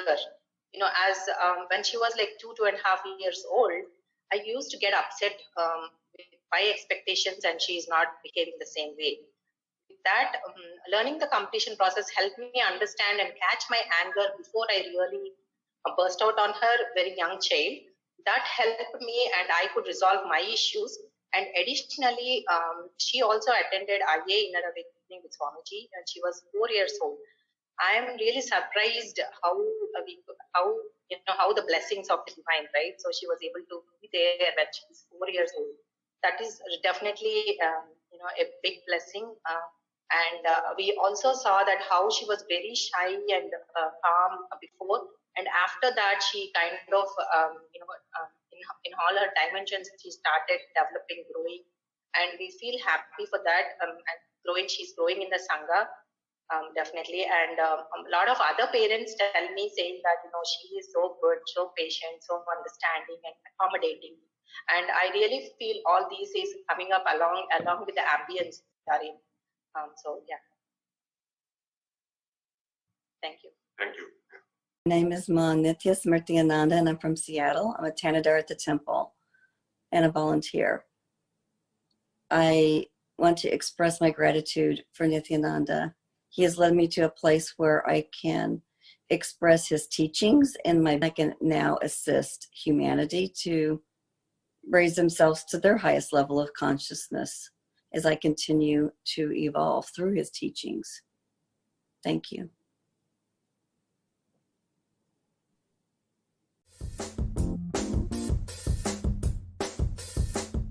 Doing the Pada Puja with him in the morning is something very special, very unique.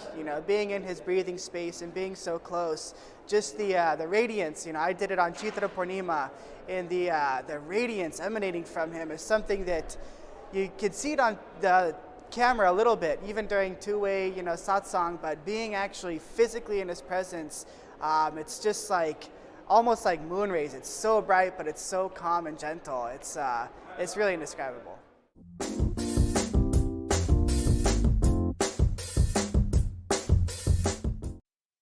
Hello everyone, this is Nandini and I'm from Seattle, Washington. I basically wanted to share a few of my experiences on why I want to follow Nithyananda. One such experience is when I did Pratyaksha Pada Puja at Bangalore Priditi to Swamiji. Everybody gets an opportunity to talk to Swamiji after they do the Pada Puja, and I had a lot of questions to ask him during that time. I went there, he was right in front of me, and he asked me what I want. And even though I had a lot of questions, at that moment, I felt like I had everything and I didn't have anything that I want to ask him, because I felt really fulfilled at that moment. And when he asked that question, I also had that intense feeling that anything that I asked this person who is in front of me, he would be able to grant it to me at that moment itself. So I had that kind of a connection and confidence right at that moment, even though it was the very first meeting that I had with Swamiji. So that was an amazing experience, and this is one specific reason why I follow Nithyananda. Thank you.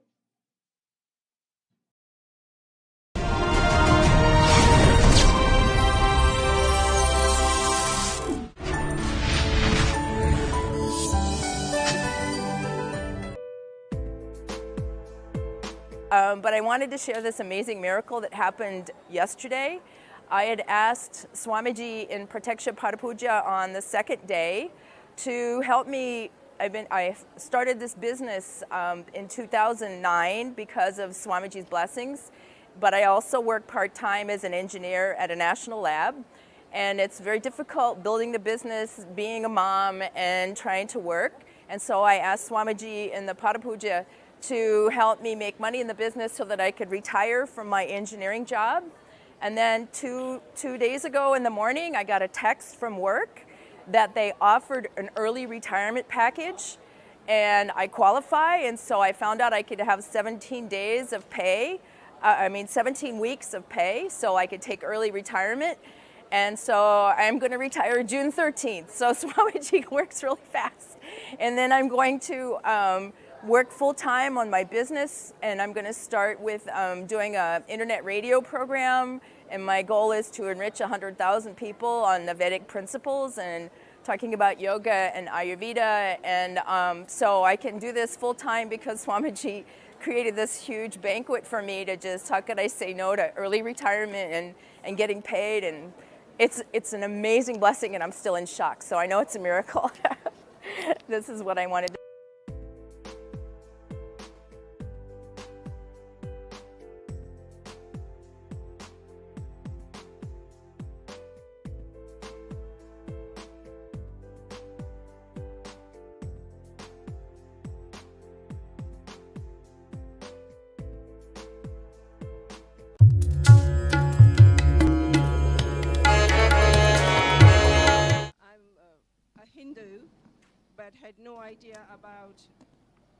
I'm a Hindu, but I had no idea about the puja rituals and the sacred Rudra Abhishek rituals that we were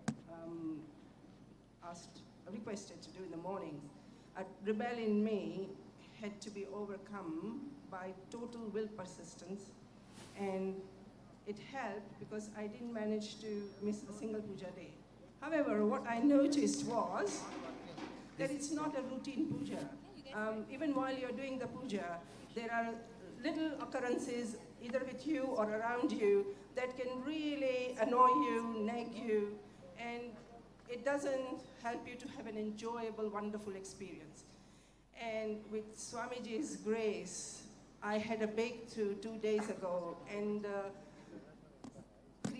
managed to create a space within me about Sadashivatvam where I said to myself, no matter what, I am going to have a wonderful puja experience every single day, with integrity, with deep reverence and devotion to Swamiji, our Guru, and Sadashiva himself.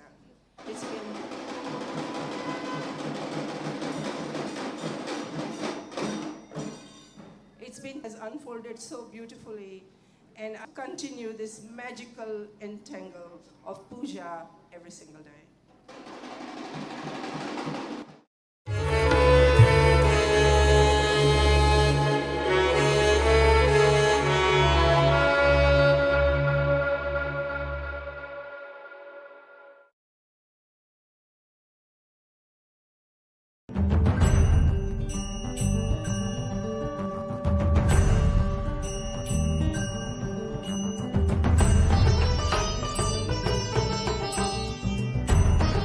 This is Beilin Gao. I from Norway. 27th of July, I did group puja. In this puja, we allowed to write 4 family members. So I write down my husband's name and my parents to pray healthy. Around 2 o'clock in the morning, puja is finished in Norwegian time. Then after 5 hours, we eating breakfast and we go to work. But before we eating breakfast, my husband used to take some medicines and using spray to his nose and drop his eyes because he is very seriously for allergy. He is nearly 30 years. And if he don't use that, he is painful. His eyes couldn't open, and nose is bleeding sometimes. Using this medicine also over 1 year and couldn't stop. But just the same days, in that morning before breakfast, he didn't doing the same action. I'm very surprised in that time because he is a Norwegian. I didn't tell him I did puja for him, and I also didn't ask. So we just go to job.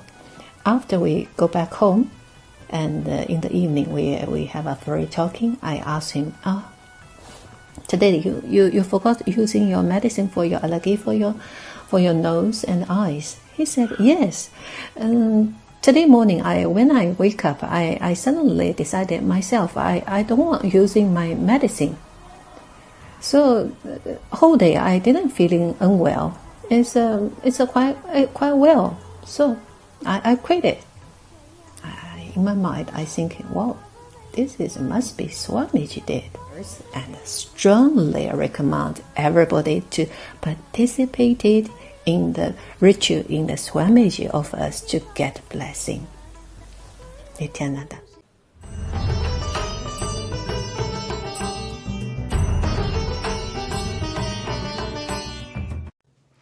Nithyanandam.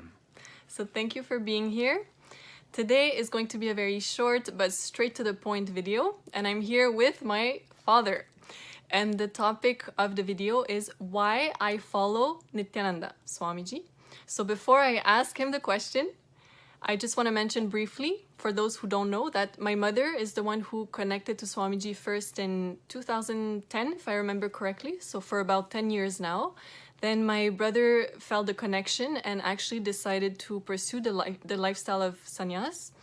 In 2016, I felt the inner calling directly from Swamiji, and I went to my first program. And then a few months later, also in 2016, my father attended his first program. So now the question is, why do you follow Swamiji, Nithyananda? Yes. The fact is, in 2016, I was the latecomer of the family to Swamiji, and I had decided to participate myself, with other members of the family being there, to participate in the inner awakening called Parashakti 2016. During this inner awakening, Swamiji was conducting different meditations, and something happened during one of them. Very simply, the story is very simple. We were all together, sitting close to each other, and he said, if you see your neighbor not fully awake, you can have your eyes open, you can have your eyes closed, but if you see your neighbor is a bit weak at that level, wake him up. So it started, and I'm one of those who prefers to have the eyes closed.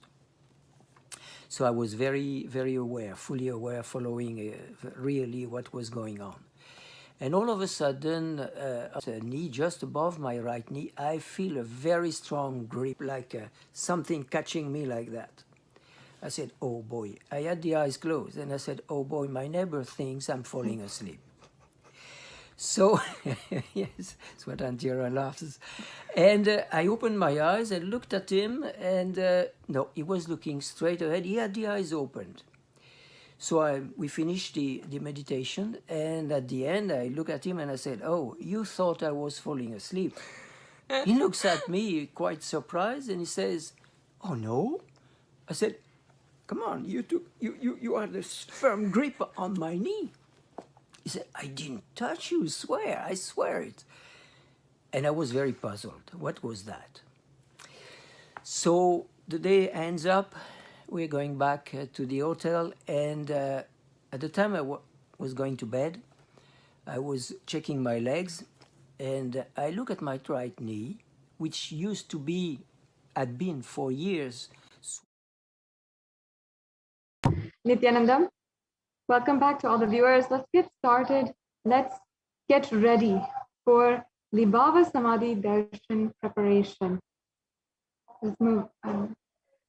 Now, let's get ready, take a few minutes and prepare ourselves for the Bhava Samadhi Darshan of Devi Parashakti, which will be graced with live at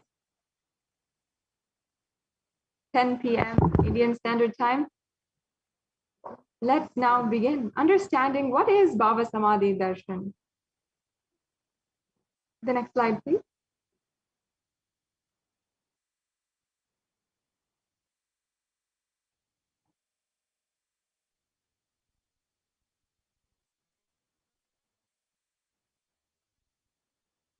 Yes, and there's a beautiful Shastra Pramana from the Malini Vijayottara Tantra. Understand that Bhava Samadhi Darshan is not an event in space and time. Rather, darshan happens at the exact moment when we are lifted out of space and time. During the Bhava Samadhi Darshan, our neurons mirror that of the avatar. Yes, we can move on. Bhava is and activating the emotional and spiritual energy that is created through the meditation on the avatar. Neurons mirror, activate, and process all the observed movements or information of the avatar just by seeing, and without the physical act of imitation, without you needing to do anything exactly. That is, our entire body silently, without movement, recreates what is happening distances far away. The science of Bhava Samadhi Darshan knows no distance. It's a phenomenon modern science is today just discovering, with called quantum tunneling. And that means that our entire body is literally in tune with the darshan which is happening. And this means that our thoughts per second reduces significantly, and we relax into the space beyond thoughts or thoughtlessness, becoming mentally at ease in coexisting dimensions beyond duality. We and the divine become one, unconditioned by the parameters of time and space. And this is a scientific phenomenon, even that Einstein, one of the most genius minds of the scientific field, had seen as well. The next slide, please.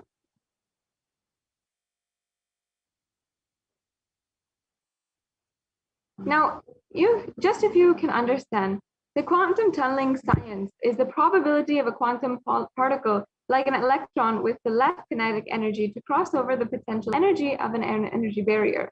An electron acts both as a wave and a particle. And imagine a scenario: what happens when an electron with less kinetic energy is approaching a hill? Will the electron be able to cross over the potential energy or the peak of the hill? And just by this very simple example, you can understand what is Bhava Samadhi Darshan. As a particle, the electron will require higher kinetic energy to cross over the potential energy of the hill, or it will roll back. And that is the science of quantum tunneling. The same science is imposed on people who witness the Bhava Samadhi Darshan. And this is because our neurons are able to mirror the neurons of the divine immediately through quantum tunneling. We are able to travel through divine energy and mirror the exact same neurons. The next slide, please. Yes. Now let us enter into the exact science of Bhava Samadhi Darshan and all the different references from the sacred scriptures. First, when Bhagavan Sri Krishna described the Bhava Samadhi Darshan, he said, when Krishna once saw his own extraordinary sweetness reflected in the jeweled wall, he was amazed and said, how unprecedented and astonishing is this deep and indescribable sweetness of mine. Alas, when I see it, even I become greedy to enjoy its sweetness, just like Radhika. When I see my own sweetness in the mirror, I become eager to taste it, but I can't. After due consideration, I find the only way to relish the sweetness is through the constitution of Sri Radhika. This is from the Chaitanya Charitamrita. The next slide, please.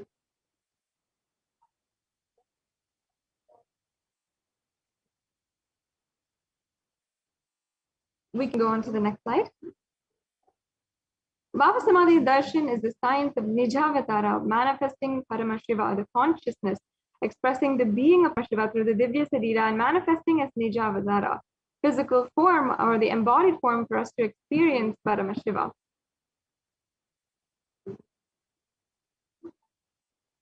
And the next slide, please. Yes.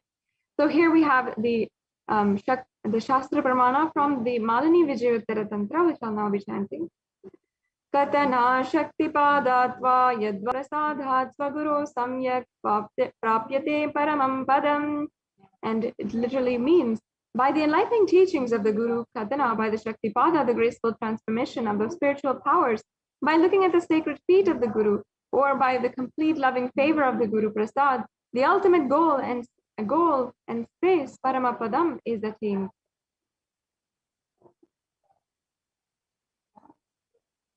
Yes, let's go on to the next slide. As an example, Devi Parashakti expresses through the being of Raja Rajeshwari and manifests as Nijavatara, the physical form, Devi Meenakshi.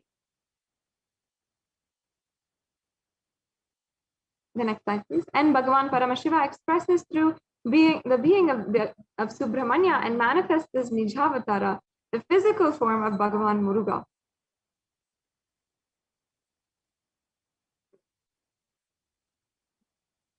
And Bhagavan Paramashiva expresses the being of Arunagiri Yogeshwara and manifests as Nijavatara, the physical form, the supreme pontiff of Hinduism.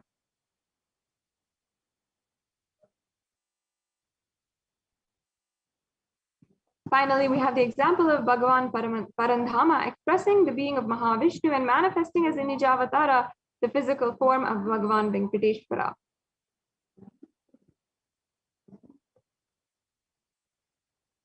And the Archavatara, the deity, reflects the consciousness and manifestation of the superconscious energy. But human beings are not mature enough to receive the higher level experiences from the Archavatar directly. The avatar, the physical embodied form, comes down to bridge the gap and create experience of superconscious energy inside of all of us.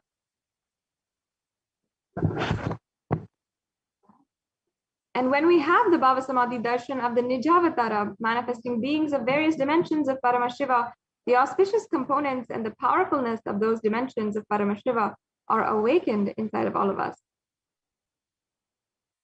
The dimension of Paramashiva manifesting in the Nijavatara, for us to experience the same, is Bhava Samadhi darshan.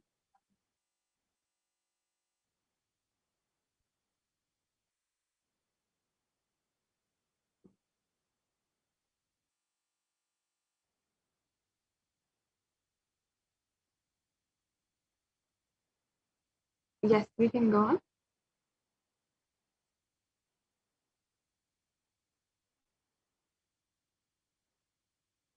And Bhava Samadhi darshan is literally the experience of costless bliss, going beyond space and time. And during the Bhava Samadhi darshan, our being comes alive and celebrates the energy wave of existence itself.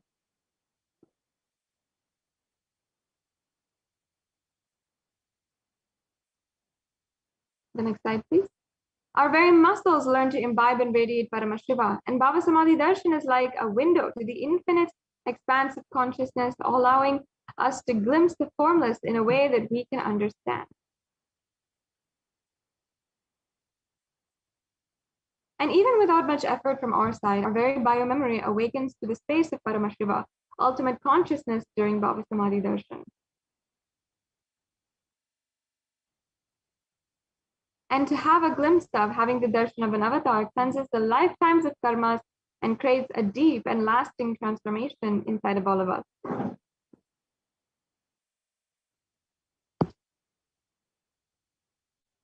And what exactly is the space that you can have to receive the divine darshan of Devi Parashakti? Gratitude. Gratitude enables the reflection of consciousness on all levels, physical, psychological, and ultimately conscious level. Darshan meditation as the preparation helps us fall into the place and space of gratitude, and it is during this time we drop conscious resolutions, the Satya Sankalpa of anything we want or need in our life, and be ready to reflect the consciousness of Paramashiva. And that is ultimately all you need to manifest the best for your life and the life of others around you.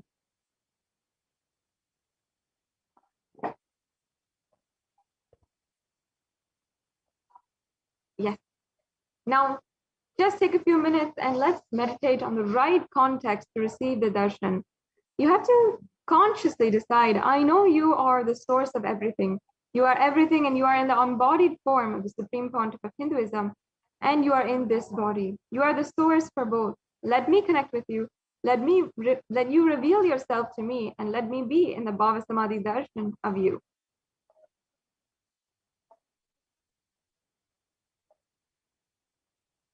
Yes. So now we're coming to a conclusion of this preparation for the Bhava Samadhi darshan, and we'll be entering into the very sacred space and chanting the Paramashiva Dhyana mantra. So take a few minutes right now and set up for the Panchopachara Puja. You can gather the sandalwood paste, the flowers, incense, lamp, and the food offering, and have all of these ready for the Panchopachara Puja, which will be happening upon the very darshan of Devi Parashakti. So with this, we're now coming to a conclusion of this segment.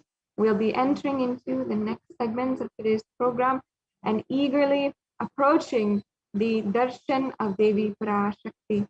So once again,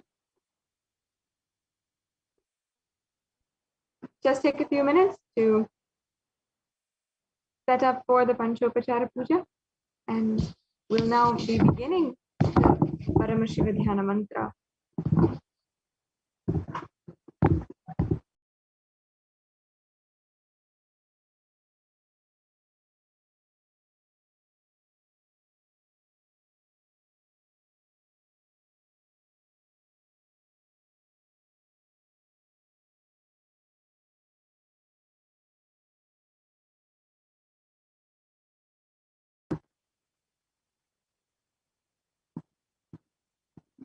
Now take a few minutes and relax completely. Leave all of your burdens, your stress, your thoughts that are going on outside of you completely and unclutched from that. Let us relax entirely as we enter into the next segment of today's program, the very most important segment where we'll be entering into the Paramashiva Dhyana Mantra.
Let us sit in a very deep and receiving space to receive the darshan of Devi Parashakti. We're entering into the next Paramashiva Dhyana Mantra. Take a few minutes now and get prepared as much as possible. Make sure that for the next 1.5 hours, you're not needing to get up. Don't get distracted by your phone. Involve completely in this sacred experience so that you can have the transformation that you are awaiting in your lifetime. We'll now be entering into the Paramashiva Dhyana Mantra.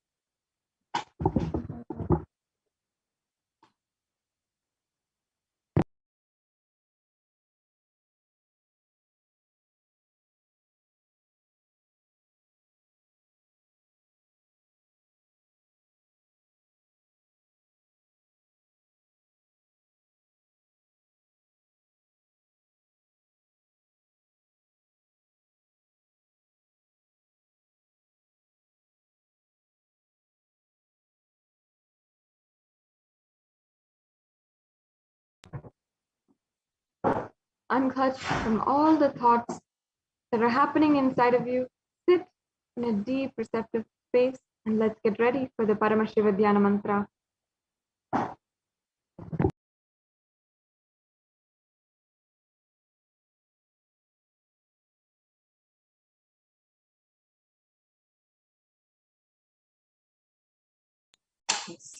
Let us all now enter into the Paramashiva Dhyana Mantra. The Supreme Pontiff of Hinduism has blessed the Paramashiva Dhyana Mantra as an initiation, the Diksha that transmits energy, Shakti, experience and powers in the form of sacred mantras. Just like how the avatar transmits Shaktis just by a look, Nayana Diksha, or touch, Sparsha Diksha, similarly the avatar births himself as the mantra which encompasses all his Shaktis, energies, and transmits those Shaktis to the devotees. Anyone to whom this mantra is chanted from the space of oneness and deep restful awareness, that person is bestowed with health and well-being, wealth, abundance and prosperity, love and fulfilling relationships, enormous growth and success in business, job and finances, a complete and a fulfilled life manifest without any types of doshas, sins, evil eyes or obstacles leading to a long, healthy and a blissful life.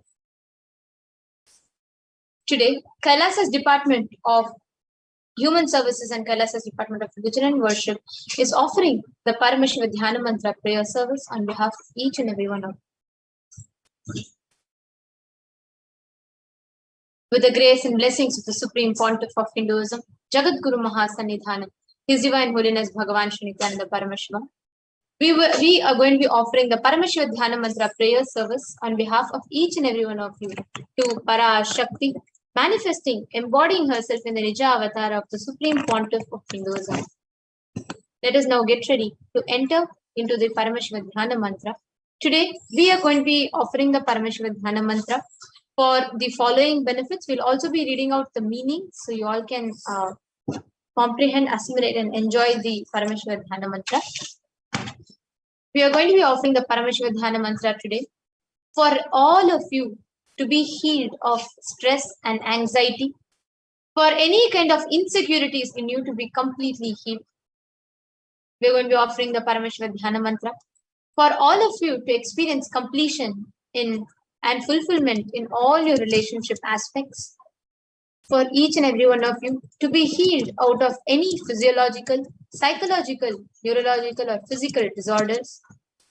We are offering our prayers, Devi Parashakti, manifesting the form of the Supreme Pontiff of Hinduism, to bless and heal all of you out of any addictions, moving out of depression, moving out of pain patterns, improved career and healing in relationships with spouse, family and profession, breakthrough in wealth dimension,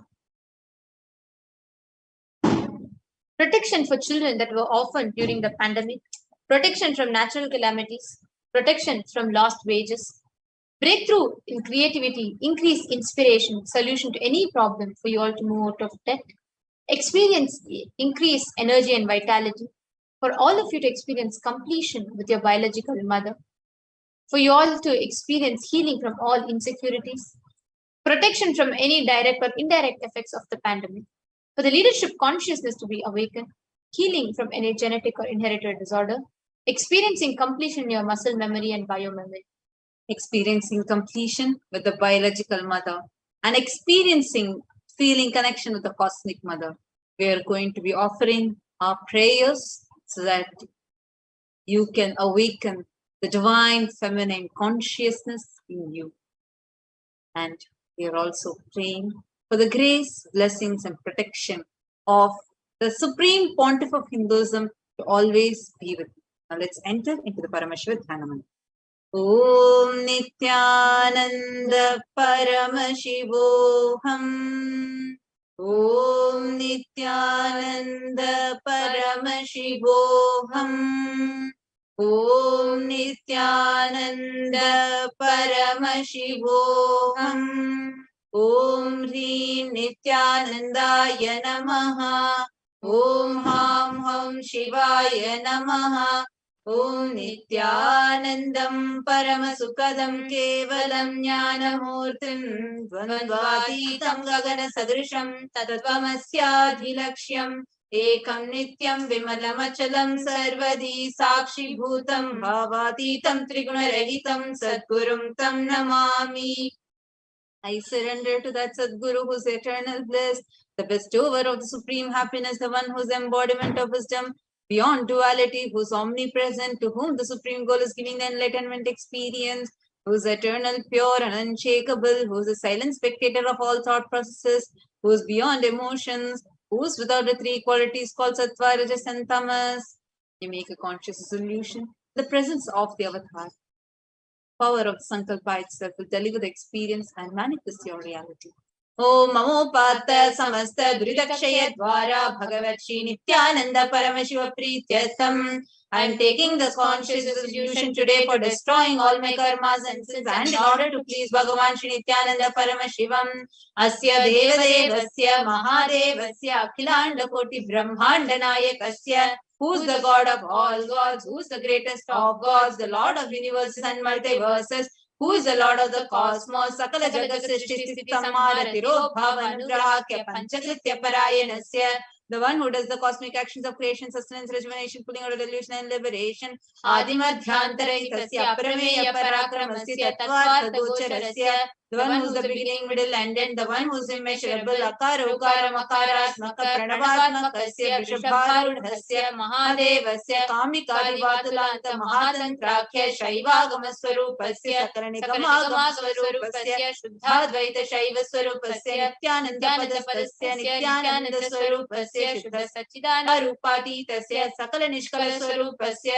Nitya Niranjana Niramaya Nirvikara Akhandadrisheshanasya, Shri Parashakti Sameta Shri Nithyanandeshwara Paramashivoham Shri Nithyanandeshwari Parashakti Sameta Shri Nithyanandeshwara Paramashiv Avatara Devi Swarupasya Bhagavataha Shri Nithyananda Paramashivoham cha Prityartham Shubhe Shobhane Muhurte Adya Brahmanaha Dvitiya Paradhe Shri Shvetavaraha Kalpe Vaivasvatamanvantare Ashtavinshati Tame Nitya Yuge Pratame Pade Jambho Dvipe Bharata Varshe Bharata Khande मेरोः दक्षिणे पार्श्वे शकाब्दे अस्मिन् वर्तमाने व्यवहारिके प्रभवादीनां षष्ट्याः संवत्सराणां मध्ये शुभनाम संवत्सरे शुभायने शुभऋतौ शुभमासे शुभपक्षे शुभतिथौ शुभवासरयुक्तायां शुभनक्षत्र शुभयोग शुभकरण एवं गुणविशेषेण विशिष्टायाम् अस्यां शुभतिथौ.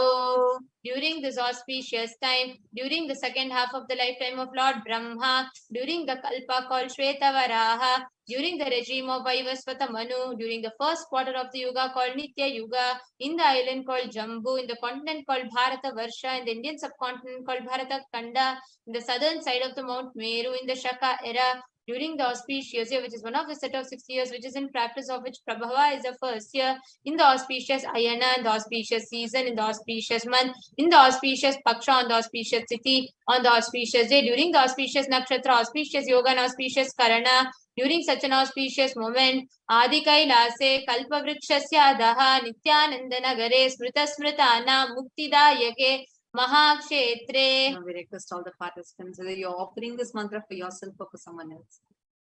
If you're offering for a meal, kindly chant the meal names now. Namadheyasya. Now we request all the participants whether you're offering this mantra for yourself or for someone else. If you're offering this for a female, kindly chant the female names now.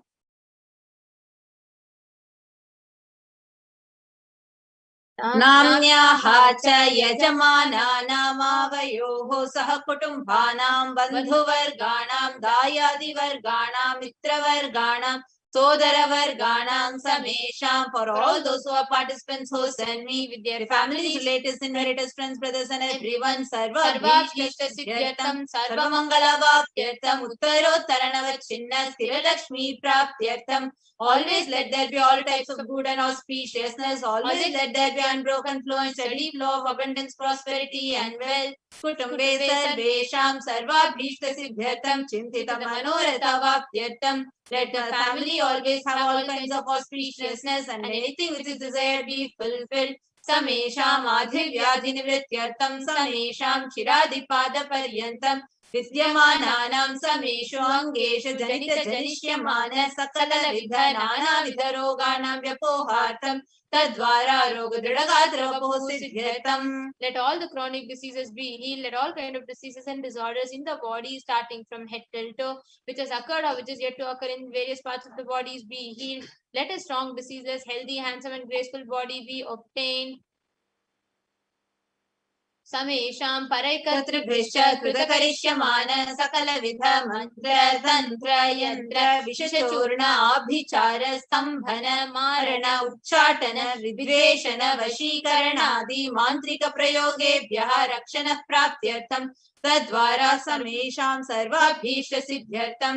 Let a protection be obtained from all the evil effects of the acts performed by people either in the past or yet to be performed in the future through the use of mantras, tantras, yantras, poisonous pills, employing spells for malevolent purposes like making a person immobile, killing a person through vomiting, diarrhea, upsetting and ruining the health, poisoning, hypnotizing, etc. Apamrityu dosh nivrityartham kala mrityu akala mrityu durmrityu nivrityartham. Let all the doshas, ill effects related death like death, time death, unnatural death and fatal death be removed.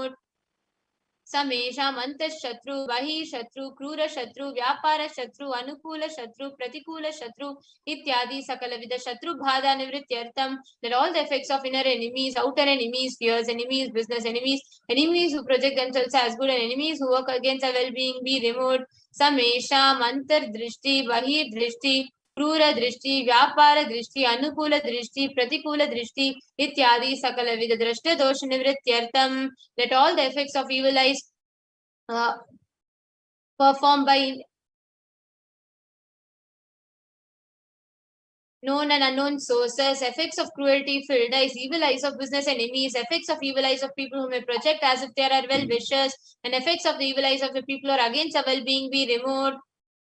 समेषाम् अन्तःशत्रु बहिःशत्रु क्रूरशत्रु व्यापारशत्रु अनुकूलशत्रु प्रतिकूलशत्रु बाधा निवृत्त्यर्थं, समेषां मातृशापादि सकलविधशापानां व्यपोहनार्थं, that the effects of all the curses right from the mother be removed. अनादि अविद्यावासनया प्रवर्तमाने अस्मिन् महति संसारचक्रे विचित्राभिः कर्मगतिभिः विचित्रासु योनिषु पुनः पुनः अनेकदा जनित्वा. From time immemorial, due to ignorance, we get caught in the vast cycle of birth and death. Due to the effects of our action, we take birth again and again in various bodies, which is quite strange. Kenapi punyakarma visheshena bhagavatah Shri Nithyananda Paramashivasya Parimitaya Kripaya Idanintana Manushya Janma Praptavatam. Yet, due to some good action with the extreme and immeasurable compassion and grace of Bhagavan Shri Nithyananda Paramashivam, we have been blessed with a human body. Samesha Vihajan Mani Purvajanmani Janma Janmantareshu Sarvaihi Kritanan Shiva Ninda Devi Ninda Guru Ninda Dosha Vyapohartam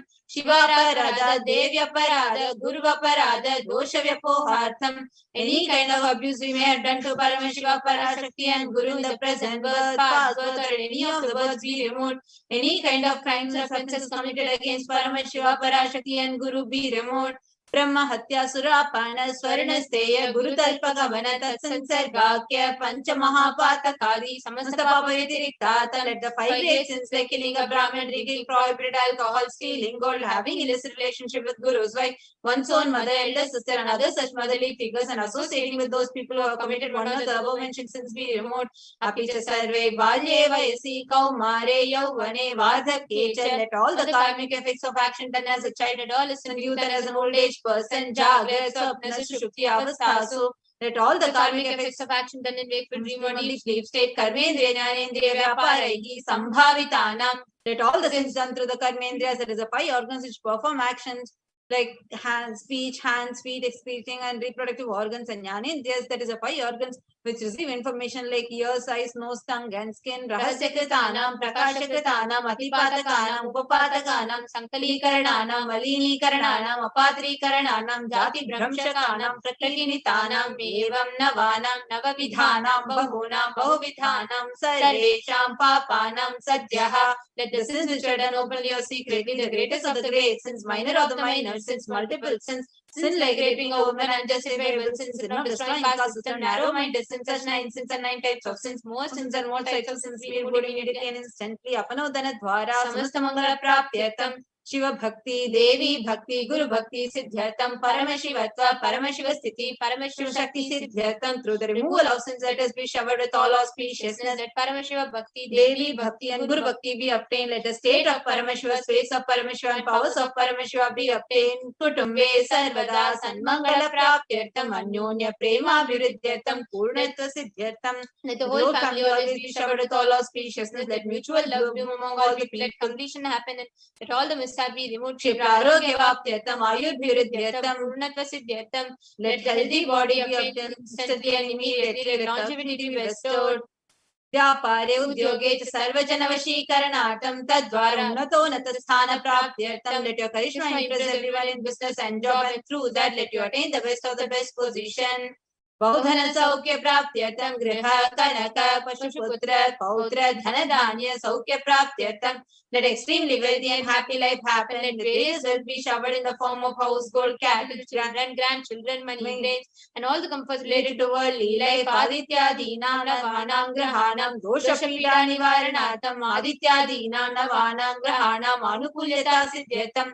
Let all the malefic effects of the 9 planets be removed, and let all speciousness be restored by the grace of all 9 planets. Bhumyantarikshe vidyamana bhuta preta pishacha rakshasa brahma rakshasa vetala kushmanda dakini shakini ityadi sarvarishta nivaranartham. Let all the evil effects of the cause of calamities on planet Earth, the evil effects of various demonic beings like bhuta, preta, dead people, pishacha, demon, rakshasa, brahma rakshasa, vetala, ghost, kushmanda, class of demons, dakini, little devil, shakini, kind of female demon be removed. Manovyakulata nivaranartham. Let the mental confusion and worry be removed. Prarabdhe karmani karishyamane karmani adi daivika adi bhautika adhyatmika vigna nivaranartham. Let all the obstacles be removed to be done relating to God, world and spirituality. Sarana nivaranartham dhana lakshmi dhanya lakshmi santana lakshmi saubhagya lakshmi vidya lakshmi shaurya lakshmi veera lakshmi vijay lakshmi ityadi ashalakshmi paripurna kripa katasha siddhyartham. Let all the loans be removed. Let all the ashalakshmis like dhana lakshmi, wealth, dhanya lakshmi, food and grains, santana lakshmi, offspring, saubhagya lakshmi, fortune, vidya lakshmi, knowledge, shaurya lakshmi, bravery, veera lakshmi, heroism, vijay lakshmi, success be showered upon. Parikshasu unnata sthane vijaya praptyartham sarva vidya parangata siddhyartham Veda Shakti, Grahana Shakti, Abhivridyartham. Let the top excellence be acquired in all fields of knowledge. Let the money, power, understanding, ability be increased. Ityadi Sakala with the Sanmangalani, Guru Kripa Katakshana Siddhyartham. By the grace of Guru, let all the above auspiciousness be showered upon. Shri Kailaso Nata Dvadashanta Shamala Pita Rudha Shri Meenakshi Sundareshwara Bhina Swarupa Parashyoputra Ratna Kumara, the one who is no different from Meenakshi Sundareshwara, the most beloved son of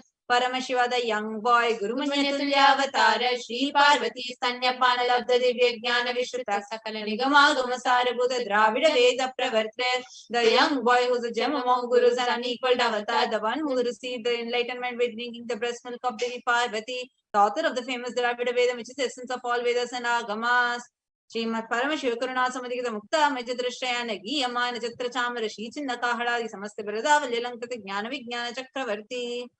The one adorned by the quadrangular palanquin made of pearl, received by the grace of Paramashiva, adorned by musical instruments, umbrella, chamaram, sacred symbols of worship, etc., adorned by the hymns of praises, the one who has won the whole world by his enlightenment and the science of enlightenment and been accepted by all kings as supreme ruler. Sarvajana Sangha Sadhyo Nirvana Diksha Vyapa Varga Varshavishrana Jimuta Paramata Kalabhake Sari, the shower of Videha Mukti and immutable state of enlightenment immediately by Nirvana Diksha to all people, the one who creates bliss, protecting leader, the roaring lion and trumpeting young elephant for other religions. शैव सिद्धांत स्थापनाचार्य श्री राजाधिराज पांडे महाराज गुरु छपन शाक्यादि महांधकार निवारण ज्ञान भानु वीक्षरा नरहर ध्वजोच्छेदन पूर्वक श्रीमद ऋषभध्वज स्थापक शैव समय कर्तृ Acharya who established Shaiva Siddhanta, the Rajaguru of the Pandya king, who is the supreme kings of all kings. The Guru was also Pandya king, the supreme kings of all kings. The enlightening sun that removes utter darkness of delusion, the one who installed the Rishabha like the creator and reviver of Shaivism. Sarvajna Pita Ruda Shri Jagat Guru Shri Jnana Sambandha Deshika Swami Vagisha Sundar Manikya Vachaka Swamina Avatara Bhuta Shri Jnana Sambandha Swami Punaradita Shamala Pita Sarvajna Pita Trinavadittarishitama Guru Mahasannidhana, the one who Sarvajna Pita, the seat of omniscience, avatar of such above mentioned attributes, the Guru of the whole world, Shri Jnana Sambandha Deshika Swami, Upper Sundar Manikya Vachaka Swami, O the ruler of kingdom of enlightenment, the Shamala Pita Mahasamastana, which was divided by Jnana Sambandha Swami, O the one who asserted the Shamala Pita Sarvajna Pita as the 293rd Guru Mahasannidhana Pontiff.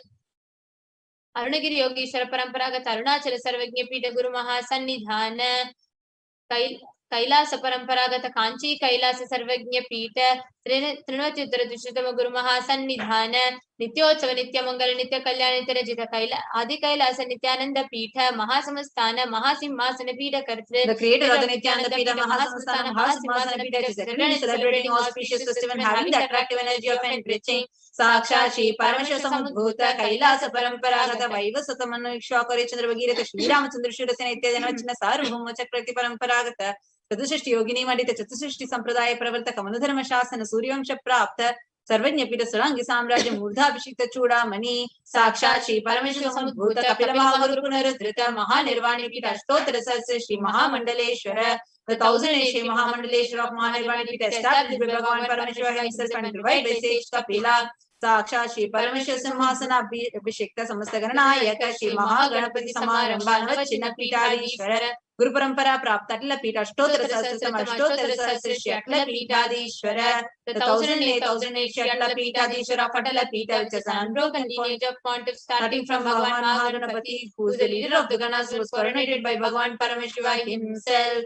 धर्म मुक्ति स्वर्ग पुर स्वर्ण पीठ त्रयोविंश गुरु महासन्निधान कैलास परंपरागत सर्वज्ञ पीठ जगत गुरु श्री कैलास पुनरुद्धारक श्री कैलास परमाचार्य श्रीमद परमहंस परिव्राजकाचार्य वर्य सच्चिदानंद प्रणव स्वरूप श्रोत्रिय ब्रह्मनिष्ठ श्रीमद जगत गुरु श्रील श्री भगवत श्री नित्यानंद परमशिव श्री ज्ञान संबंध देश परमाचार्य स्वामिनां प्रीत्यर्थम तेषां पादारविन्दयोः भक्ति सिद्ध्यर्थम गुरु कृपा कटाक्ष सिद्ध्यर्थम क्षेम स्थैर्य वीर्य विजय आयुरारोग्य ऐश्वर्याणाम् अभिवृद्ध्यर्थम धर्मार्थ काम मोक्ष विदुफल पुरुषार्थ सिद्ध्यर्थम मम समस्त दुरितोपशान्त्यर्थम समस्त मंगल प्राप्त्यर्थम Shri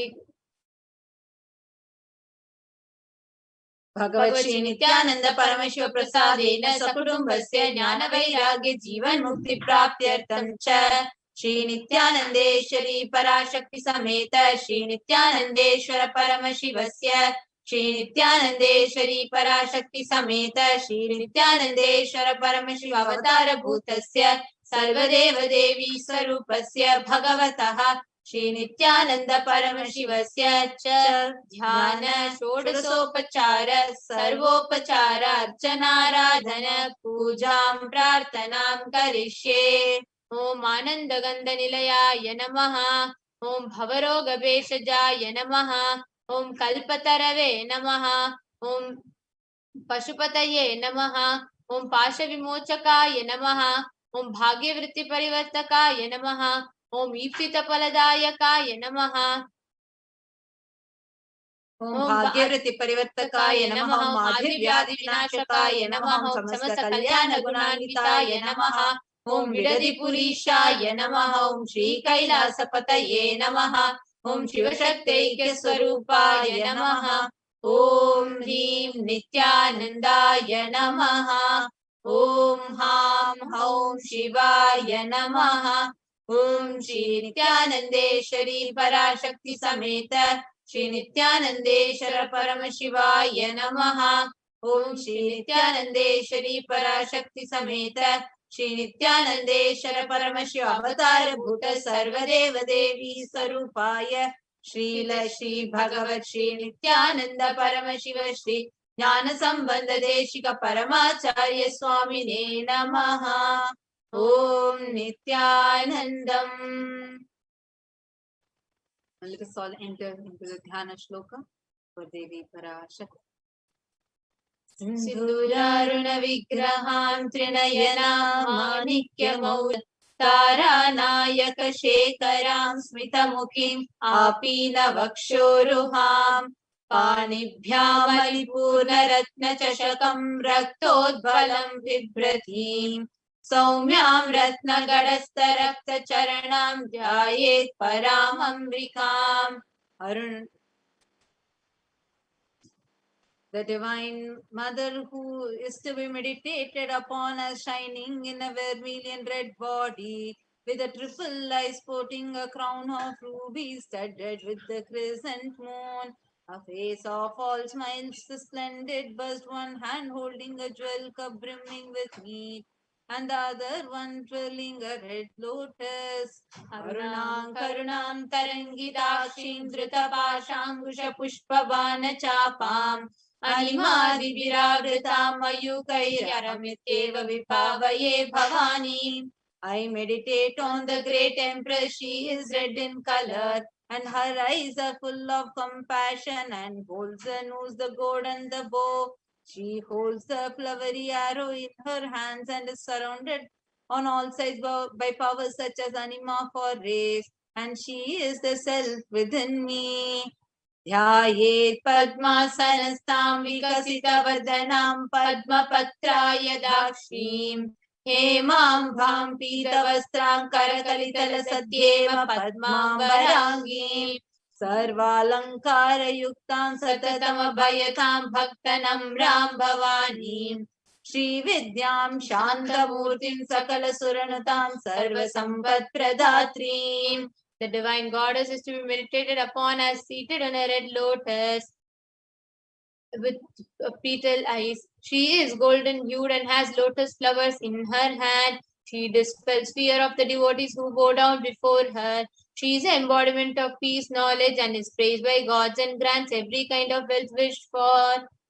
Sakumkuma vilepanam alikachumbi kasturikam जपन्तः सितेक्षणां सशरचापपाशाङ्कुशाम् अशेषजनमोहिनीम् अरुणमाल्यभूषाम्बराम् जपाकुसुमभासुरां जपविधौ स्मरेदम्बिकाम्. I meditate on the mother whose eyes are smiling, who holds the arrow, bow, noose, and gourd in her hand. She is glittering with red garlands and ornaments. She is painted with kumkuma on her forehead, and she wears a tent. She is red and tender like the japa flower. I meditate on the mother whose eyes are smiling.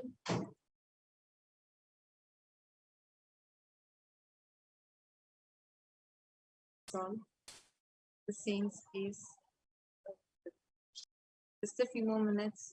We're going to be having live darshan of Devi Parashakti. We're going to be having a very, very, very powerful, extremely powerful and rare Akashic readings that is going to be happening directly for Devi Parashakti person. And now we are going to be entering into the meditation. Please sit with your head, neck and spine in a straight line. Close your eyes. Breathe in and breathe out deep, slowly. Start chanting the Mahavakya. Nithyananda Paramashivoham. Om Nithyananda Paramashivoham. Om Nithyananda Paramashivoham. Nithyananda Paramashivoham. Om Nithyananda Paramashivoham. Om Nithyananda Paramashivoham. Om Nithyananda Paramashivoham. Om Nithyananda Paramashivoham. Om Nithyananda Paramashivoham. Om Nithyananda Paramashivoham. Om Nithyananda Oham. Om Nithyananda Paramashivoham. Om Nithyananda Paramashivoham. Om Nithyananda Paramashivoham.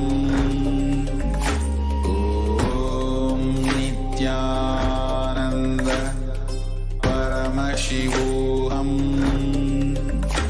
Om Nithyananda Paramashivoham.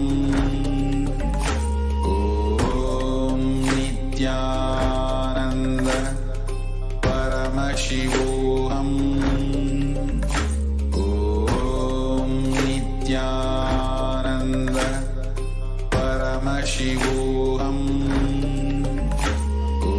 Om Nithyananda Paramashivoham. Om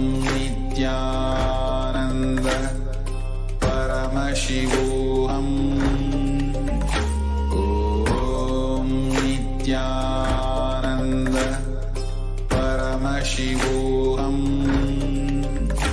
Om Nithyananda Paramashivoham. Om Nithyananda Paramashivoham.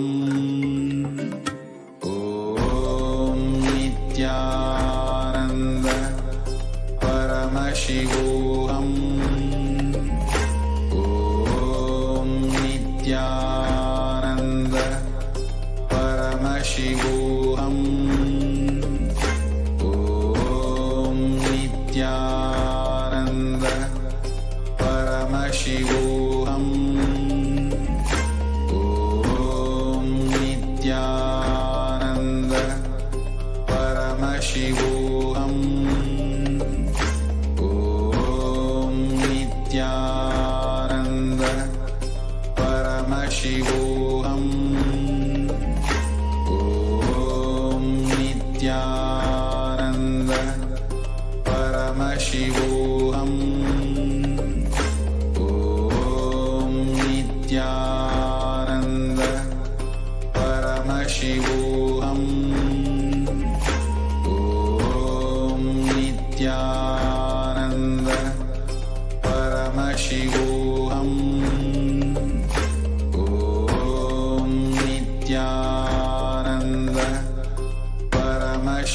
Paramashivoham. Om Nithyananda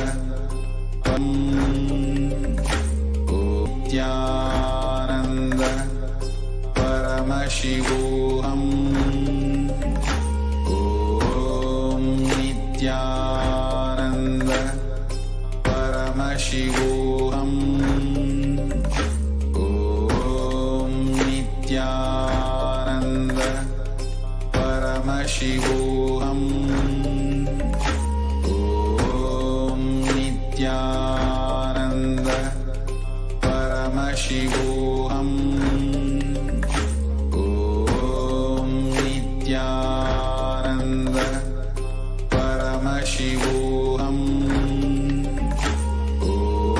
Om Nithyananda Paramashivoham. Om Nithyananda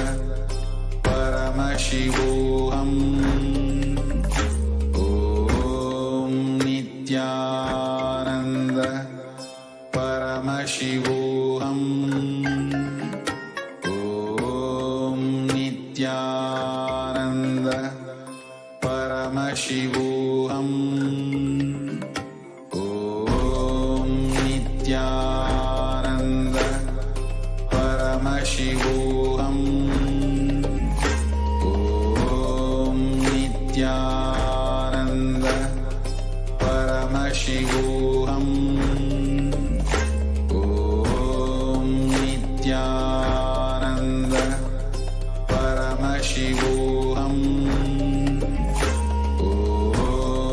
Nithyananda Paramashivoham. Om Nithyananda Paramashivoham. Om Nithyananda Paramashivoham. Om Nithyananda Paramashivoham. Om Nithyananda Paramashivoham. Om Nithyananda Paramashivoham. Om Nithyananda Param.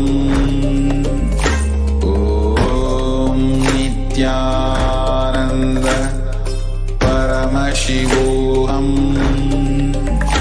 Om Nithyananda Paramashivoham.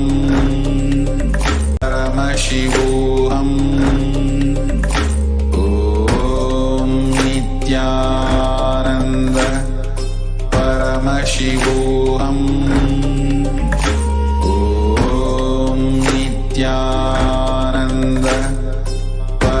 Parashivoham